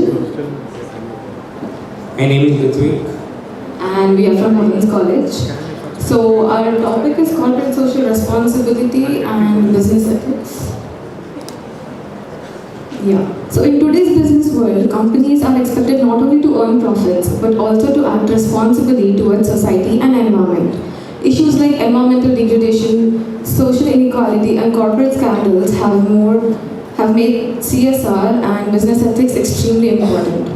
The research gap is, although CSR and business ethics are now commonly taught in management programs, we still do not clearly know whether the education actually shapes how the students think and act ethically. Many students understand CSR concept in theory, but it is uncertain whether this knowledge truly influences their attitudes and real decision making. Moreover, The research focuses on what companies do rather than the management students as future leaders. Our objectives are to assess the level of CSR awareness among management students, to analyze effect of CSR awareness on ethical orientation, and to evaluate the influence of CSR and ethics-related curriculum exposure on ethical orientation. The methodologies, we used a descriptive and explanatory research design, and the data was collected from 84 management students using a structured questionnaire. Responses were measured based on CSR awareness, perception, ethical orientation, and curriculum exposure using 5-point Likert scale. We applied descriptive statistics and multiple regression analysis using Microsoft Excel, and we tested 2 hypotheses. Hypothesis 1 is CSR awareness significantly influenced the ethical orientation, and hypothesis 2 is CSR perception and curriculum exposure significantly influenced the ethical orientation. Let me guide you through the findings. So table 1 shows the means of all the variables. Ethical orientation is high with a clear preference for ethical decisions over short-term profits. CSR curriculum and practical exposure are limited, highlighting a gap between theory and real-world practice. So table 2 shows the effect of CSR awareness on ethical orientation, which is our hypothesis 1. As the p-value is greater than 0.05, the model is not significant. The experiential learning is needed to bridge the knowledge-practice gap. And the table 3 shows the effect of CSR perception and curriculum exposure on ethical orientation. CSR perception and curriculum exposure together explain 61% of the variation in ethical orientation. Hence, it is a good fit model. Hypothesis 1 is rejected and 2 is accepted. So the overall insight is that CSR awareness alone did not significantly influence ethical orientation. So knowledge alone is not sufficient. But CSR perception and curriculum exposure have strong and significant effect on ethical orientation. Although our study provides useful insights, future studies can use a larger and more diverse sample across multiple institutions and regions. Include additional variables such as moral reasoning, leadership style, cultural values, or institutional climate. In the conclusion, our study highlights a crucial insight. While management students are aware of CSR, awareness does not alone guarantee ethical behavior. Meaningful curriculum exposure and positive perceptions play a much stronger role in shaping ethical orientation. Therefore, value-based and experiential education is essential to play ethically responsible future managers. Thank you.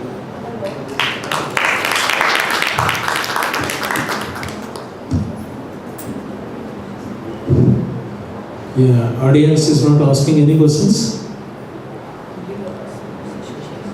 Okay.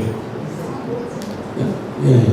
These the suggestions you well framed, but you should have given how best we can do all this in the education system. What are the curriculum changes? What are the pedagogy? All these things. How the higher education responsibility, college education responsibility, university responsibility. You might have studied and given very clarity what are the things required. Except that everything is good. But do you have any reviews on this? Any reviews made? Any other earlier studies or anything? Yes, sir. The references shows that there are many studies, but then still there is a difference. The references mainly focuses on how the corporate should work instead of focusing on the students' mindset and their preferences. Majority of the study. So that is how we came to a conclusion for the research gap.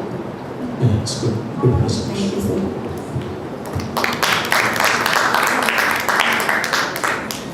Thank you for the presentation. Now I'd like to invite Nishchal Sumit Agarwal and Ritvik Reddy to present their paper. Same team actually. My apologies. I would like to invite Mrs. Veena Malkhed to present her paper.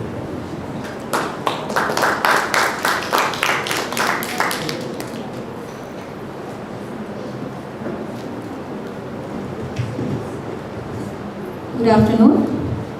This is Veena Malkhed, Associate Professor from Madhuka College. So today's my study is on understanding generational cohorts in AI adaptability and integration in teaching and learning. So I thought why only corporate side? Let us, as an educator, I wanted to contribute what policy changes the education institutions have to make to help the teachers in learning AI.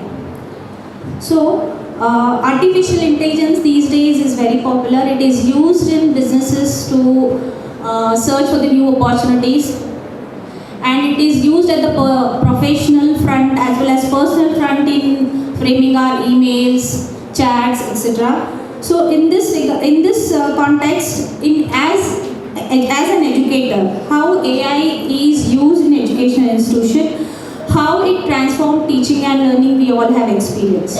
So as a teacher, I thought how teachers are able to adapt, what support they need in implementing this new innovative teaching learning method I wanted to focus.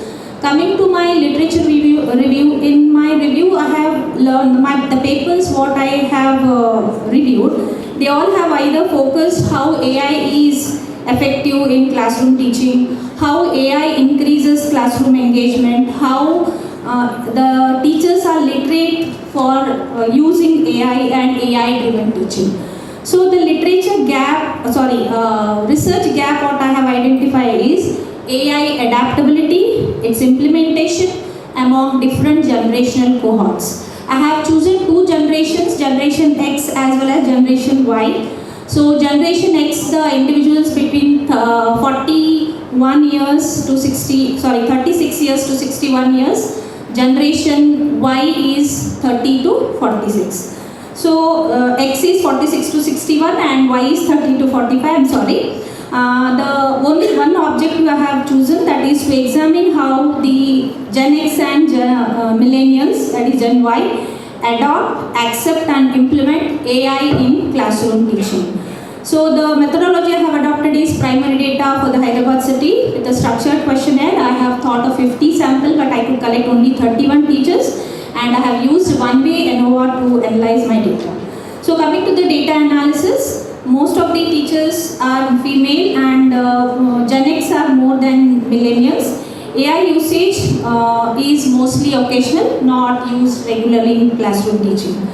So coming to questions were asked in confidence and training of AI in classroom teaching. So teachers were of the opinion that they need proper training and their confidence level is moderate, and they find it very difficult in choosing the correct AI tool in teaching. What method has to be implemented for what type of teaching?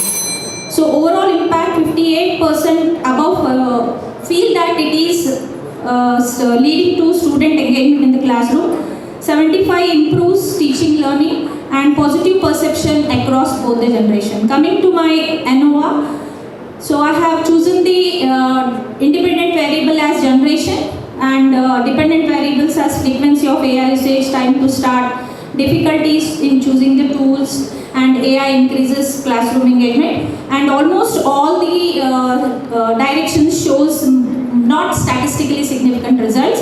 Only frequency of usage, one generation shows higher than the another one.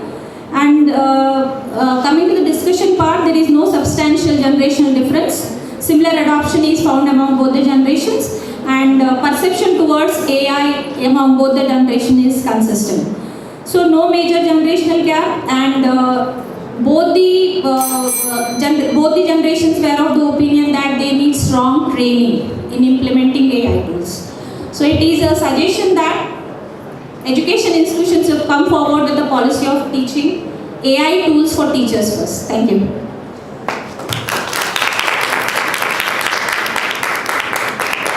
Yeah, you have read the teaching using the AI is good. Yes, But do you find anywhere the commerce things going on with the AI-driven activities? Yes, sir. They are there. But in this paper, I have just taken teaching. Higher teachers in higher education institutions I have focused in respect of commerce teachers. Tomorrow, if you suggest this, tomorrow no teacher is required, I think. No. Using. So we need to teach using AI tools. So without teacher, AI cannot be used in the best So way. what is the limitation in this? How the teacher can control the... So teachers can use the AI tools in making teaching effective, but teachers cannot be replaced with AI. So that is controlling is very important. Thank you, sir. Right.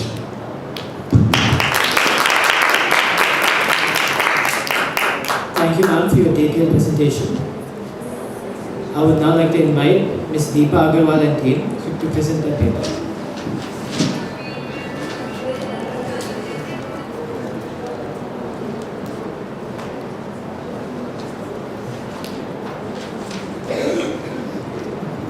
Good afternoon, judges, faculties, and fellow participants. My name is Dr. Soumya Reddy and she is Ayala Kaupuri from St. Mary's College. We worked on this paper under the guidance of Deepa Agarwal. Today we are going to present a research titled Swipe Now, Pay Later, a study on credit and EMI usage among students. Coming to introduction. In the recent years, cashless transaction and easy EMI options have made credit highly accessible to everyone. These facilities provide convenience, flexibility, and immediate purchasing power. However, limited financial awareness regarding interest rates, hidden charges, and repayment terms often leads to financial stress and repayment difficulties. This creates a need to study responsible credit usage among students. Coming to research problem in the gap. Most existing studies focus on general consumers or working professionals with limited attention given to undergraduate students. There is insufficient research on how credit cards and EMI affect students, budgeting, saving habits, and repayment behavior. We also notice that not much research talks about how students feel when they are in debt, like stress, anxiety, or pressure. Objectives of the study. The first objective of the study is to understand how students use credit, like what they buy and why they prefer the credit. And the second objective is to see how credit affects their saving and budgeting habits. And the third objective is to check whether students are aware of interest rates, charges, and rules of being used credit. Methodology. The study follows the descriptive reasons designed to understand student behavior related to usage of credit. Primary data was collected through a structured questionnaire using Google Forms and our sample size is 1 of 7. Convenience sampling was adopted, selecting students based on availability and willingness. The data was analyzed using percentages, tables, and charts to identify patterns in usage, awareness, and stress levels. Over to Kaupuri. Analysis and key findings. The main reason for using credit card and EMIs is convenience, lack of cash, easy transfer, and peer influence. Many people find that they have financial literacy. 80% of the people feel that they have enough financial literacy to use credit cards. 18.8% people feel that there is no financial literacy to use credit cards in EMI usage. Next, discussions. We have taken respondents as undergraduate and postgraduate students. Most of the respondents are 18 to 21 age. They use credit cards. They take something now, they use credit card, and at the end of the month they struggle to pay the money. They take EMIs or they use the credit cards from the family members to repay it. This makes a lot of influence for people. Mostly students use these credit cards for shopping of gadgets or to pay the fees of the college. Lack of awareness about interest rate, charges, and repayment of loans is very delayed. People don't have financial literacy. Like, I don't say it's financial literacy, but people need to know what are the interest charged if they take credit cards and all. Findings. Students use credit card cautiously with limited cards ownership and occasionally EMI and used mainly for essential purchases. Low financial awareness leads to budgeting issues, repayment delays. Conclusion. Credit cards and EMIs offer convenience, but low income and poor awareness of charges often results in overspending and payment stress among students. References. These are the references we have taken. Thank you. Yeah, it's good, but why you chosen for the students? So because students have a regular income. But they don't have any income, they are depending on the parents. No fixed income is there, sir. Like if they're employed, they'll have fixed income, but students don't have Is it. really they are the targeted people for your research? Yes, sir. But there is no much credit cards. They are not using much. Yes. Most of the people. They are not repaying. Parents has to repay. Yes, sir. To repay that, they take EMIs. So without knowing any other financial literacy, they are using. It's not like that, sir, but they have to see the interest rate and all. The person who are using that, you should know everything. That is the reason. Something you might have added to some more people who are really spending, really paying. That might be some more research will be done. Okay, anyhow, your level you did it. I have one question. what way this topic is relevant to this seminar? Your presentation is relevant to this seminar. How it is relevant? Question అర్థమైందా తెలియదు మీరు చేసిన presentation ఈ seminar టాపిక్కి లేకపోతే ఈ ట్రాక్కి ఎంత relevant ఉంది? Is it matching?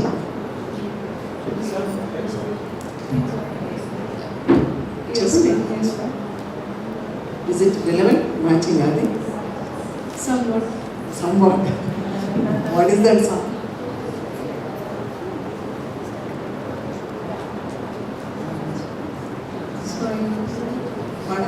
We need not be sorry if you okay. All right. Thank you for the presentation.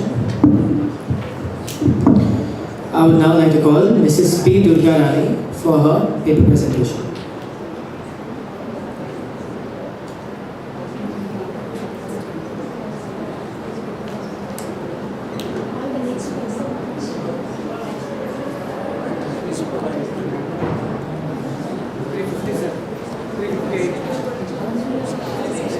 I would like to call Kushi from 3IT to present her paper.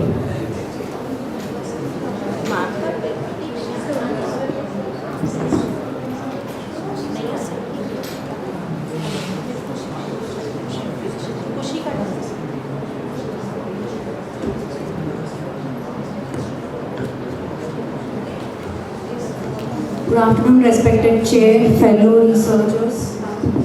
I am Kushi Singh from BCom 3IT, studying at St. Joseph Degree and PG College, and I am here to present my paper on responsible agri-tech for sustainable development, integrating CSR ethics in education through agro-wise soil sync, innovative idea I am working on. Let us resume to the objectives. Can I have slide 3? Next slide. My study majorly focuses on whether agri-tech can integrate social responsibility and circular economy principles along with farmer education. The methodology used in my research study is qualitative data along with comparative analysis and conceptual framework.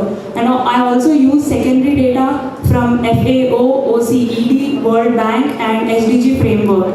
And it is also based on a case study and innovative idea I'm working on, which is agro-wise soil sync. To properly understand my research study, we need to understand about the case study. Next slide. Introducing agro-wise soil sync. It is a biodegradable capsule-based soil sensor which is mimicking IoT sensors technology without having a mechanical part in it. Hence, it does not generate any e-waste. Instead, it biodegrades itself into the soil and even produces nutrition and fertilizes the soil by providing NPK nutrition. Lot of Indian soil assessment says that in Indian soil, over 140 hectares of cultivated land is there, but still the farmer doesn't have any knowledge about soil testing, or they cannot afford any expensive soil sensors. Hence, the case study, my innovative idea, which is biodegradable soil sensors made from biodot technology, which is based on agriculture waste like rice husk. Biodot technology has been only introduced in biochemistry world in 2025. Hence, it is very innovative. The validation to my concept has been approved, but I am working on the formulation of it. Hence, I am trying to understand how CSR and ethics can be integrated in the design level itself instead of having it in the reporting level or just for the management sake. The comparative analysis between a traditional IoT sensor and a biodegradable sensor are: the traditional sensors are high cost, hence small scale farmers cannot afford it. It generates e-waste after it is getting used. But biodegradable sensors, when the formulation and the concept is right, they become very relatively cheap and small scale farmers can easily access them.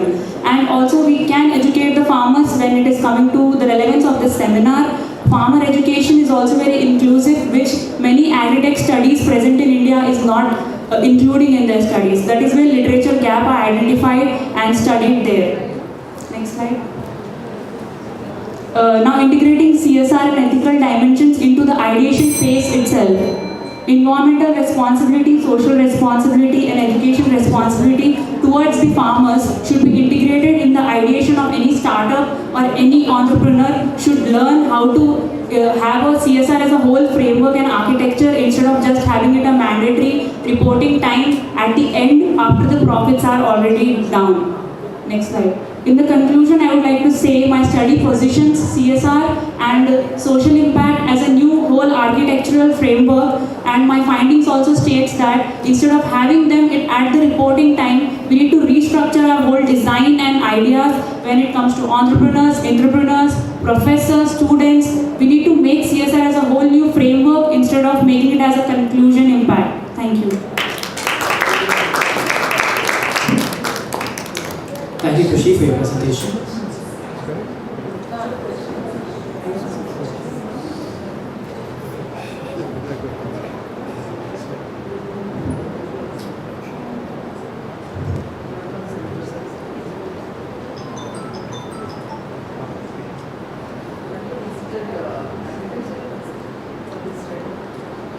Hello.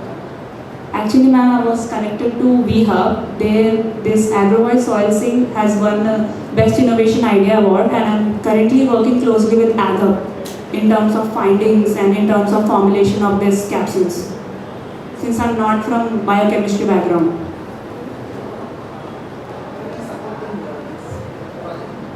Right now it is in ideation phase. We are validating the concept because the formulation of ligands, there is ligands which we need to properly pick up and put together so that it can mimic IoT sensor technology. Since we are not having any mechanical parts in this capsule, we need to make chemical that much intelligent that it can deduct the nutrients in the soil and also send us the signals to our apps and websites. So that's why this chemical bonding is really, so we need like 2 to 3 years of R&D to make it happen. But once it is happened, it has the potential to change the whole agriculture economy of India.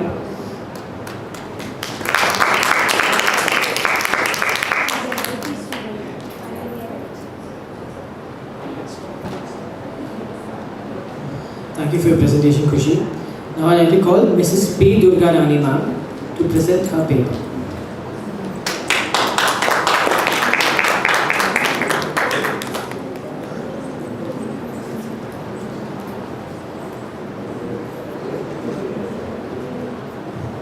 Good evening all.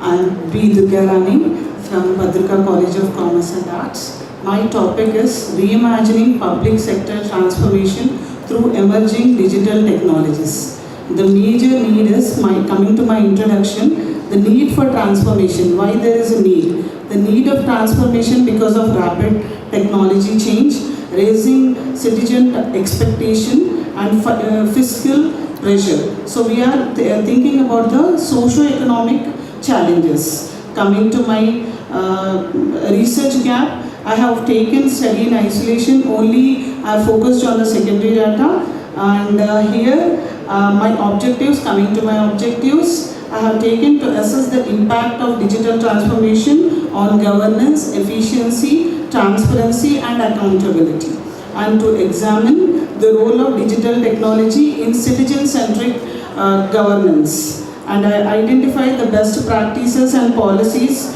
framework for the successful transformation, to analyze the challenges relating to digital inclusion, privacy, cybersecurity and ethics.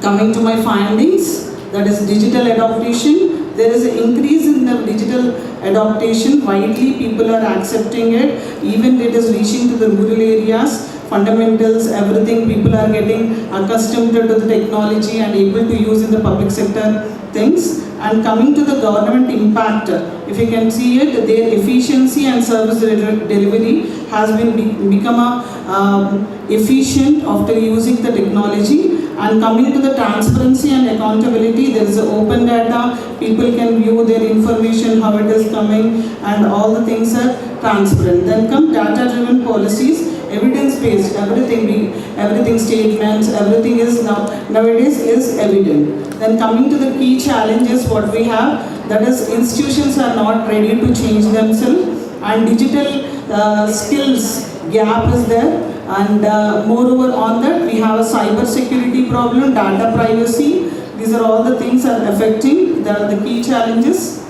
Coming to my conclusion, I would say that sustainable transformation requires aligning technology with governance, online and public accountability. This is my opinion. Thank you.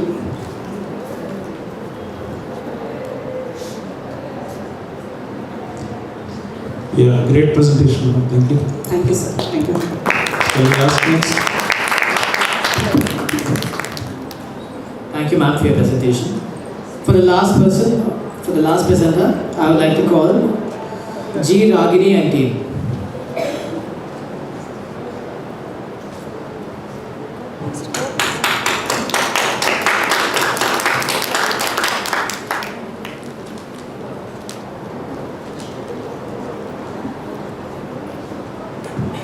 Good afternoon, everyone. I'm Ragini and she's my friend Nusrat. Under the guidance of Dr. Ananda Lakshmi, we are going to present our presentation, a study on awareness of ethical dilemmas in the modern business environment among youth, with special reference to workplace ethics of undergraduate students. So, moving on to the research gap. This study aims to understand students' ethical awareness and their decision-making patterns in the workplace.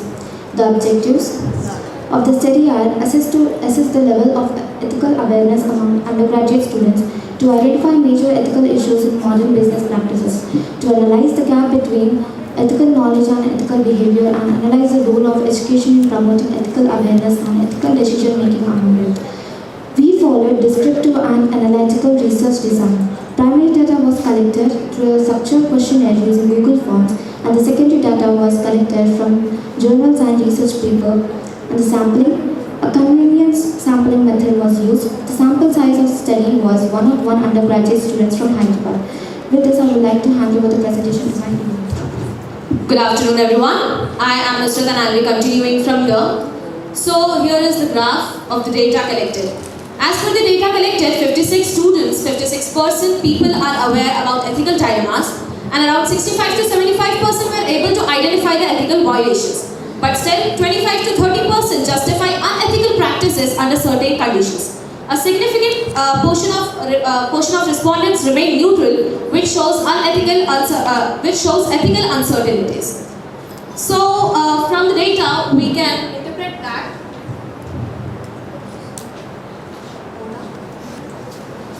So from the data, we can interpret that students report informal sources more to learn ethics rather than structured coursework. Ethical reasoning is often affected by pressure, society, culture, personal relationships, outcomes, etc. Their decisions are either relationship-based or outcome-based. So ethical knowledge does not guarantee ethical consistency. In the conclusion, I would say many exhibit ethical flexibility, though they recognize the unethical behaviors, just because of the personal relationships, organization, pressure, or if the perceived benefits about themselves. And despite some exposure in education about ethics, there definitely exists a gap between learning ethics and practicing ethics. Students may view unethical actions as strategic decisions just because of normalization of unethical practices in real business environment. So there is a need of experiential ethics education, practicing case decisions, value-based learning tailored to social realities of Indian youth. Because awareness begins from ethics, but courage completes it. Thank you.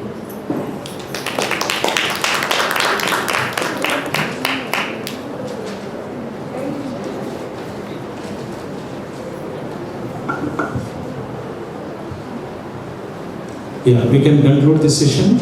Thank you, Nusrat, for the energetic presentation. Yeah, we have 11 papers now. Yeah. I'd now like to call upon the Dean Academics, Mary Vinay Sheila Ma'am, to felicitate Professor Indra Kanti Shekhar.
I would now like to invite Mrs. Ananta Lakshmi ma'am to felicitate Dr. S. Glory Swarupa ma'am.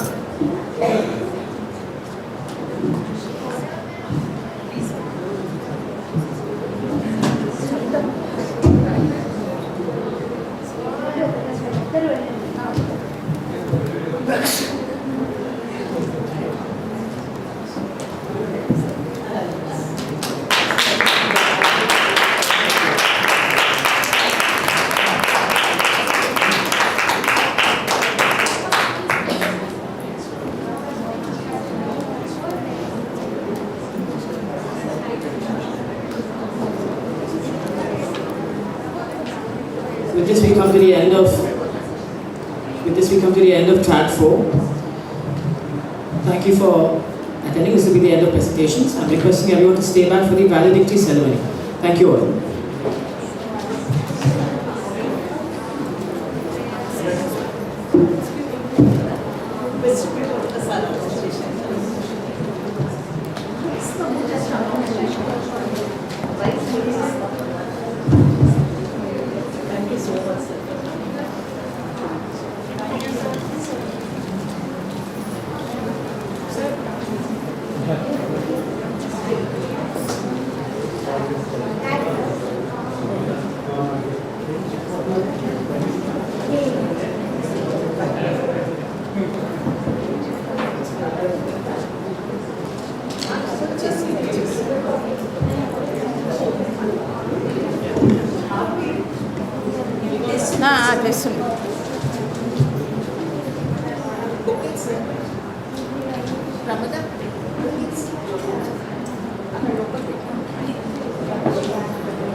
Father का भी है।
Request everyone to kindly be seated. Soon we are going to start our delivery session.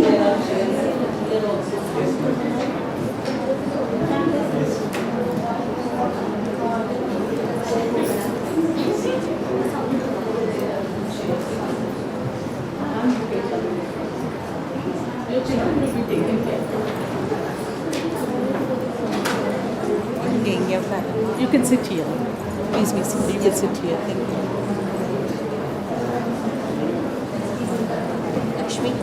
Lakshmi, get up, help the students from other colleges. Yes. You can sit.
A very warm and pleasant evening to one and all. May I request the audience to kindly rise and join us in extending a warm and respectful welcome to our esteemed dignitaries.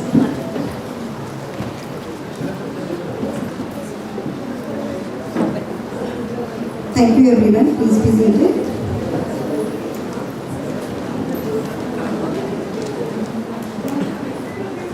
I request everyone to be seated.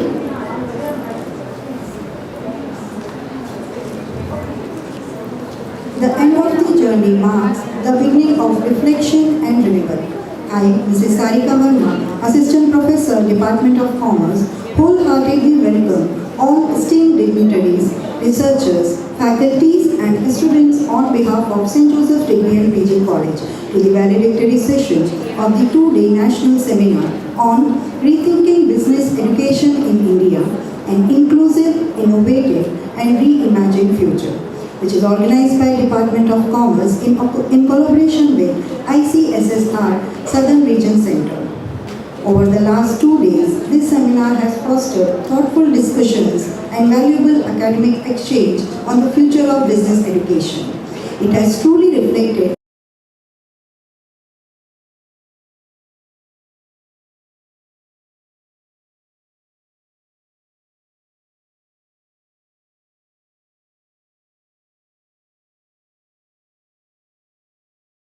This seminar stands as a reflection of the department's dedication to innovation, research, and holistic business education.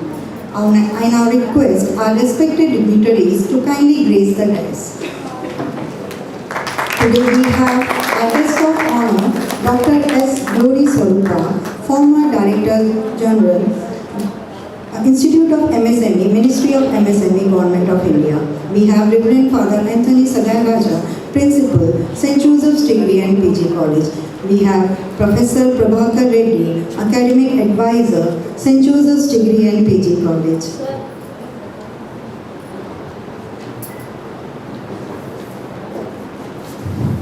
Our Dean Academics, Mrs. Mary Vinia Sheila Ma'am.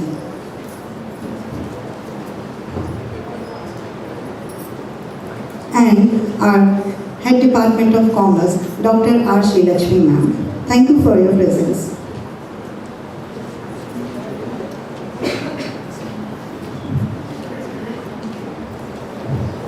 It is my proud privilege to introduce our Head Department of Commerce, Dr. R. Srilakshmi, a visionary academician and the driving force behind this national seminar. Her leadership, dedication, and commitment to academic excellence have been instrumental in shaping the Department of Commerce and bringing this seminar to a reality. May I now invite Dr. R. Srilakshmi, Head Department of Commerce, to present the Rapporteur's report.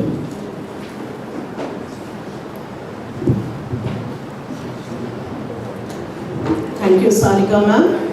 Dr. Glory Swarupa ma'am, former Director General, NIMSME, our guest of honor. Reverend Father Anthony Sagaraja, our dear Principal. Session chairpersons, academic representatives from various colleges, dear students and my dear colleagues, a very good afternoon to all. It's my proud privilege to present the Rapporteur's report of the two-day national seminar organized by the Department of Commerce in collaboration with ICSSR SRC, titled Rethinking Business Education in India, an Inclusive, Innovative and Reimagined Future, held on February 12th and 13th at St. Joseph's Degree and PG College. The seminar commenced on day 1 with a ceremonial inaugural session at 10:30 a.m., graced by eminent dignitaries, Professor G. Naresh Reddy, Registrar, Usmania University, as the chief guest, and Professor V. Venkatramana, Director, NIPHEM, Government of Telangana, as the guest of honor.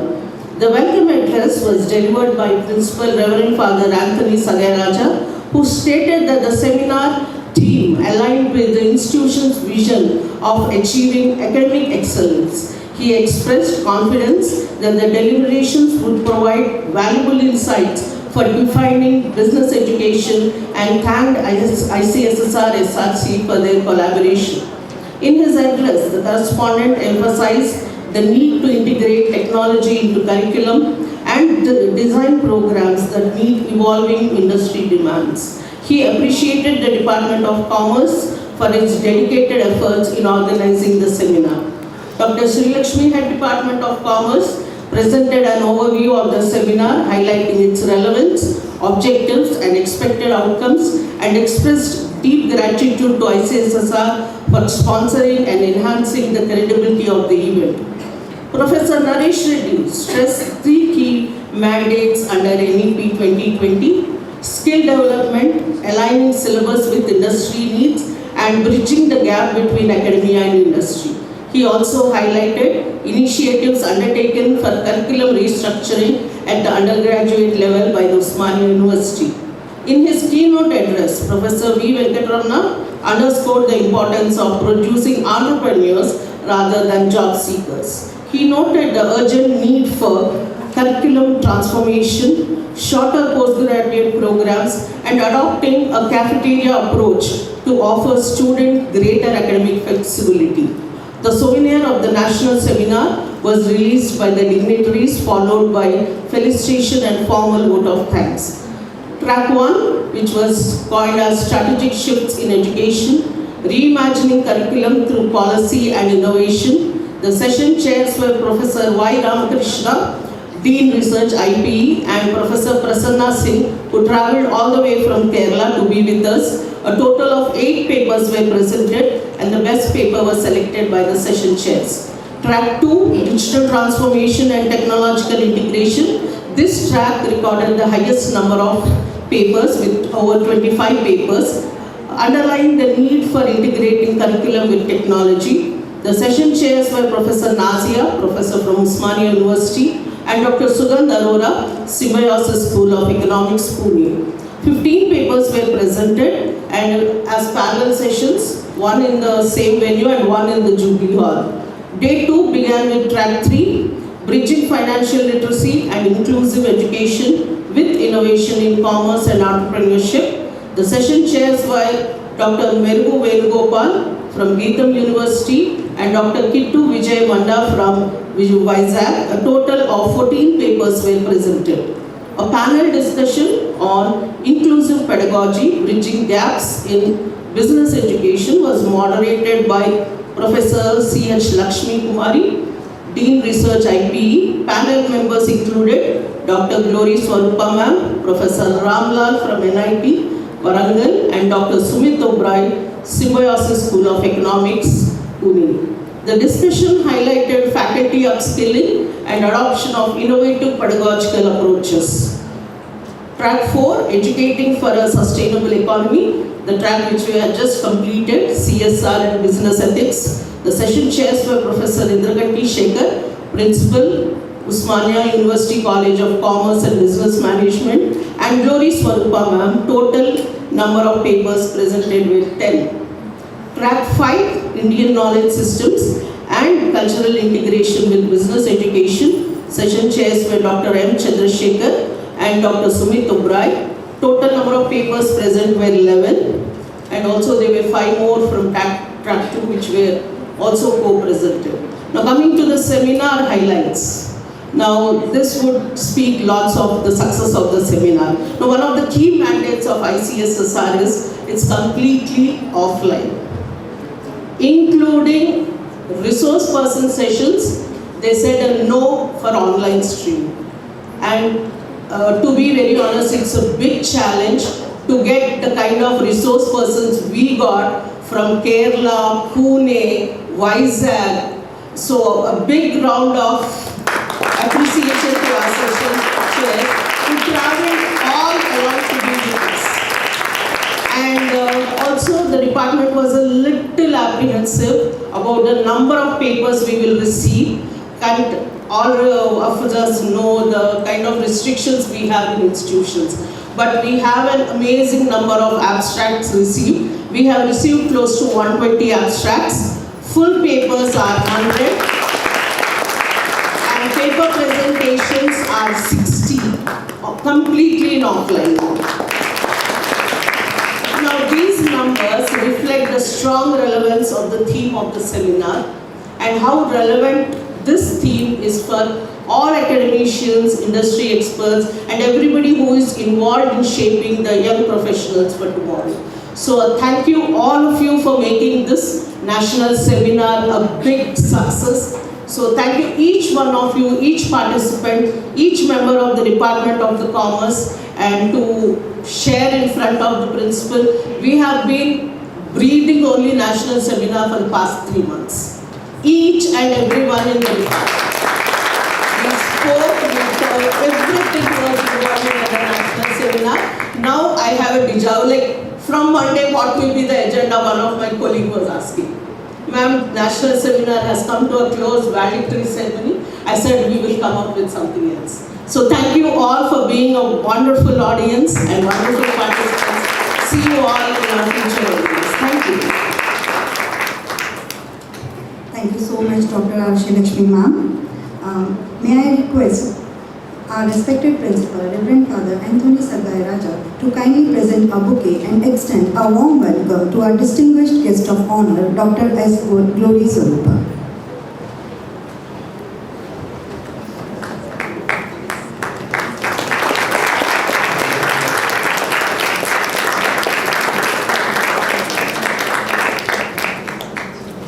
Thank you, Father. Thank you, ma'am. Now I request our guest of honor to share her thoughts with us about the national seminar.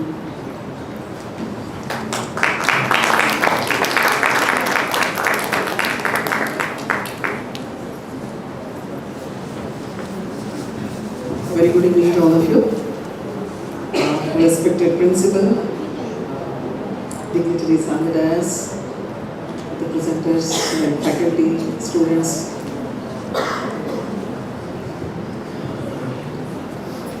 So once again, big congratulations to all of you for successfully completing the national seminar supported by ICSSR.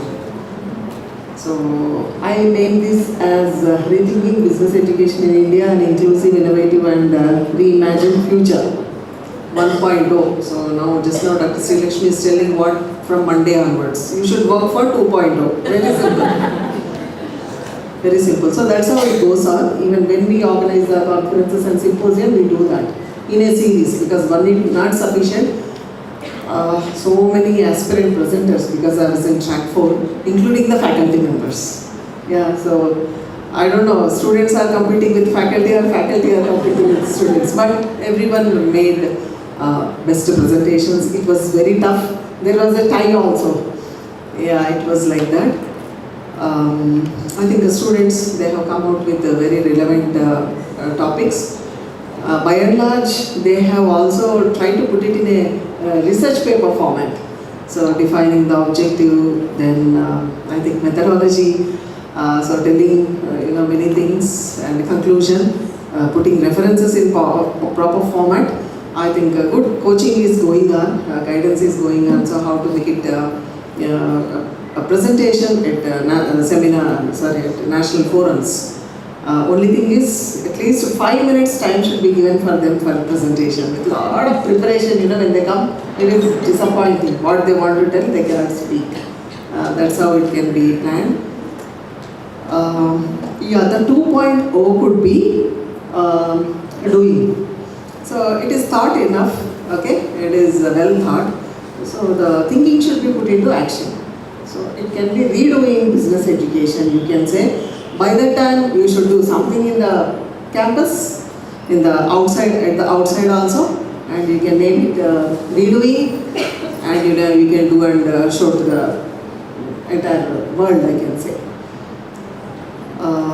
During my chair address also, I was telling that. So, like the future, the change is not we enter just like that. The future is not. It's a scenario where we enter. We have to create it. So the institution is in the right path of creating this future for the next generation. So make it highly innovative, okay, make it more sustainable with inclusivity, considering all the diversities. That is what India.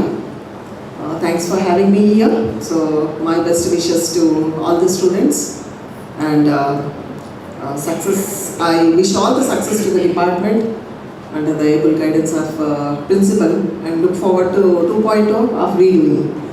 Thank you very much.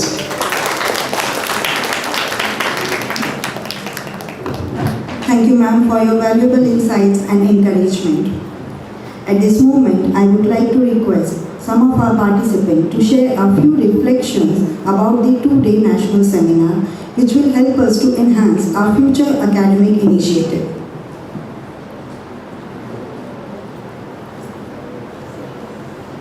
May I request any outsider participants can come and share their reflections about the seminar. We can pass on the mic also.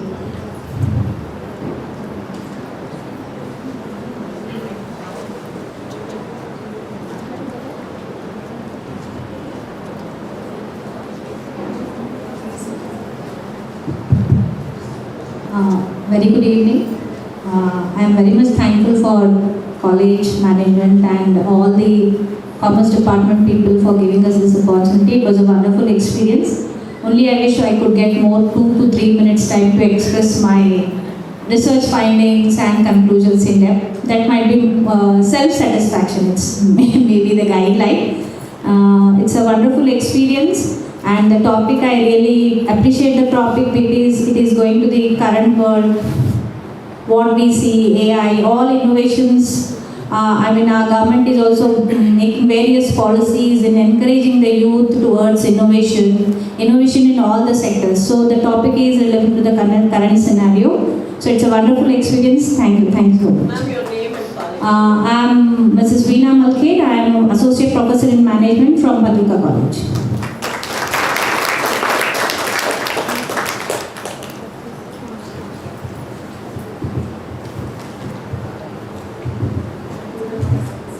Good evening, everyone.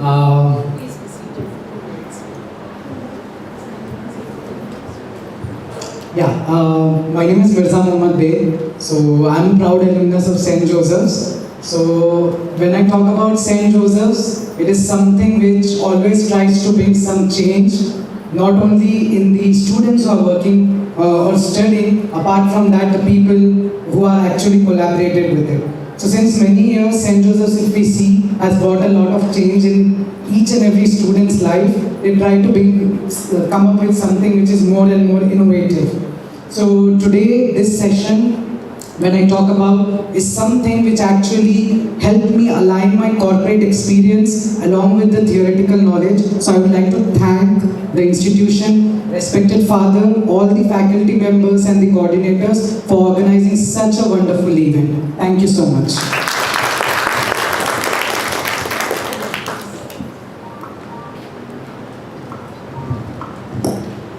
Good evening, everyone. I am Ankita, Assistant Professor, Department of Commerce, Bhavan Surekananda College. To be with pros and cons of St. Joseph, first of all, a lot of pros. First thing is, the organizing system here is absolutely perfect.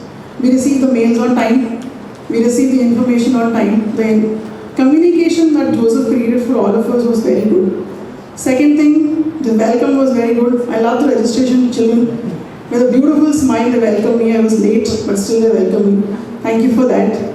Lunch was absolutely marvelous, beautifully designed, dressed up. We were very hungry because we came 22 kilometers away. We were very hungry, it was very good. Serving is good. The way you have pleased all of us, or put it in a simple way, the way you greeted us and welcomed us, that was beautiful. Thank you for that. Coming up to tracks, the division of tracks was very good. We had ample time. I have no complaints about timing, to be very honest. I was happy, my team was happy. Bhavans has presented 10 papers in all the 5 tracks. My whole team is sitting there, almost looking at me what ma'am is going to say next. So that's and beautiful smiles you all have.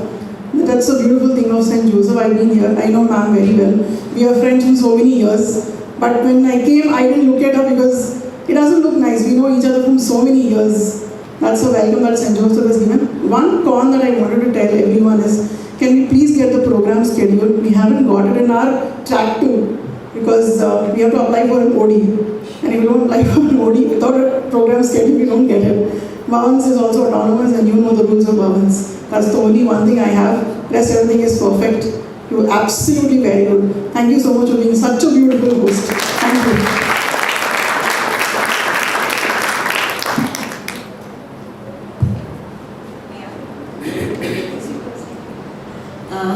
Namaste and to all the dignitaries here. I'm also from the Bhavans family as well. Ma'am has added many things. I just wanted to add, this is my first time in St. Joseph's. I was very speculative that how it is going to be. It's not much experience into paper presentations as well. But I was little nervous with my students as well. It was wonderful. Though I was very nervous, the welcome that was being made by the students, so gentle, so caring. I must say the whole commerce department has, we can see the, what you have nurtured into the students as well. How you nurtured this baby of the conference so beautifully, so gentle. Everything was perfect, ma'am. Seriously. Though I was a new person here, the way you all, including the faculty, it's not just the students, including faculty, everybody was so welcoming. They didn't knew me, they didn't knew anyone, but still, ma'am, may I know from which college you are into, and the way they welcomed, and it is so organized. Every tracks were being arranged in the distinct places on time.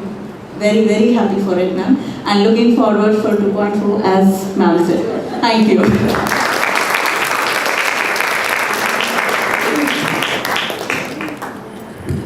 Good afternoon to all the dignitaries present here, faculty, students, authors, everyone. I am NCH Sai Dharmai, pursuing MCOM first year from Indian Institute of Management and Commerce, Lakdi Kapur. First of all, ma'am, we have liked your campus very much. It has impressed us. We have learned the organization and we have got impressed by the organizers itself. We love this session. This is my second time presenting. We love the session, we love the topics you have given. Just the thing is that if we got more time, we would have expressed more. And we have spent a few period of our time spending on that word or PPT. But we try to convey our point. Thank you. Yesterday they wrote the exam, today they came for the paper presentation. Thank you all the participants for sharing your experience. Thank you actually everyone. You all are the major reason behind the success.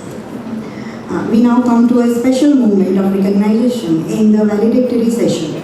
Throughout the seminar, several research papers were presented, reflecting insightful ideas, rigorous analysis, and scholarly contributions. After careful evaluation by our panel of judges, the best paper presenter has been selected.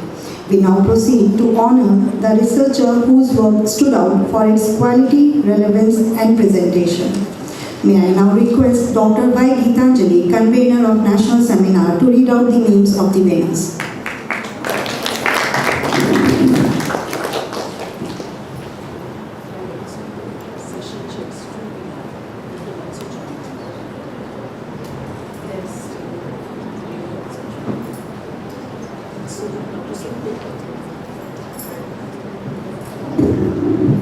Good evening, everyone.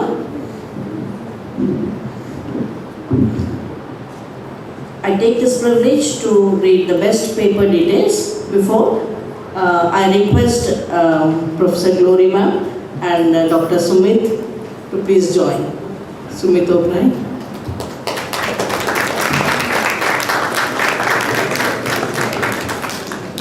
Best paper for track 1. Strategic shifts in education, reimagining curriculum through policy and innovation. The paper title is Educational Audio Podcast in the Digital Era, a study on usage patterns and listener preferences. The prize goes to Ms. Twinkle Sharma, Mr. Prem Kumar Shah, Mr. Manoj Sudha from Bhavan Senior College of Sciences, Arts and Humanities. Congratulations.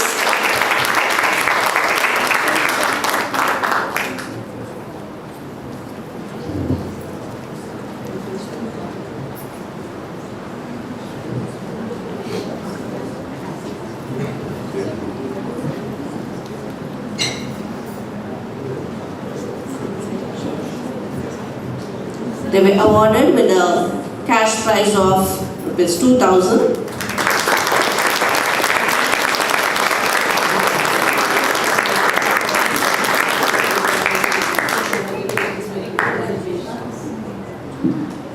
Track 2, Digital Transformation and Technological Innovation, AI Boon or a Bane.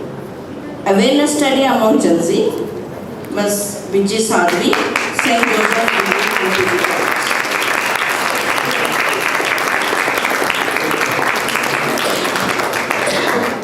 Congratulations, Sadhvi.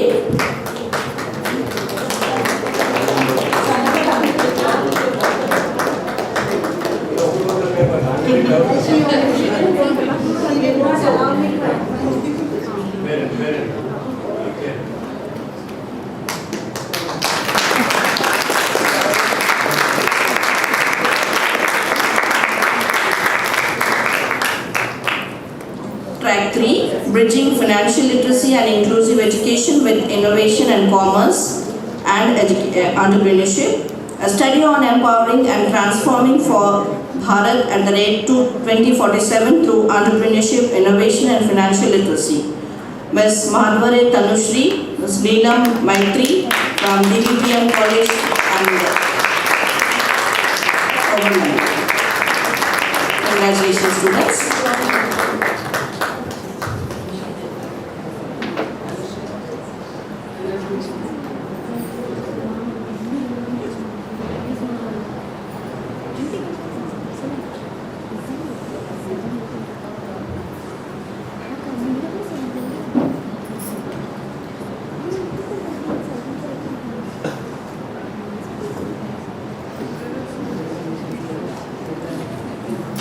Track 4, Educating for a Sustainable Economy, CSR and Ethics in Management Education, a study of management students' perception and ethical orientation. Dr. K. Suvatsala Rani, Nishchal Sumit Agarwal, Ritvik Reddy from Pawan Vivekananda College.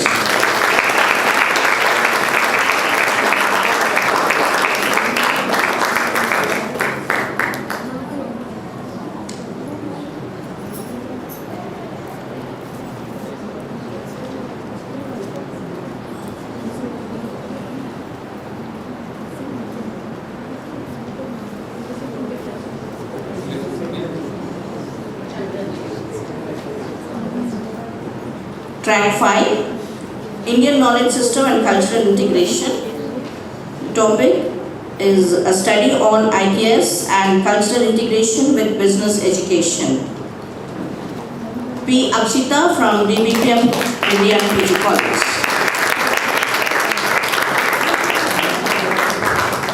Congratulations once again.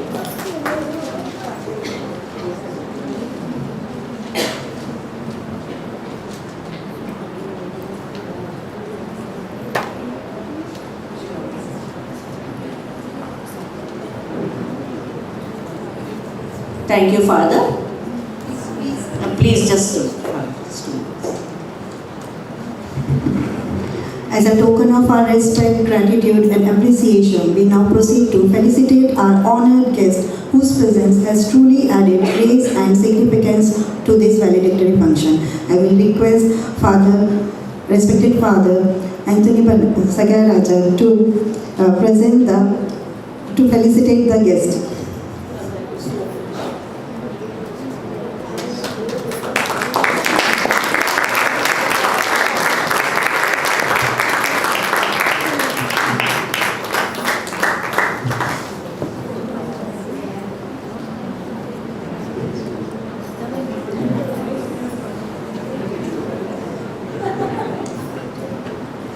Thank you everyone. Kindly be seated. As we come to the close of this valedictory session, it is the time to express our gratitude. May I now invite Dr. Vasant Vikas, Assistant Professor, Department of Commerce, to propose the word of thanks.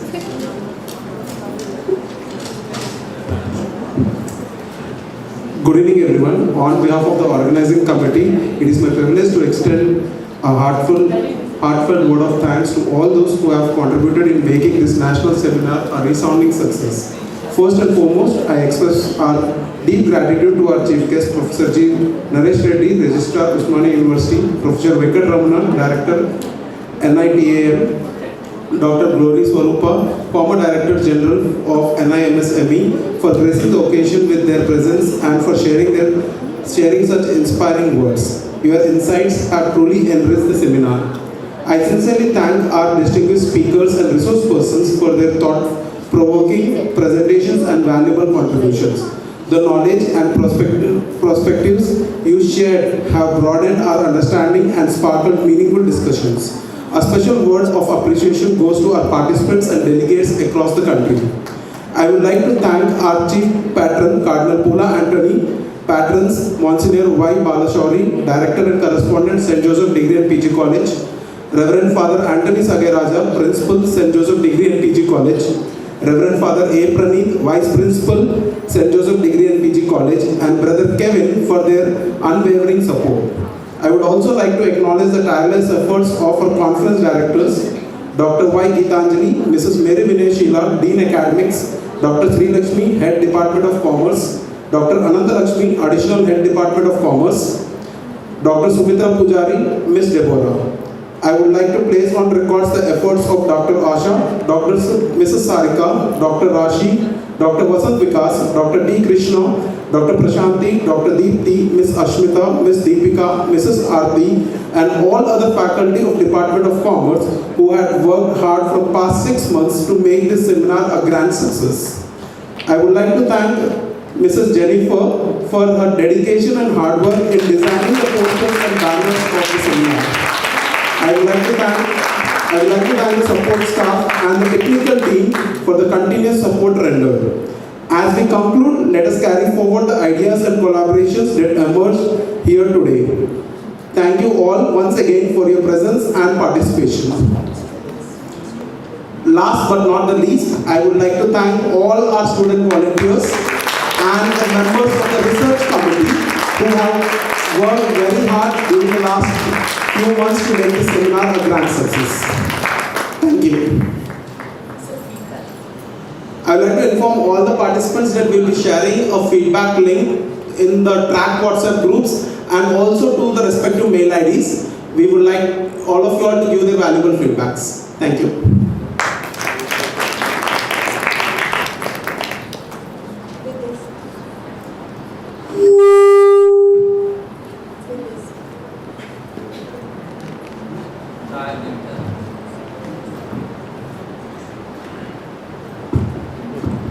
With this, we come to the close of valedictory session and the successful completion of the two-day national seminar. Thank you all for your enthusiastic participation and for making this academic gathering truly meaningful and memorable. There is an announcement for refreshment and participation certificate. All the participants can note the certificates are distributed at the registration desk and also tea and snacks are served. I request all the audience to rise for national anthem.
All the participants can join us for the group photo. All the dignitaries, all the students, volunteers can come